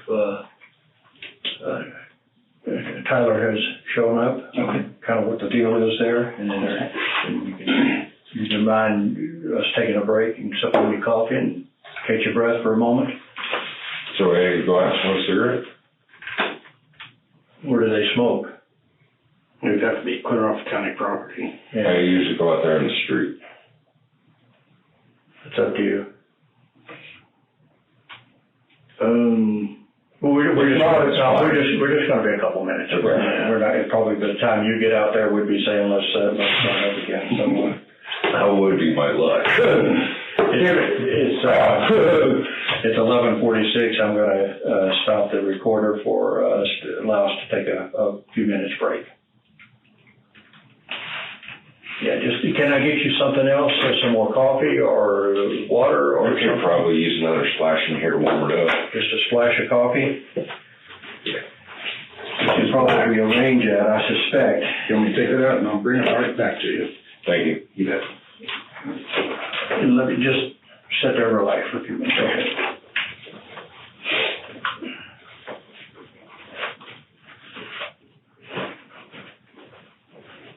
I'm just going to pull this duper, okay?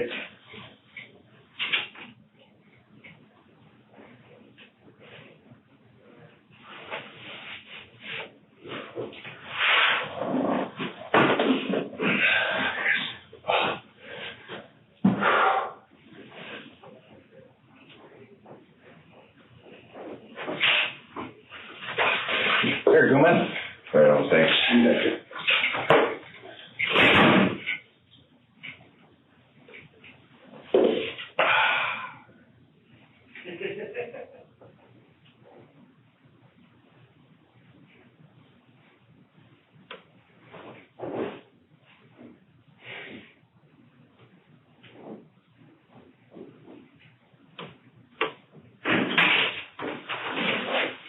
See, you would have had time to smoke a cigarette.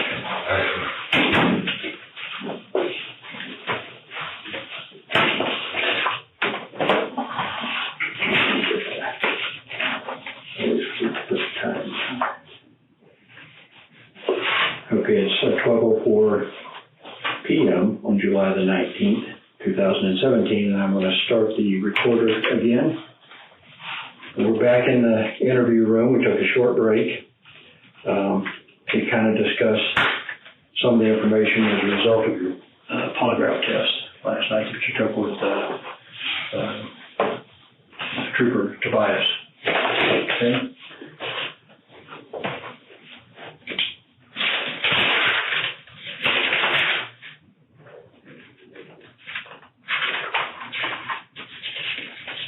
Dave, let me ask you real quickly,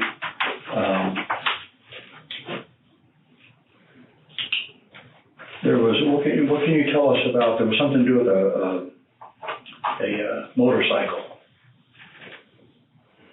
Motorcycle. Yeah. Jake's motorcycle?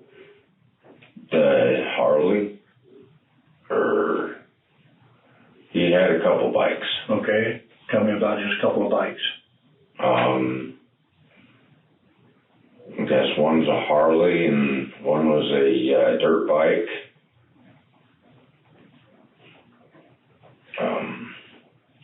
I ended up buying a Harley for Mom because she needed to pay the bills for on the skidster and some electricity and stuff. And how much do you pay for the Harley? I think I agreed on $2,000 to her. You paid her $2,000? I think so.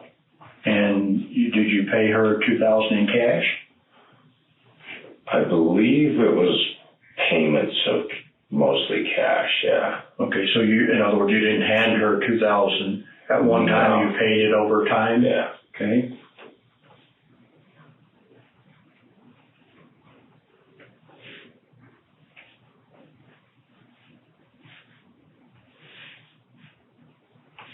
And where's the Harley now? It's there on the ranch. The Harley's there on the ranch, okay.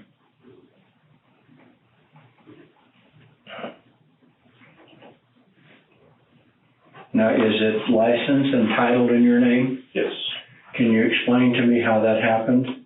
It was titled in Mom's name. That's why she was able to sell it to me. What about the dirt bike? What was it? What kind was it? It was, I'm trying to think of how the heck it's spelled. Who's a bird?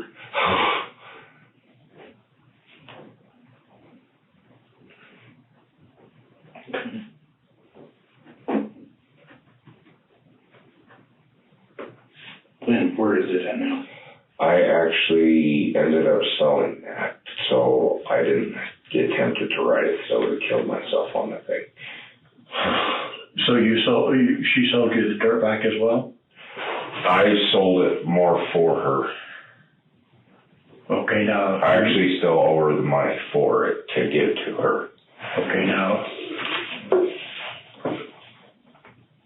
How was that title? It didn't have a title. So the motorcycle didn't have a title? No.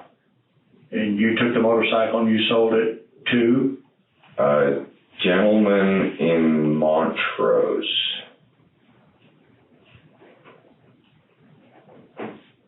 And gentleman's name? I honestly don't remember. How did you happen to know someone to sell it to? Not Facebook, I just listed it. Okay.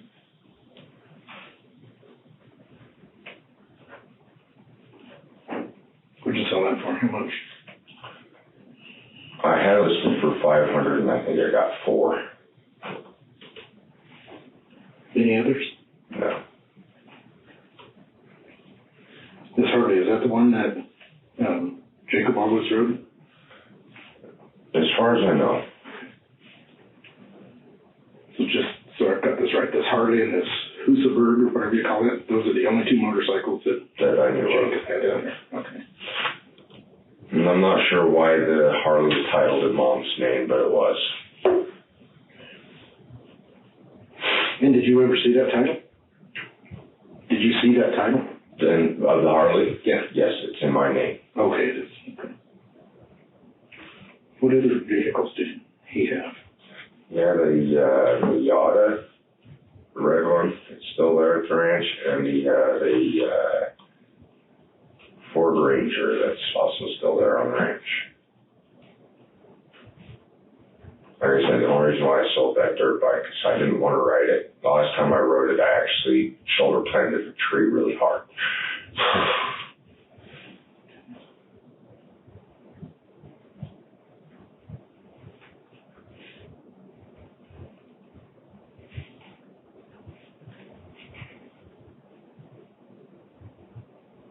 For some reason, I'm a lot calmer on street bikes. I actually just cruise.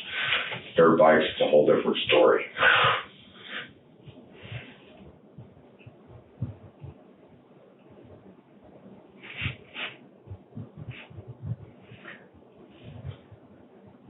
David, what can you tell me about the will? I have nothing to do with the will. Okay, I'm not asking what you had to do with it. What can you tell me about the will? I have no idea about the will. You have not been consulted? No one has discussed in your presence the will to the ranch? No. All I've heard about the will is that it's supposed to go in Stephanie's and Shane's name. That's all I've been told about it. How did you hear that? How did you hear that? Stephanie.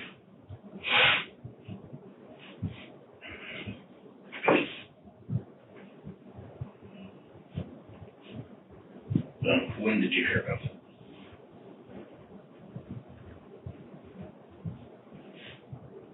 Honestly, not sure. Don't remember. Rough idea. It was definitely after Jake's disappearance that they all talked about it, but I was not involved. So, just kind of walk me through this. So he disappeared.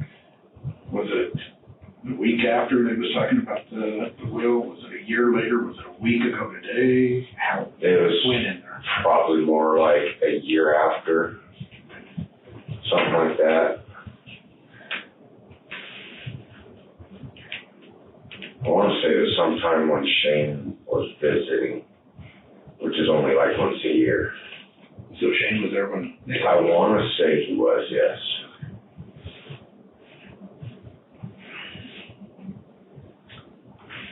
David, do you understand the severity of this situation? Yes, sir. Do you understand and know the penalty for first-degree murder? Yes, I do. And What do you know about first-degree murder? That you kill somebody, you pay the price. Okay, but what is the price? You go to prison or death sentence or whatever. I don't know. You can spend the rest of your life in prison, or you could actually be put to death. Mm-hmm. Okay. And that's kind of what the world we have right now. Yeah. Is first-degree murder. So what I want to emphasize to you is right now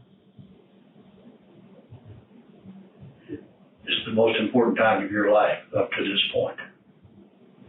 And the most important thing that you can do right now is to be honest, because you haven't been honest. Yes, I have. Now, okay, let me finish. You know, and you knew when you came in here last night to take a polygraph test, the difference between telling the truth and not telling the truth, being honest and not being honest. And you knew when you came in there last night, when you were asked certain questions, whether you were going to pass that test or fail that test, right? Yeah. Okay. Did you pass that test? I have no idea. I hope I did. What do you mean you hope you did? You either know you did or you know you didn't. I know I did. You knew you passed the test.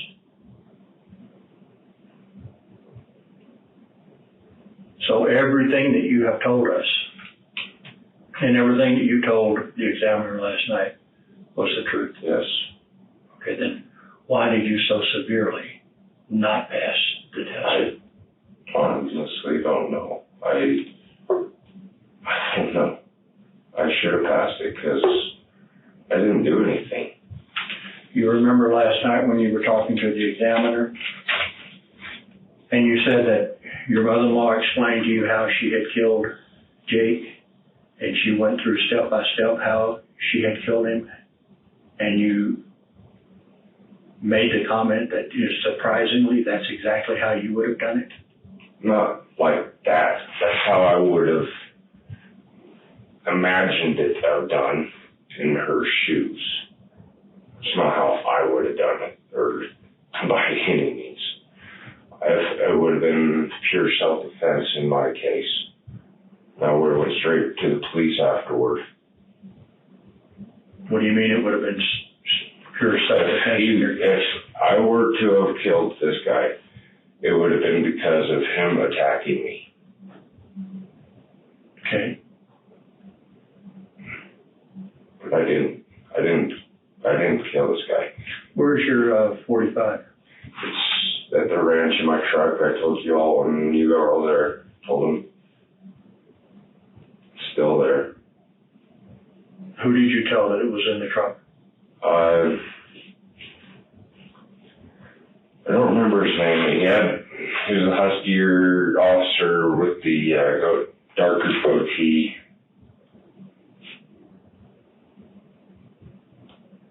I don't remember his name. It was one of the first ones there. Okay. Did you use that gun to kill Jake? No. I never shot a gun at that. I never shot a gun at a person in my entire life. I couldn't imagine doing such a thing. Why is it that you tell me that you dug the hole and you buried the 50-gallon drum with the goat head, the sheep heads, and the other parts, and your mother-in-law is saying she dug the hole and she buried the drum? I don't know, because I know what I did. I buried a drum because I was told to bury the drum. Hey, look, I like you, and I want to help you. But in order for me to help you, No, listen to me. In order for me to help you, and maybe in order for me to keep you from going to jail or maybe prison for the rest of your life, if you've ever told the truth in your life, now is the time to simply, now listen to me. Don't say anything, just listen. I want you have got to be honest. Now, you sat here, we talked to you the other day on Monday, and we've asked you certain questions. Some of that stuff was true. Some of that stuff was bullshit. Okay? Now is the time to put the bullshit aside. Be honest with us so we can help you out. Do you understand that? Sure. Okay, you need to back up and start over and tell us the truth. You know more about Jake's death than what you've told us. If you had told the truth last night, you would have passed that polygraph, no problem. And we would have been in here shaking your hand, patting you on the back. And I want to shake your hand and pat you on the back when you leave here, okay? Because you're going to leave here. When we finish, you're going to walk out the door and go home. But you're going to have to tell me the truth. Telling the truth. You haven't told us the truth. I don't know where. Tell me about Jake's death.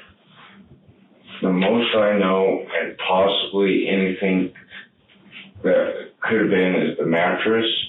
And for some reason, something was funky when I buried the barrel. Why was something funky when you buried it? Because when I dug the hole, water was pouring in, and there wasn't manure in the bottom of the hole. When I got back, there was manure in the bottom of the hole. And did you see a plastic bag in the bottom of the hole? No, I did not. All I saw was manure and water.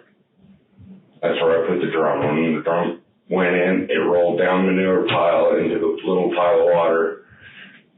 And then same with the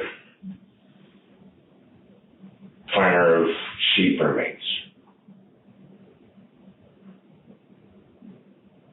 You know that your mother-in-law her health is probably failing. Yeah. And you know it's quite easy for her to be able to step up and take the blame. Oh, I understand that. You understand that? Yeah. Okay. But I know for a fact I didn't do any of this. You I'm did? telling you the God honest truth. I promise I do. There's no way in hell I could ever do anything like that and live with myself. You didn't like the guy? I didn't say I didn't like the guy. In fact, I told the other officer last night that I tried to make up to him over the incident of our shouting match. I tried to actually make up to him and apologize on my end and talk to him about it. And he flat out refused to. Okay, so are you telling me you're the good guy, he's the bad guy? Not necessarily.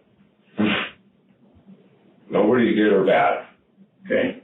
I'm just saying we both had our problems and we both fucked up. And I was willing to step up to the plate and talk and apologize and get over the matter and just wipe it off the slate. So we could start fresh, be brother-in-laws, and that's that. Why, when I took your mother-in-law out to the corral to have her point out where the body was, she said, "This is where we buried him"? I don't know why she said we. She did start the hole. Said, "I want the barrel heads here." What do you mean she started the hole? She started the hole. I put it back, go back there. And she started the hole. Tell us about that. Dave, come on. Come on, son. Okay. Come on. Let me help you out, okay? Come on. The only thing that's going to save you is you've got to get this off your chest, okay? You've got to get it off your chest. Just be honest with us so we can help you out, okay? So here's the thing. I had a really big suspicion, and I think it might be true. And I just freaked out about it. Don't give us half of it. So I was cleaning manure, putting it in the back, and I saw a white bag and some bones sticking out of it when I was dumping manure back there. And I thought something looked funny. I didn't really want to think about it. Didn't want I just didn't want to. I wanted no part of anything like that. What did you think? That it could have been an animal. That's what I was told, that it was a bear, an illegal kill of a bear or something like that, an illegal animal that was put there in this pile of manure. I didn't think it looked right. It just didn't look animal to me. All I saw was bones, like part of a rib cage. And I was told it was an animal and to bury it. And I just didn't think it looked right. It kind of freaked me out. And I just wanted to just keep it thinking it was an animal. So she had me put the backhoe back there next to where it was, because I didn't want anything to do with anything illegal at all. I love my son. I want to be there for my son. I've actually kept my driving record clean as shit for years because of it, since he's been born.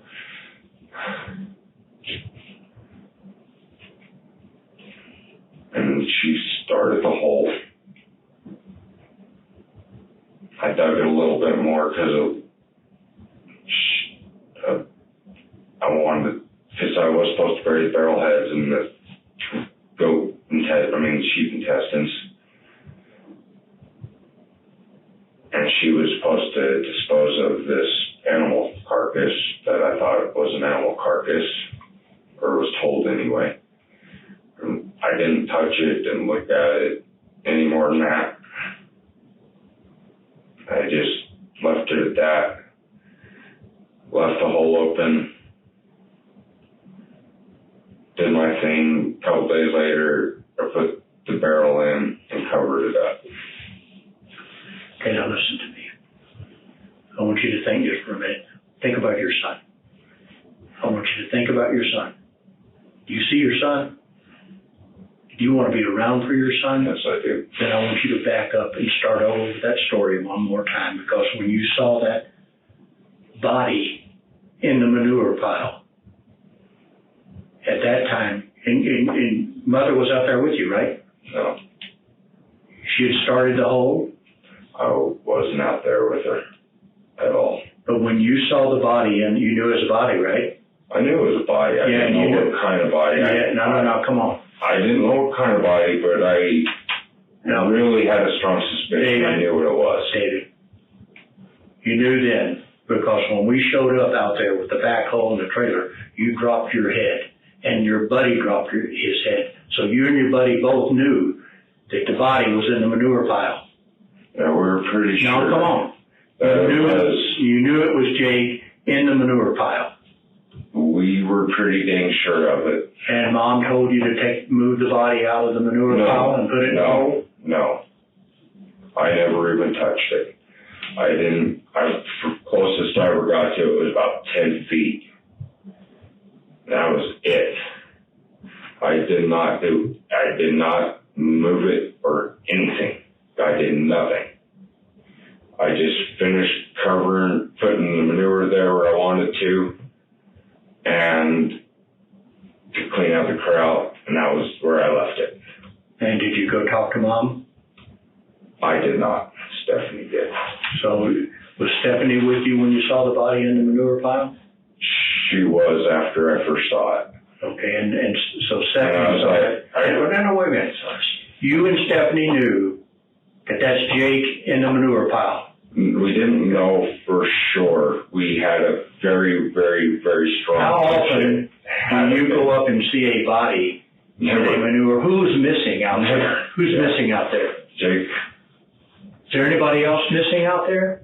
Not that I know of. Then whose body would have been in the manure pile?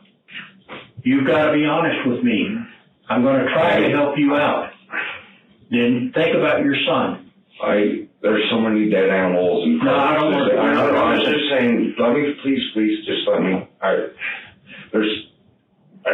didn't want to think that it could have been him. But you knew it was him. had that really strong gut feeling that it was him, yes. But I didn't know if it was, because all I saw was part of a rib cage in plastic, and I thought it was kind of weird that they would wrap an animal in plastic and put it in the manure pile. But I left it at that, and I did not want any more part of it than that. And what did you and Stephanie discuss?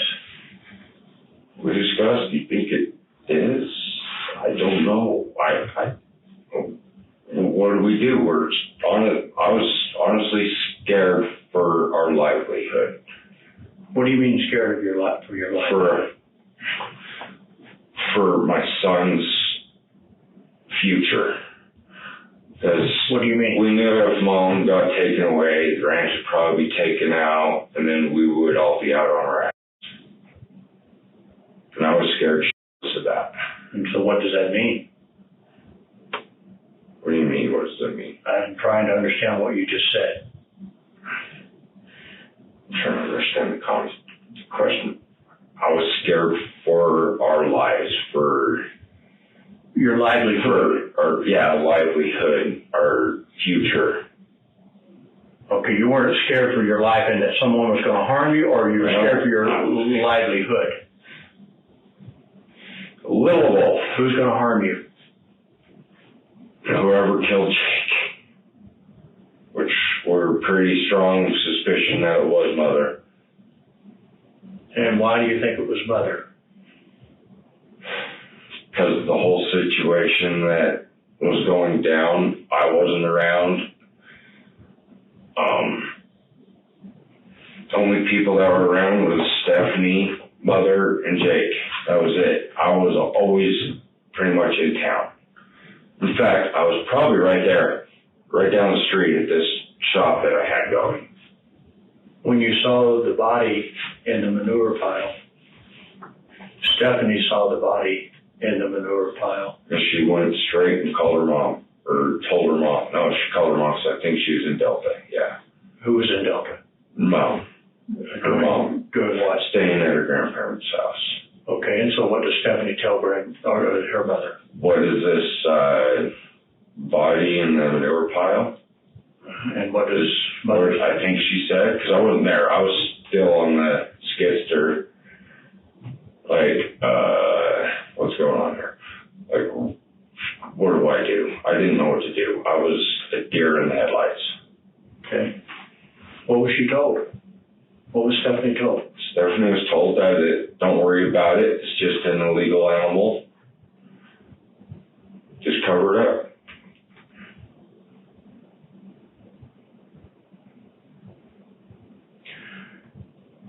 The difference here, Dave, is first-degree murder, or maybe failure to report something that you should have reported, which is very minor. Yeah. Okay? I said it was very... Listen to me. There's a gauge in between there. And your honesty is going to depend on where that gauge falls. Okay?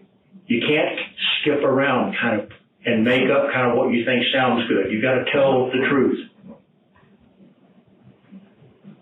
So you're getting there, but you haven't got all the way. I don't know why I didn't say nothing. I knew I should have. I've had that gut feeling I should just say something. I should go in and say something. I don't know, I was thinking too much into it, I guess. I'm scared for my son, my wife, and mine, everybody else's future. So I've never been around this type of thing. I grew up in Logan, Utah. Went to church every day. Believe in God? Good feeling that somebody's out there.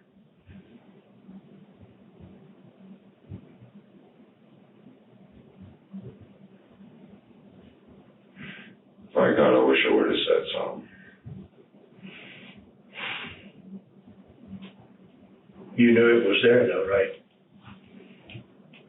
When that backhoe showed up, you knew why that backhoe was showing up, didn't you? I knew why everybody was there.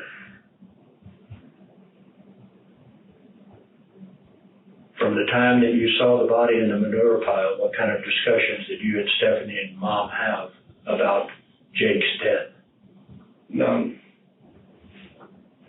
Me, Stephanie, and Jeremy joked about it a little. Like, what if it really is Jake? Because we didn't want to believe that it was actually him. We wanted to believe that it was just an animal. We really did. So we,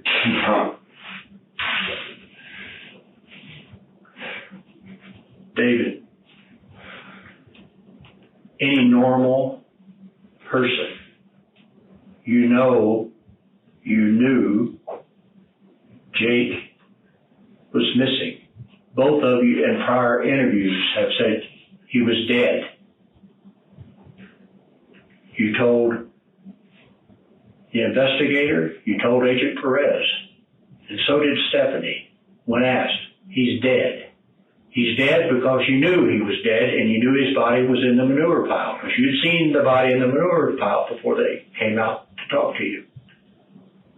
was it? It might have been, actually, yes. I think you're right. I think it was before. I saw that before then. And so a dead body. So, yeah. Is not something to sit around and joke and tease about. No, we weren't. This guy has been missing for 2 years. We weren't really joking about it. We were very scared about it. And I guess to relieve the pressure, we kind of tried to laugh about it. Not laugh, that's not it. It's just tried to put it off for minds. It was just a dead animal. What do you mean just a dead animal? It's her brother. Yeah, I know. I'm sick to my stomach that I even...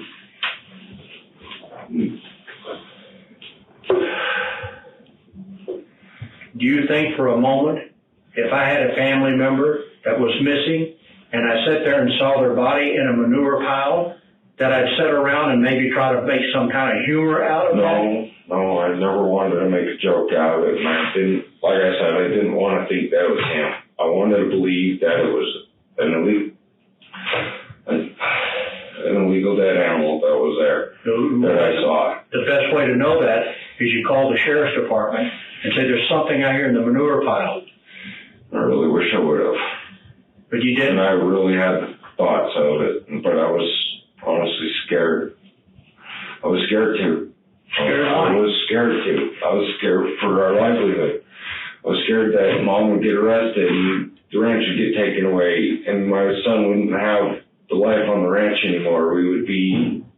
So that's more important to you than reporting a first-degree murder, huh? Is my son Somebody's life has been son. taken, and that's more important to you that you're going to have a table to eat at than reporting a crime?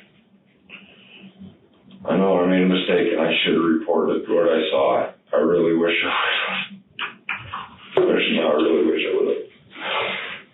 I love my son so much. I just wanted him to have life. Dave, look at me for a minute. You were afraid for your livelihood because you knew Dad would get arrested, right? And the reason is because you knew damn good and well it was Jacob Millicent, didn't you? I knew it was.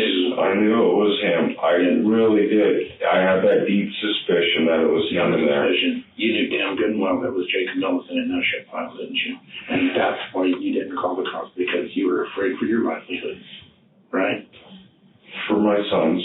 Yes, for your son. For my son's livelihood, I was afraid that the ranch would be gone and he would never get to have that again. Okay. I wish I said something. I even sat by myself like I really should call. I really should go in and talk to somebody. And I really stressed about it a lot. You guys are, and I was really freaking out. I don't know. I was scared. I don't know. I really wish I was. Okay. Dave, I was also unmarried. I've also got kids. I also know that if this happened to me, my wife and I would have talked about it. You and Steph talked about that. Stephanie knew that was Jacob Millicent, didn't she? I'm pretty sure she did. Not pretty sure. You know. I know she probably knew. I can't speak for somebody else is what they think. I can't. I knew that it had to be him. I didn't want to think that it was. I didn't want to think that would ever happen. I can't believe something like that would ever happen. I can't believe people are like this. Okay, the first way we're going to get past this, you have to admit to me. You look me in the eye, you tell me you haven't lied to us. We're going to go over some other lies that I know for a fact you've lied to me about. So let's start right now. You knew that was Jacob Millicent, didn't you? When I saw the bones at the time when I was in the skidster, felt that doesn't look right. It's gotta be him. When I was in the skidster, so I literally just instantly started seeing it. Shut the skidster off. Pulled up the thing, ran over because Steph was on the other side of the building doing chickens. Ran over, you need to come look at this. Come look at this. Tell me what you think. So she ran over and she's like, I don't know what that is for sure. And she didn't run, she went over and called her mom from the old house. And I was like, what is this? Okay. And she told you it was an illegal dead animal? Yes. Didn't you call bullshit? In my head, yes, I did call bullshit. I have a feeling she did, yes. I have a feeling you guys talked about it. No, not you sit here and believe that you guys just said, oh, okay. And that was the end of it? No, it wasn't like that. It wasn't like that. It was like, I don't know what to think. Is it a dead animal? We talked about it like that, yeah. We didn't know what to think because obviously we're both scared for our lives, our livelihoods with our son.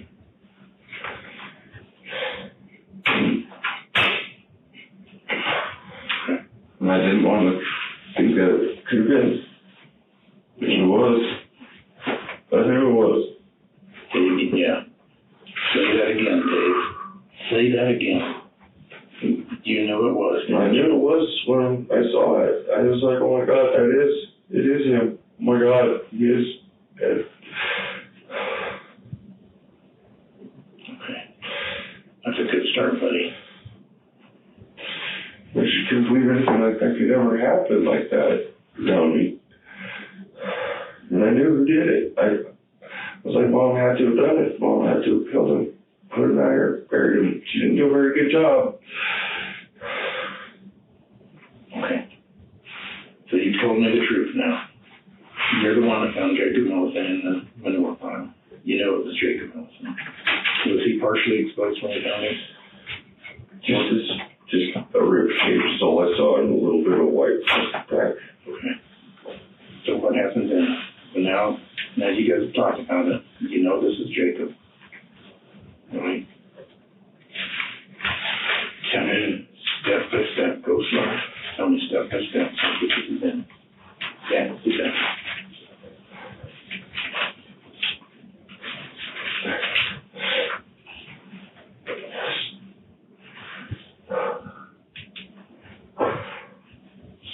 Stephanie came back out and said, Mom just says it's a dead animal. You just cover it up. So that's exactly what I did. I just covered it up. Let's back up a little bit more. She said it's a dead animal. Mom said to cover it up. It's an illegal dead animal and just cover it up. You walk back. What happened? You get in the skidster? I got in the skidster and just finished what I was doing, cleaning up the manure pile. Dave, you're going too fast. Sorry. You got in the skidster. You can see his partially exposed body laying in the manure pile. Tell me how you scooped it up. I felt very sick. I didn't scoop anything up. I didn't touch it. How did you move it from? I did not move it. Who did? Anywhere. Mother moved it from where it was. Now wait. Dave, you're telling me two stories now. You're telling me she told you to bury it and you did. Now you're telling me to bury it. To cover it up. To just cover it up. So I covered it up with the manure that I was scraping from. I was trying to clean out the corral for stuff and the horse rides and all that. So I was moving manure back there where it always went. And I was about halfway in the middle of it when I actually noticed what I saw. Because I was turning around and it was right there, and I just kind of did a double take, and I just literally stopped dead in my tracks right there. And she said, "Come back, just cover it up." So I kept going, getting my scoops of manure from the corral, and I just put a bucket load over it and finished scooping a little bit off and just put it more off to the side. So the manure pile was right here.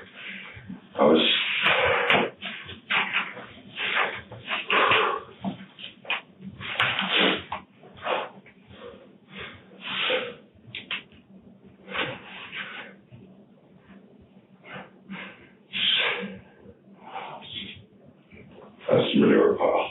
Okay. Where's the gate? Chickens at? So the chicken building's right here. Okay. It's right here. I was scooping out of this part of the corral. Okay. Part of the chicken coop and a little bit right here. I'm putting it all right here. I saw him right here. Because I was pushing everything right here. I saw him right here. When I turned around, I stopped like right here. I was looking. I was like, that doesn't look right. So I got out, turned off the skizzer, ran out because stuff was over here. Dave, you walked up here a little bit closer, didn't you, before you ran off? Just to make sure that was him. I think I walked like right here and just kind of looked from a little bit of a distance because I didn't want to get up close because if it was what it was, I just didn't want to see that. But you did see that, so what did you see? What did you think? Part of it. What did you think then, buddy? I was very scared. Doing good. Keep I didn't know what to think. Oh, I had no idea what to think. Okay, so you ran and you... So I ran. Yeah, we need to come see this. Okay. Tell me what this is. And that's about as far as we all got. Slow down, Dave. Slow down. Step back in back with you. Show me where you guys went to. We came around and stopped about like right here somewhere. About how far apart? I would say Pretty close. 20 feet or so. So you're standing there with your wife. What is said? Is that what you think it is? And what did she say? I don't know. Maybe. I'm gonna go call Mom. So she did. So I walked back over here. I was talking to my brother Jeremy, and he was kind of looking from a distance. What did Jeremy say? He didn't really say much. He's kind of, he didn't really, I don't remember him really saying much at all. Like, is that what I think it could be? I was like, I don't know. Staff's gonna go call Mom right now.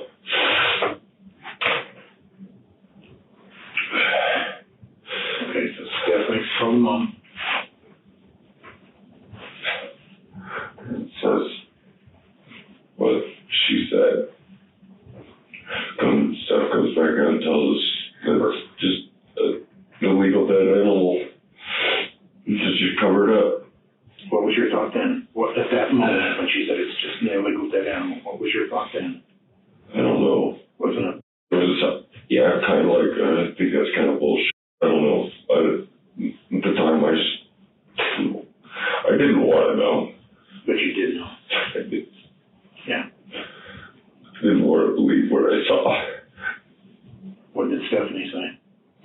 Stephanie knew also.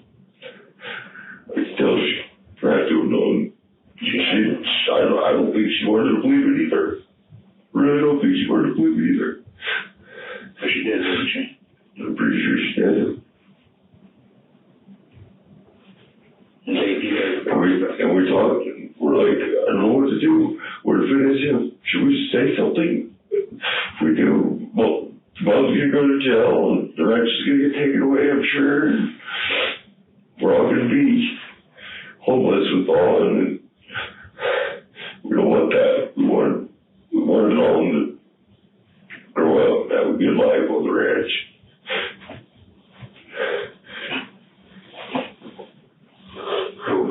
tell me about the decision you and Stephanie made about going ahead, even though you knew this was Jacob Millison. Tell me about the decision you and Stephanie had to have made right then. I always do. I do what I'm told. I do. Yes, I will. And what did Stephanie tell you to do then? I did what she said Mom tell to do. Just cover it up. Don't touch her, nothing. Just cover it up. So that's exactly what I did. I just put a bucket load. I literally just put one over it because I didn't want to be anywhere near it. And I put the rest what I was doing over here more.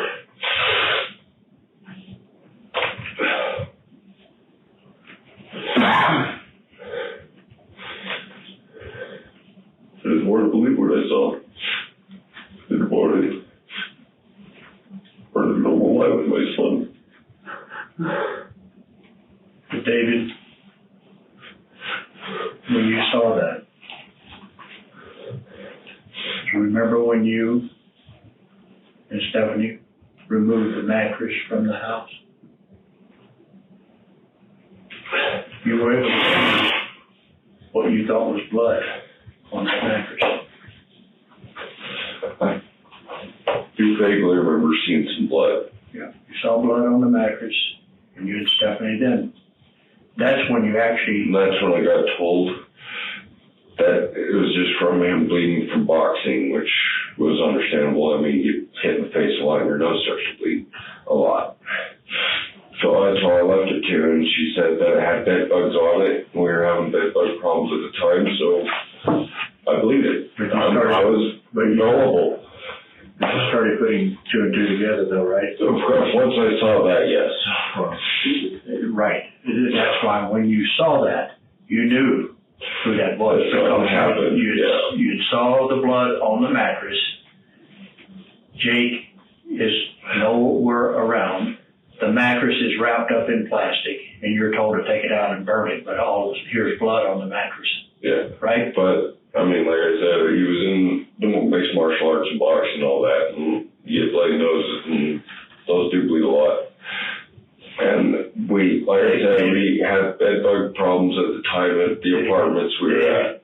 David, get off the martial arts. Now listen to me. Get off the bed bugs. You've got a brother-in-law. She's got a brother that's missing. Yeah. And all of this, you're talking about the ranch. There's a big dispute over the will. Who's going to get the ranch, right? I guess. I don't know. I'm the type of person that really don't care about land possession. I grew up in a trailer house with an alcoholic mother. I was on my own when I was 13. I bought my grandpa's motorhome. And I lived in that on a farm without power, without anything, no running water. I did farm work till I was like 18. Every now and then we'd move it over to his house and let it hook it up to power. And that was what I call my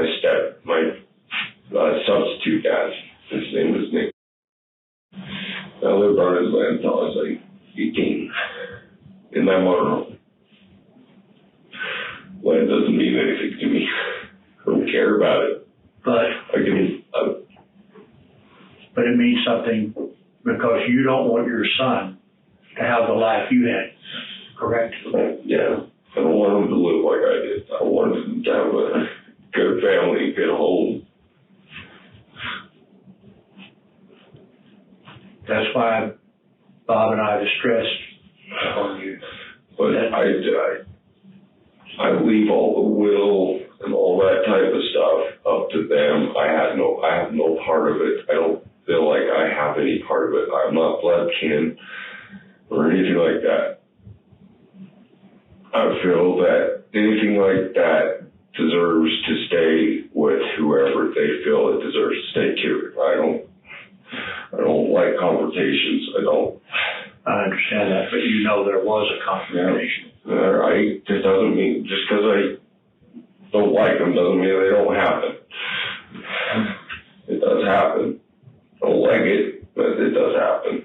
Confrontations happen with everybody.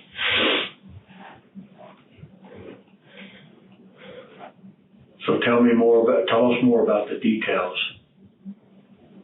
of how Jake was killed. I don't have any. I told you everything I know on that one. Just what she's told me just now. All I know is that he was right. I saw him right there in the manure pile. And then what she told me yesterday, or not yesterday, the night before yesterday, that night you guys raided or whatever. That's all I know.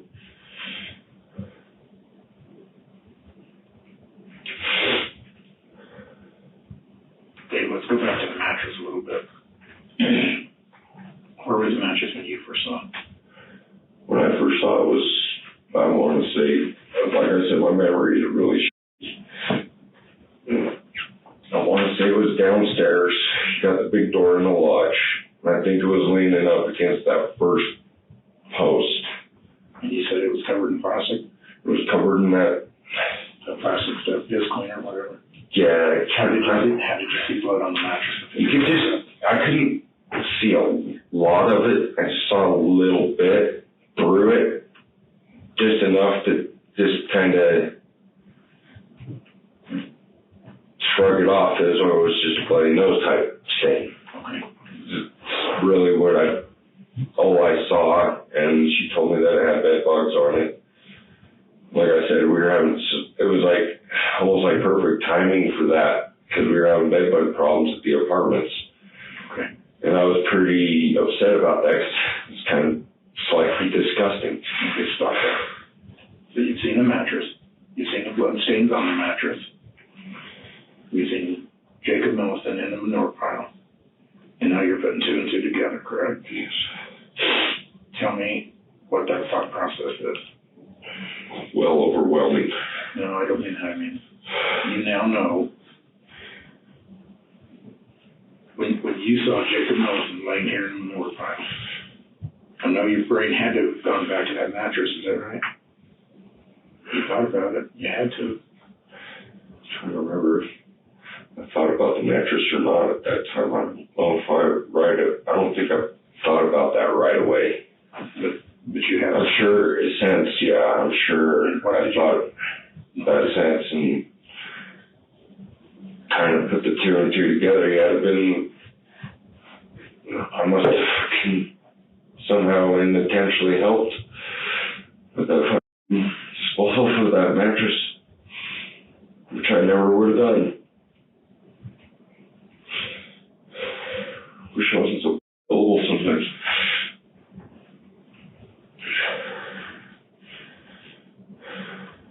Was hell a good lion. Okay, so the mattress is downstairs by the door. What's the rest of the lodge up there look like? I have no idea. I never went up there. I wasn't allowed until later on. What do you mean you wasn't allowed? To go in the lodge. Why? Because that was Jake's domain. Jake wasn't there. But Jake wasn't there. Who told you you couldn't go in there? Mom. Did you ask her about that? No. What did she say? I just didn't want to invade anybody's shit, so I didn't. No, what did Mom tell you? Did she say you're not allowed to go into the lodge? No, not like that. Just, don't go in the lodge.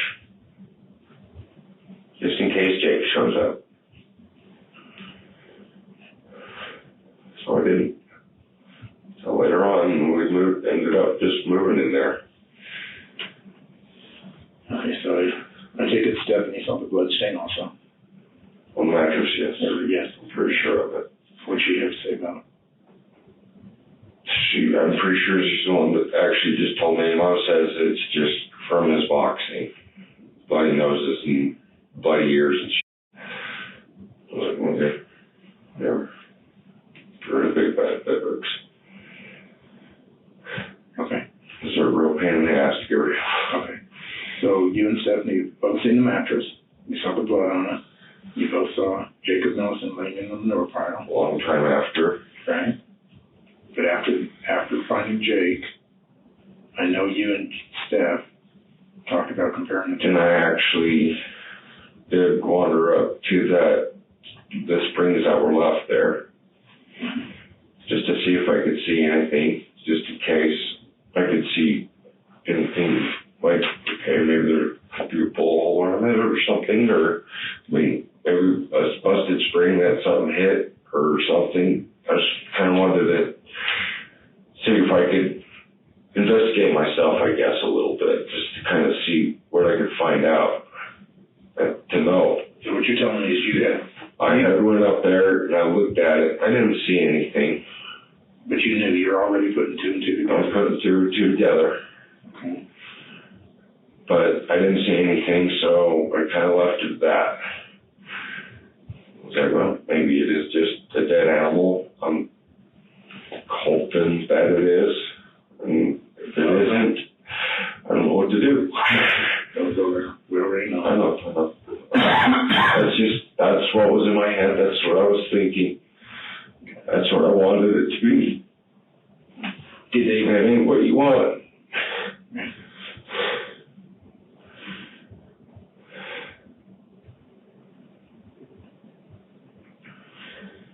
Feel we could have got things.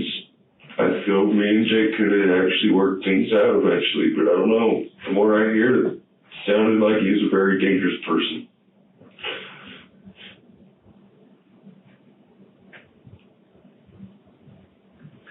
But I feel I can always look up to people with most anything.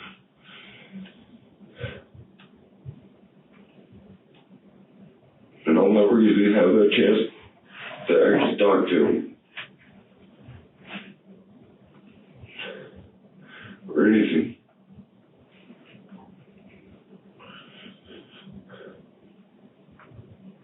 I don't even know how to feel about Mom now. I don't know how to feel about being on the ranch. We haven't even slept upstairs in the lodge since we found out that's where it actually really was.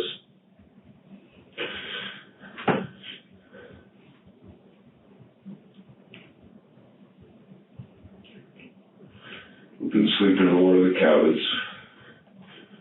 I'll go to the lodge, take a quick shower, make a little coffee, and take her right back out to number 3. Sit there. Weren't you sleeping in a lodge on Monday morning when we came out? Yes. You just got done telling me you don't sleep in the lodge, but yet I know you will. No.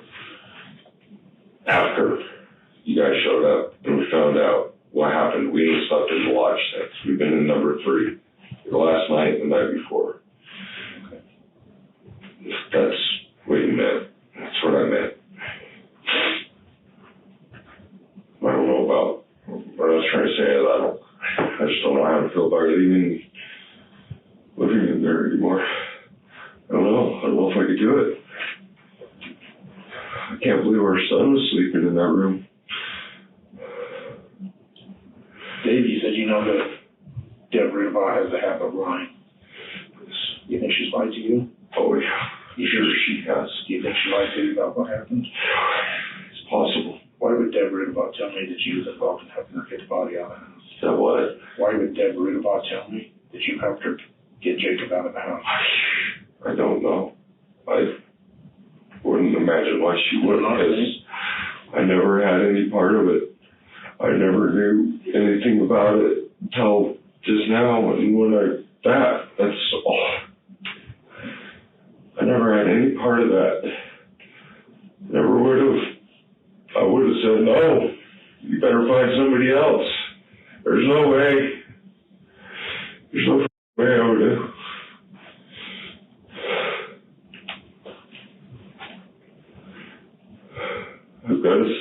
I can't do that. No.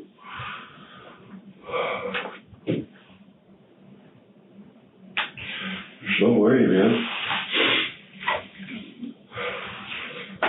How did that little lady, little elderly lady, get that body out of the house? I wish I knew. She's a very smart woman. I'm sure she would. That's disgusting, sorry. I don't know. I don't know how she would have done it. I'm highly amazed. I don't know how she could have ever done it. Dave, I think she told you how she did it. No, she hasn't told me how she done it. She didn't tell me how she drug him or whatever. I guess she drugged him. I don't know. Was that a heavy mattress? I don't remember. I don't think it was that big of a mattress. I remember it was one of those. It seemed like it was one of those old style because it had this. Obviously, had the springs in it. So I guess it was slightly heavy when compared to some. I don't know. It was so long ago. I don't remember. I couldn't tell you the weight of that thing. How would she get a mattress down to that door by herself? It was just a little twin. It was somewhat heavy. She weighs nothing. Drag it. They're easy to drag.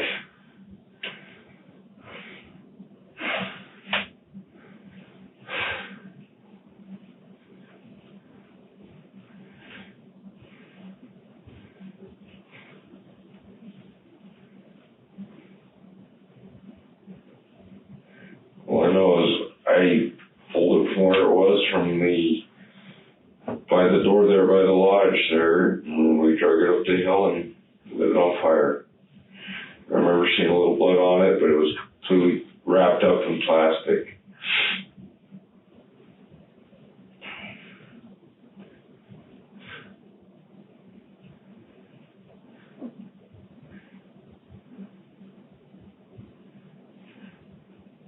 How did you know to tell the polygraph examiner that she used common law and cables and stuff like that to get it out of the house?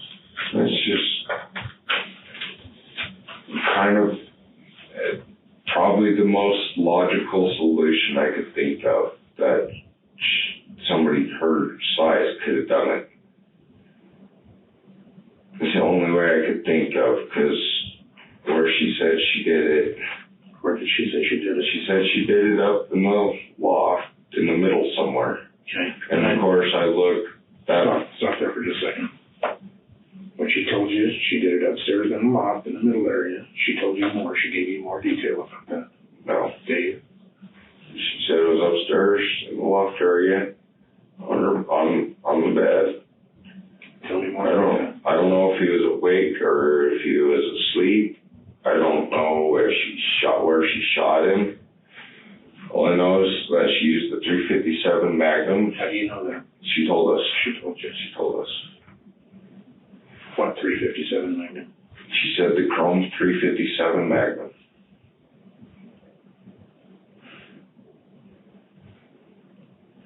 Keep going. Well, let's head all around.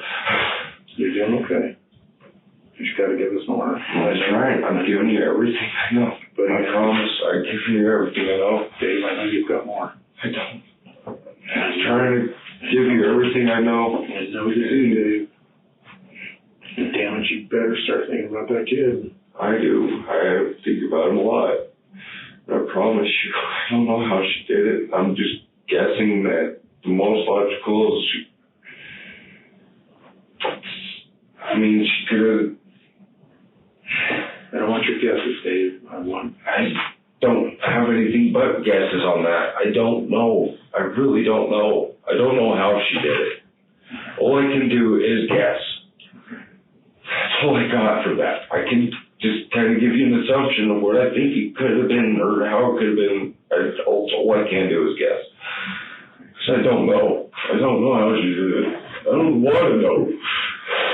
I don't know. I But when you're thinking and mention a come along to Not where? come along. What? Like a police is, I was thinking, well, rings up in my head when I was with my guess is like, what do they call it? Like a block and tackle. I don't know. I don't even know where any are on the ranch right off the hand. But I mean, that's it's like you learn in school. If you move something heavy, gears. I'm a gearhead. I build things. So I think of how could she have done it? How somebody her size, how could she have done it? And that's the only way I could think. I mean, she could have, I guess, rolled him. Maybe rolled him. I know that there's one of the steps is loose, so she could have pushed him off. I have noticed that because every time I go upstairs, I've actually slipped on it. But one of the stairs is actually loose. So once I found out yesterday, I actually thought about, not yesterday, but the day before, I thought about it yesterday and was like, man, that's probably why that stair's loose is because how she got him down somehow. But I don't know how. I honestly don't know how she did it. I really don't want to know how she did it. I didn't even want to know she even did something like that. But she gets him down, and she's using some kind of mechanism measure or something. Where does she take him? I don't know. All I can do is guess. Like I said, all I can do is guess. I don't know how she did it. All I got is the information she told me of that night that you guys showed up. And she explained that she shot him upstairs in the middle area with the Chrome 357 Magnum. And she got him wrapped up and outside and disposed of him. That's what she told me. That's all I know. I don't know how she did it. I don't want to know how she did it. I had no part of it, and I never wanted to be a part of it. I didn't. It's just wrong. It's just wrong. There's other ways that are legal. You can do it legally.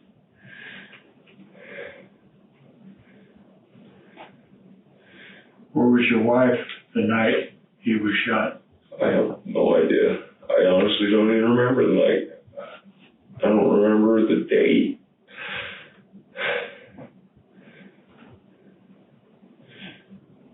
I have a feeling I was probably right here, right down the street from here, in that shop right there, working on cars. In fact, the truck is sitting right there that I was probably working on. What are you going to say when your wife's DNA comes back on the gun? I will be highly shocked. I don't know what I would think.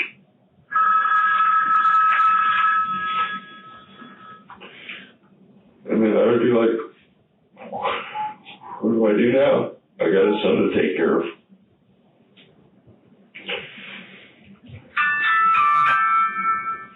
I apologize for that sound. Sorry.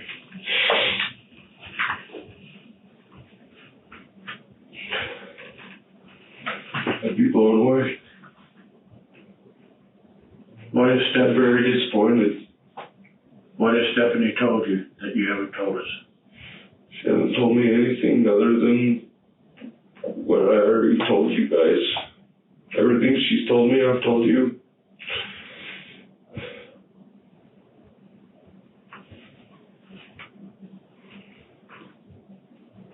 So you know Stephanie's sitting in another room in there and she's giving her story too. And you think they're going to match up? I don't know. I don't know what her story is. All I know is I'm telling you guys what I know. And everything I could possibly even remember.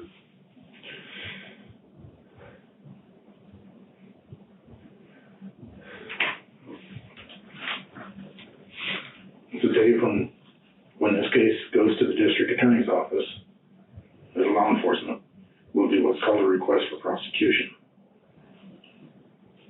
What happens here today will decide what we request for charges. Right now, I know you're still not telling me the whole truth. Listen, just honestly, just ask Dave, stop and listen. I know you've lied to me sitting here at this table today. I can prove it in court. You sold a motorcycle that belonged to Jacob Millison. The title was forged. You sold it out of the back of that building. Don't even go there. You sold it out of the back of that building to a guy named Nick Syverson. I've got the motorcycle. And you sat here and tell me that was the only two that he had? I know you're lying to me. So when I go to the district attorney's office and I make my decisions on what kind of charges I'm going to request, I'm going to be thinking about how honest was Dave with me. And right now I know you're lying. I'm trying to think what other motorcycles there were. Remember the Harley? Let me think, because like I said, my memory is really bad. I can't even hardly remember my son's birthday or anything. Trying to remember if there's any other motorcycles. Remember the Harley, because obviously I gave Mom some money for that. She said she needed to pay for the skidster. That was all alone. There was the Husenberg. I sold that not that long ago. Because honestly, I didn't want it around to ride it. I suppose I probably shouldn't have sold it. That was probably stupid of me. And then Mom's. Now there is another one. There was I can't remember what kind it was. It was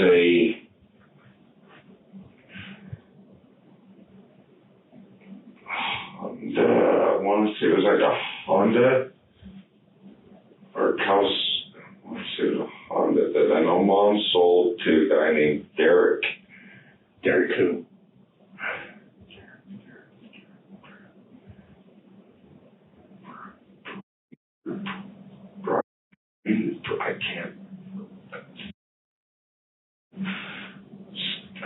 I think it's something like that.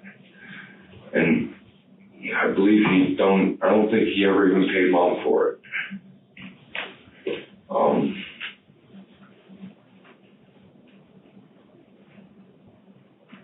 Okay, so you're close. But you see what I'm talking about when I say I know you've lied to me, so now? No, I wasn't lying. Like I said, I have a bad memory, and I completely honestly forgot about that motorcycle till you were mentioning motorcycles, and I remembered that one. Because it was so long ago, I completely spaced that one out. Okay. Now let's go back. Let's go back to here. It's this day. Tell me more about this, because I know that you and Steph talked. More about this. Oh, I told you that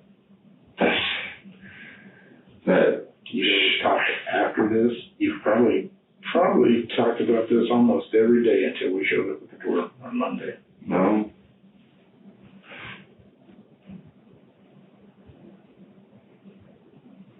We always had our suspicions that it was him, and we just didn't want to believe that it was. I got told that it was an illegal dead animal that they put in there. And that's what I wanted to believe. But you didn't believe that. I didn't believe it. You knew it was Jacob. Didn't you? Yes. I knew it was him. And I wish I would have come forward and told somebody so they could get this dealt with. And what did Stephanie say when you talked about coming forward and telling us? I never said I was going to.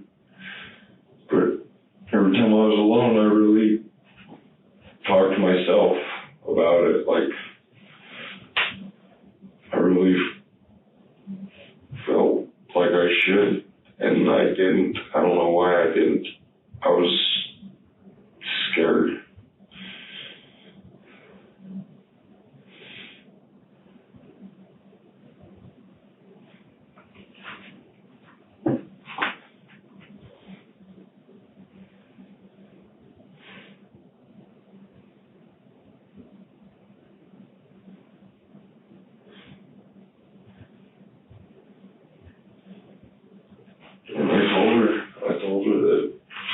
gotta be him. I think it's him.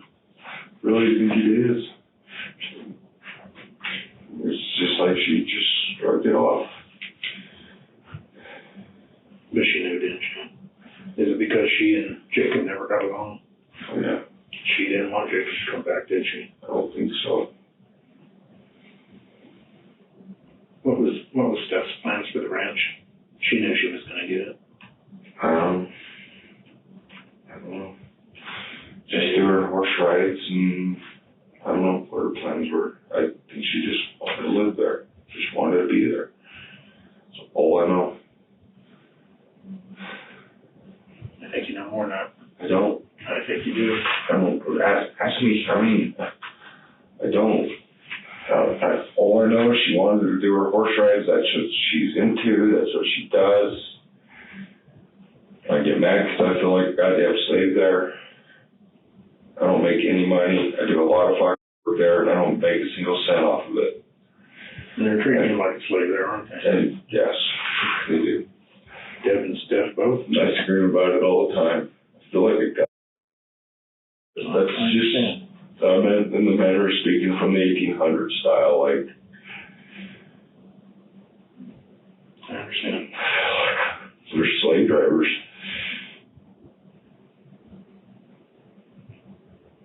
And they both got a temper. They, like, really bad temper. Yeah. And Stephanie didn't want him back, did she? I don't believe so. And wasn't there an argument about the will just shortly before he went missing? Like just within days? As far as I know, yeah. Yeah. I don't know about it. Like I said, You know, there was. I know they had a talk about the will and all that, but like I said, I wasn't there. I'm talking about just a few days before he disappeared, there was an argument about the will, wasn't there? I don't know for sure. I think there might have been. I don't remember. I remember them arguing a bit about stuff like that. I don't remember when they had an argument about a will for sure or not. I know they always butted heads about the whole thing. And I always just stay the hell out of it. That's just me. I just wanted to stay the hell out of it. I know, and you probably did stay out of it. I'm not saying you got involved in that, but you know about it. Stephanie told you about the argument she had with Jacob over the will. Is that right? No, I didn't know she actually had an argument with Jake over a will. Okay. I don't know nothing about them actually having a fight about it. I know that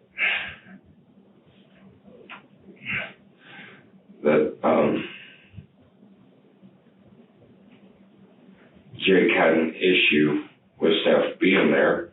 And I'm pretty sure that he didn't want her to have any part of the ranch. And I could give two shits about it. I was perfectly content building cars out of a shop in the middle of Denver. In fact, it was a lot nicer. There was concrete.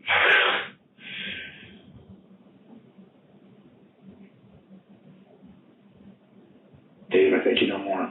These people treated you like they're like you said, they treated you like a slave, and you're protecting them. Why are you doing I'm that? not trying to protect anybody. I'm trying to protect my son and myself. I'm telling you everything I know. I don't know if they had a fight about a will for sure or not or anything. It seems like I always just get bits and parts of information. You know, you've heard through Stephanie something happened just before Jacob went missing.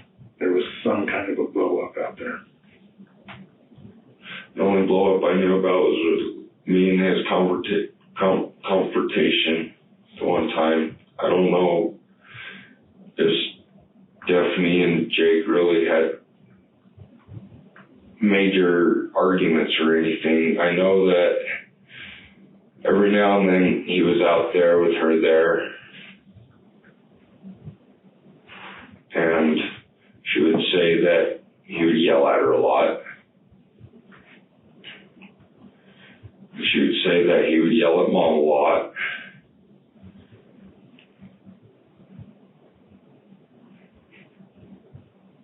Dave, did you ever actually see him yelling at Mom?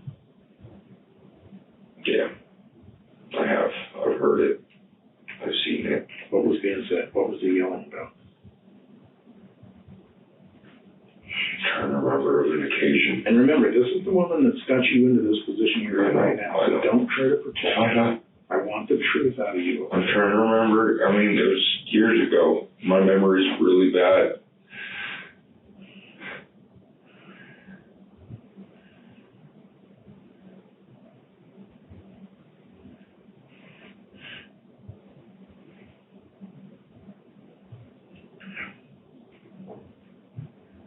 I'm trying to remember what he was yelling at her about on occasions.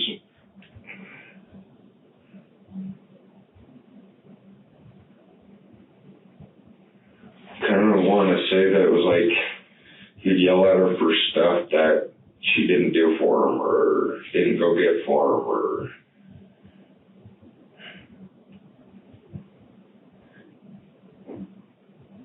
anything like that, I guess.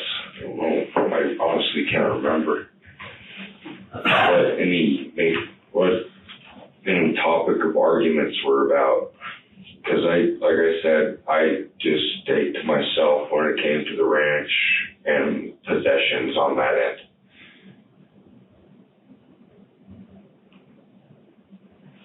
You said he wasn't making any money. Things pretty tight out there? I don't know how tight they really are. I mean, I know I do a lot of work. I feed animals every day. I help her settle horses. I go open gates. I go fix fence. I help clean cabins. I do plumbing. And I rarely ever see a dime out of it.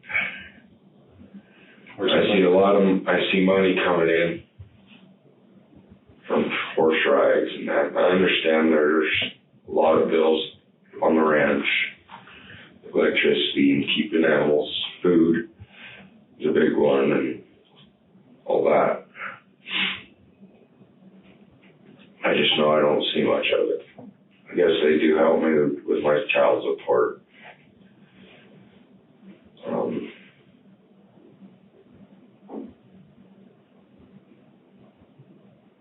It's all hell when I want a pack of cigarettes, to get a pack of cigarettes. I tend to sell a lot of my stuff just so I can have money. I've got a lot of my own stuff pretty well sold just so I could have money. Is that why you sold the motorcycle? For money? No. I really sold that one just because I didn't want it around. It was sitting there just getting ruined. I don't like seeing things just sit and rusting up because that's what Jake, I noticed Jake did that a lot too. Like, of course, now it's a different story because I don't know what to think anymore. Where'd the money for the motorcycle go? I think I paid a bill with it. Okay. Pretty sure. And What about some of the other stuff? what do you mean? The other stuff of his that was sold? I don't know. I got the motorcycle, the Harley. I don't know whatever happened to the, I think it was a Honda, but I'm not positive. I want to say it was a Honda. That the dude Derek was supposed to buy it from Mom because they talked about it. And I know that he never paid for it because... But he bought that out of the back of your shop. Yeah, because we moved them all there. But he talked to Mom about it.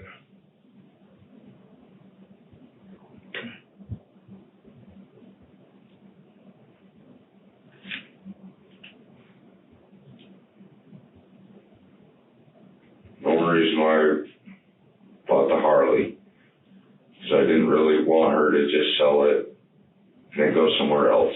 Because me and Steph actually have a wedding picture on that bike. And I knew if he ever wanted to come back, you could have it, buy it back from me if you wanted it. And Mom was able to pay for the skidster bill.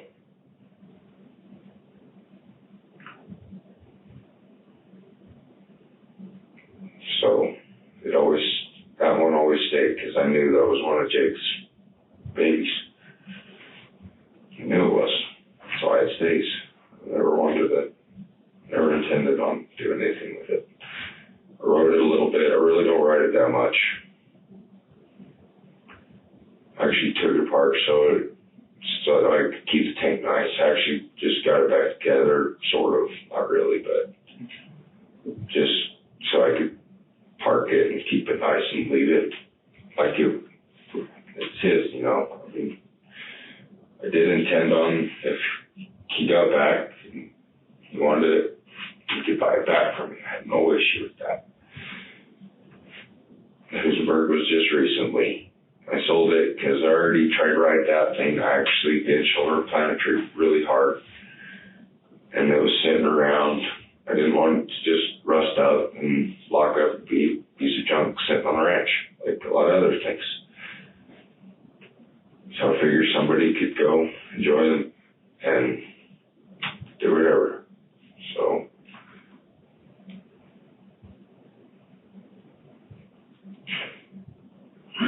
David, I want you to go back. This is the only chance I'm going to give you. You go back, and I want the truth. I want all the truth about this manure pile, Stephanie, the whole, and the conversation that you and Stephanie and your mom had. And no, it better be the truth.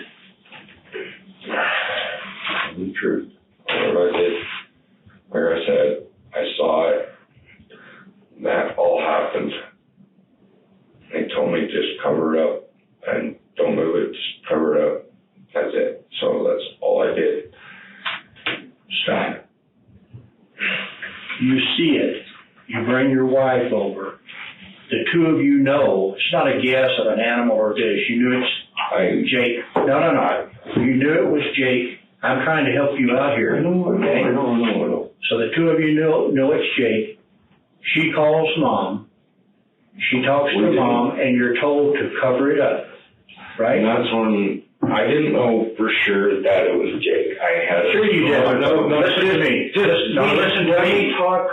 I'm going to let you explain how I felt when I saw it. I don't care how you felt. I want the truth. I am telling you the truth. Because the three I didn't know for sure if it was Jake or not right off the bat. Right off the bat you didn't, but you later knew it was. After they're like, yeah, cover it up. Yeah, it's like, it has to be him. The three of you got together, and Mom told you it's Jake. No, she never told us that it was Jake. I swear to God, she never told us that was Jake. She told us that it was a dead animal that was illegal, that they wrapped up in plastic and put in the She wanted you to bury it. And you said, I'll dig the hole, but I'm not going to bury it. I'll dig the hole, but I'm not going to bury it. I didn't say I was going to even dig the hole. This is your chance, but it's your story. I didn't even say I was going to dig the hole. Story. I said, I don't want, because I never talked to Mom about it. I talked to Steph. This is it. I talked to Steph. I told her, I don't want anything to do with it, whether it's what I think it is or whether it's a dead animal that's illegal. I don't want nothing to do with it. I covered it up, and that was the extent of what I ever wanted anything to do with it. And they said they wanted to do something with it, bury it or whatever. So I moved the backer out there, I parked it, and I walked away. She went out there, she moved it. Who's she? I'm pretty sure Dad. Mom. She went, she started digging a hole, and I went to see what was going on, see how deep the hole was, and whatnot, because I was supposed to put this 55-gallon drum of heads in there, and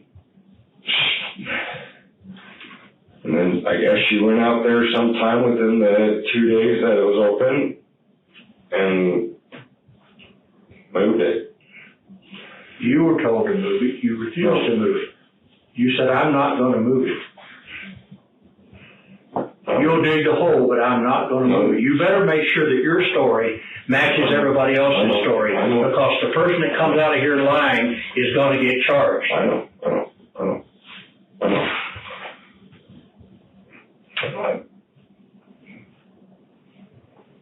I said I didn't want anything to do with it.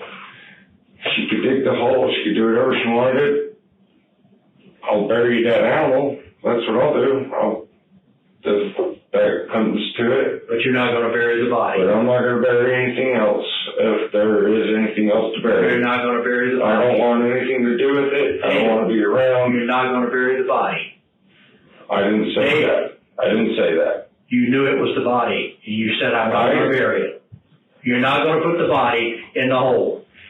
That's what the three of you talked about, but you had enough courage to say, I'll dig the hole, but if you want the body in there, you're going to put the body in there. I'm not going to dig the hole. I'm not going to do anything. I'll park the backer out there. That's where I'm leaving it. I understand. But you knew, all three of you knew what was there, right? Yes. All three of you knew.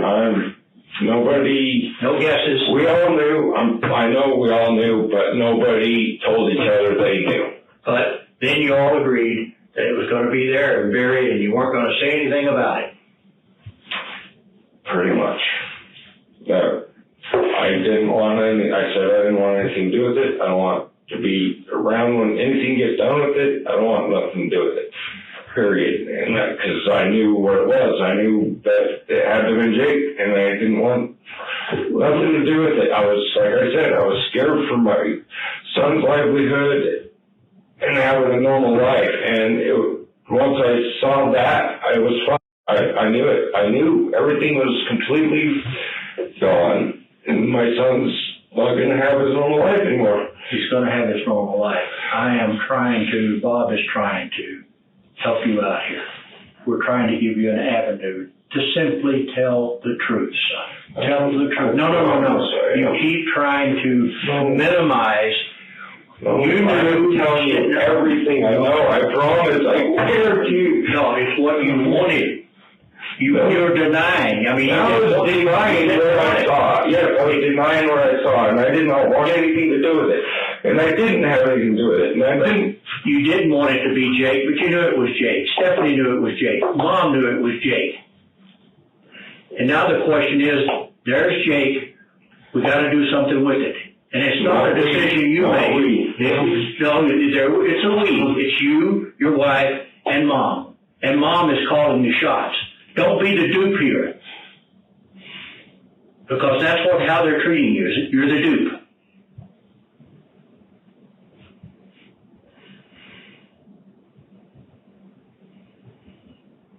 So the body was moved from here, put in the hole, and covered up.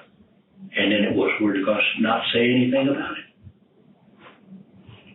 Like I said, like you said, once the body got moved and put to the hole, I was not any part of that. Once I got to the hole, it was up to about water level, because I remember seeing water in there. There was a pond when they were in there, which I knew. You knew pretty well knew what that was. Oh, you got to and I put the barrel in there, and I put the sheep remains that were in the two planters, and I filled it in. And I blinked it out. I blocked it out of my head.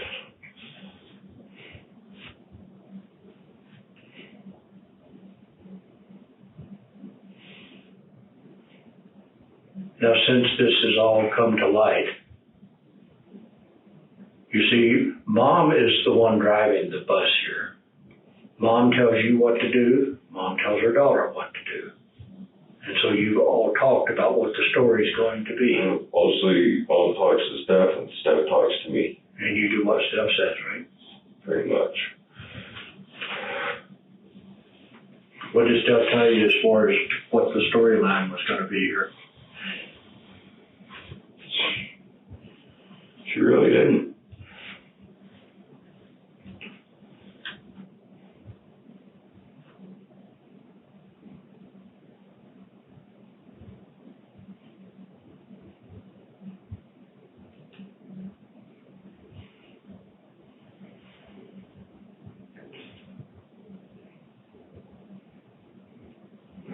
got told that it was a dead animal, that was an illegal dead animal.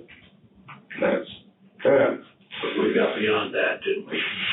I knew beyond that. I knew it wasn't a dead animal. Right off the bat, I knew it. I knew it wasn't that. I could tell. And you told Stephanie that too, didn't you? Oh, yeah, I'm like, I don't think that's a dead animal. And she knew it wasn't a dead And animal. I'm pretty sure she knew it wasn't a dead animal either.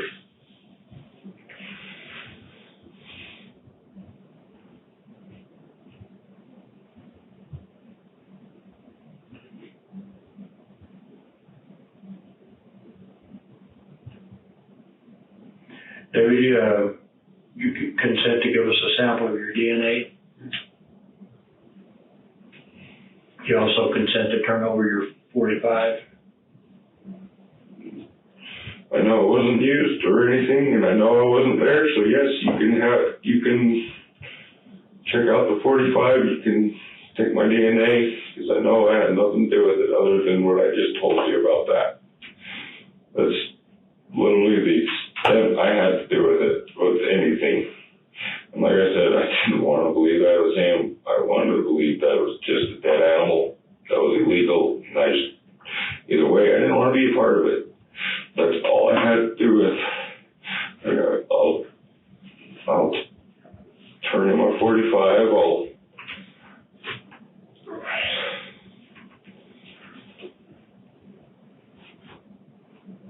give you my DNA.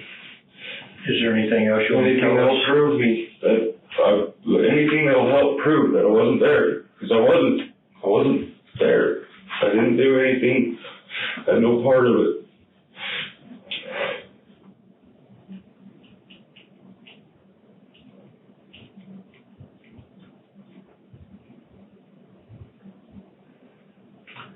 Okay, anything else? Do you want to, Dave, sit here for a few moments and just kind of, I really like a cigarette. you use a cigarette? You need to use the restroom or anything? It could use to pee. Okay. I'm gonna leave the recorder going, and why don't we come back here so you can go to the men's room, okay?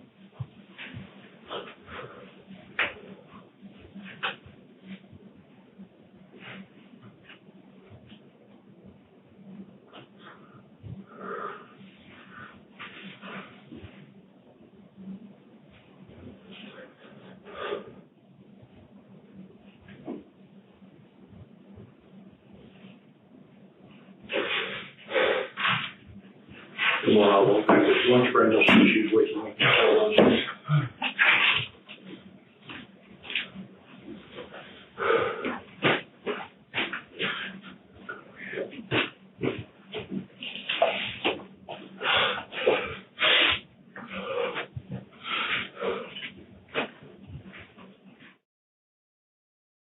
David Jackson pleaded guilty to tampering with a deceased human body.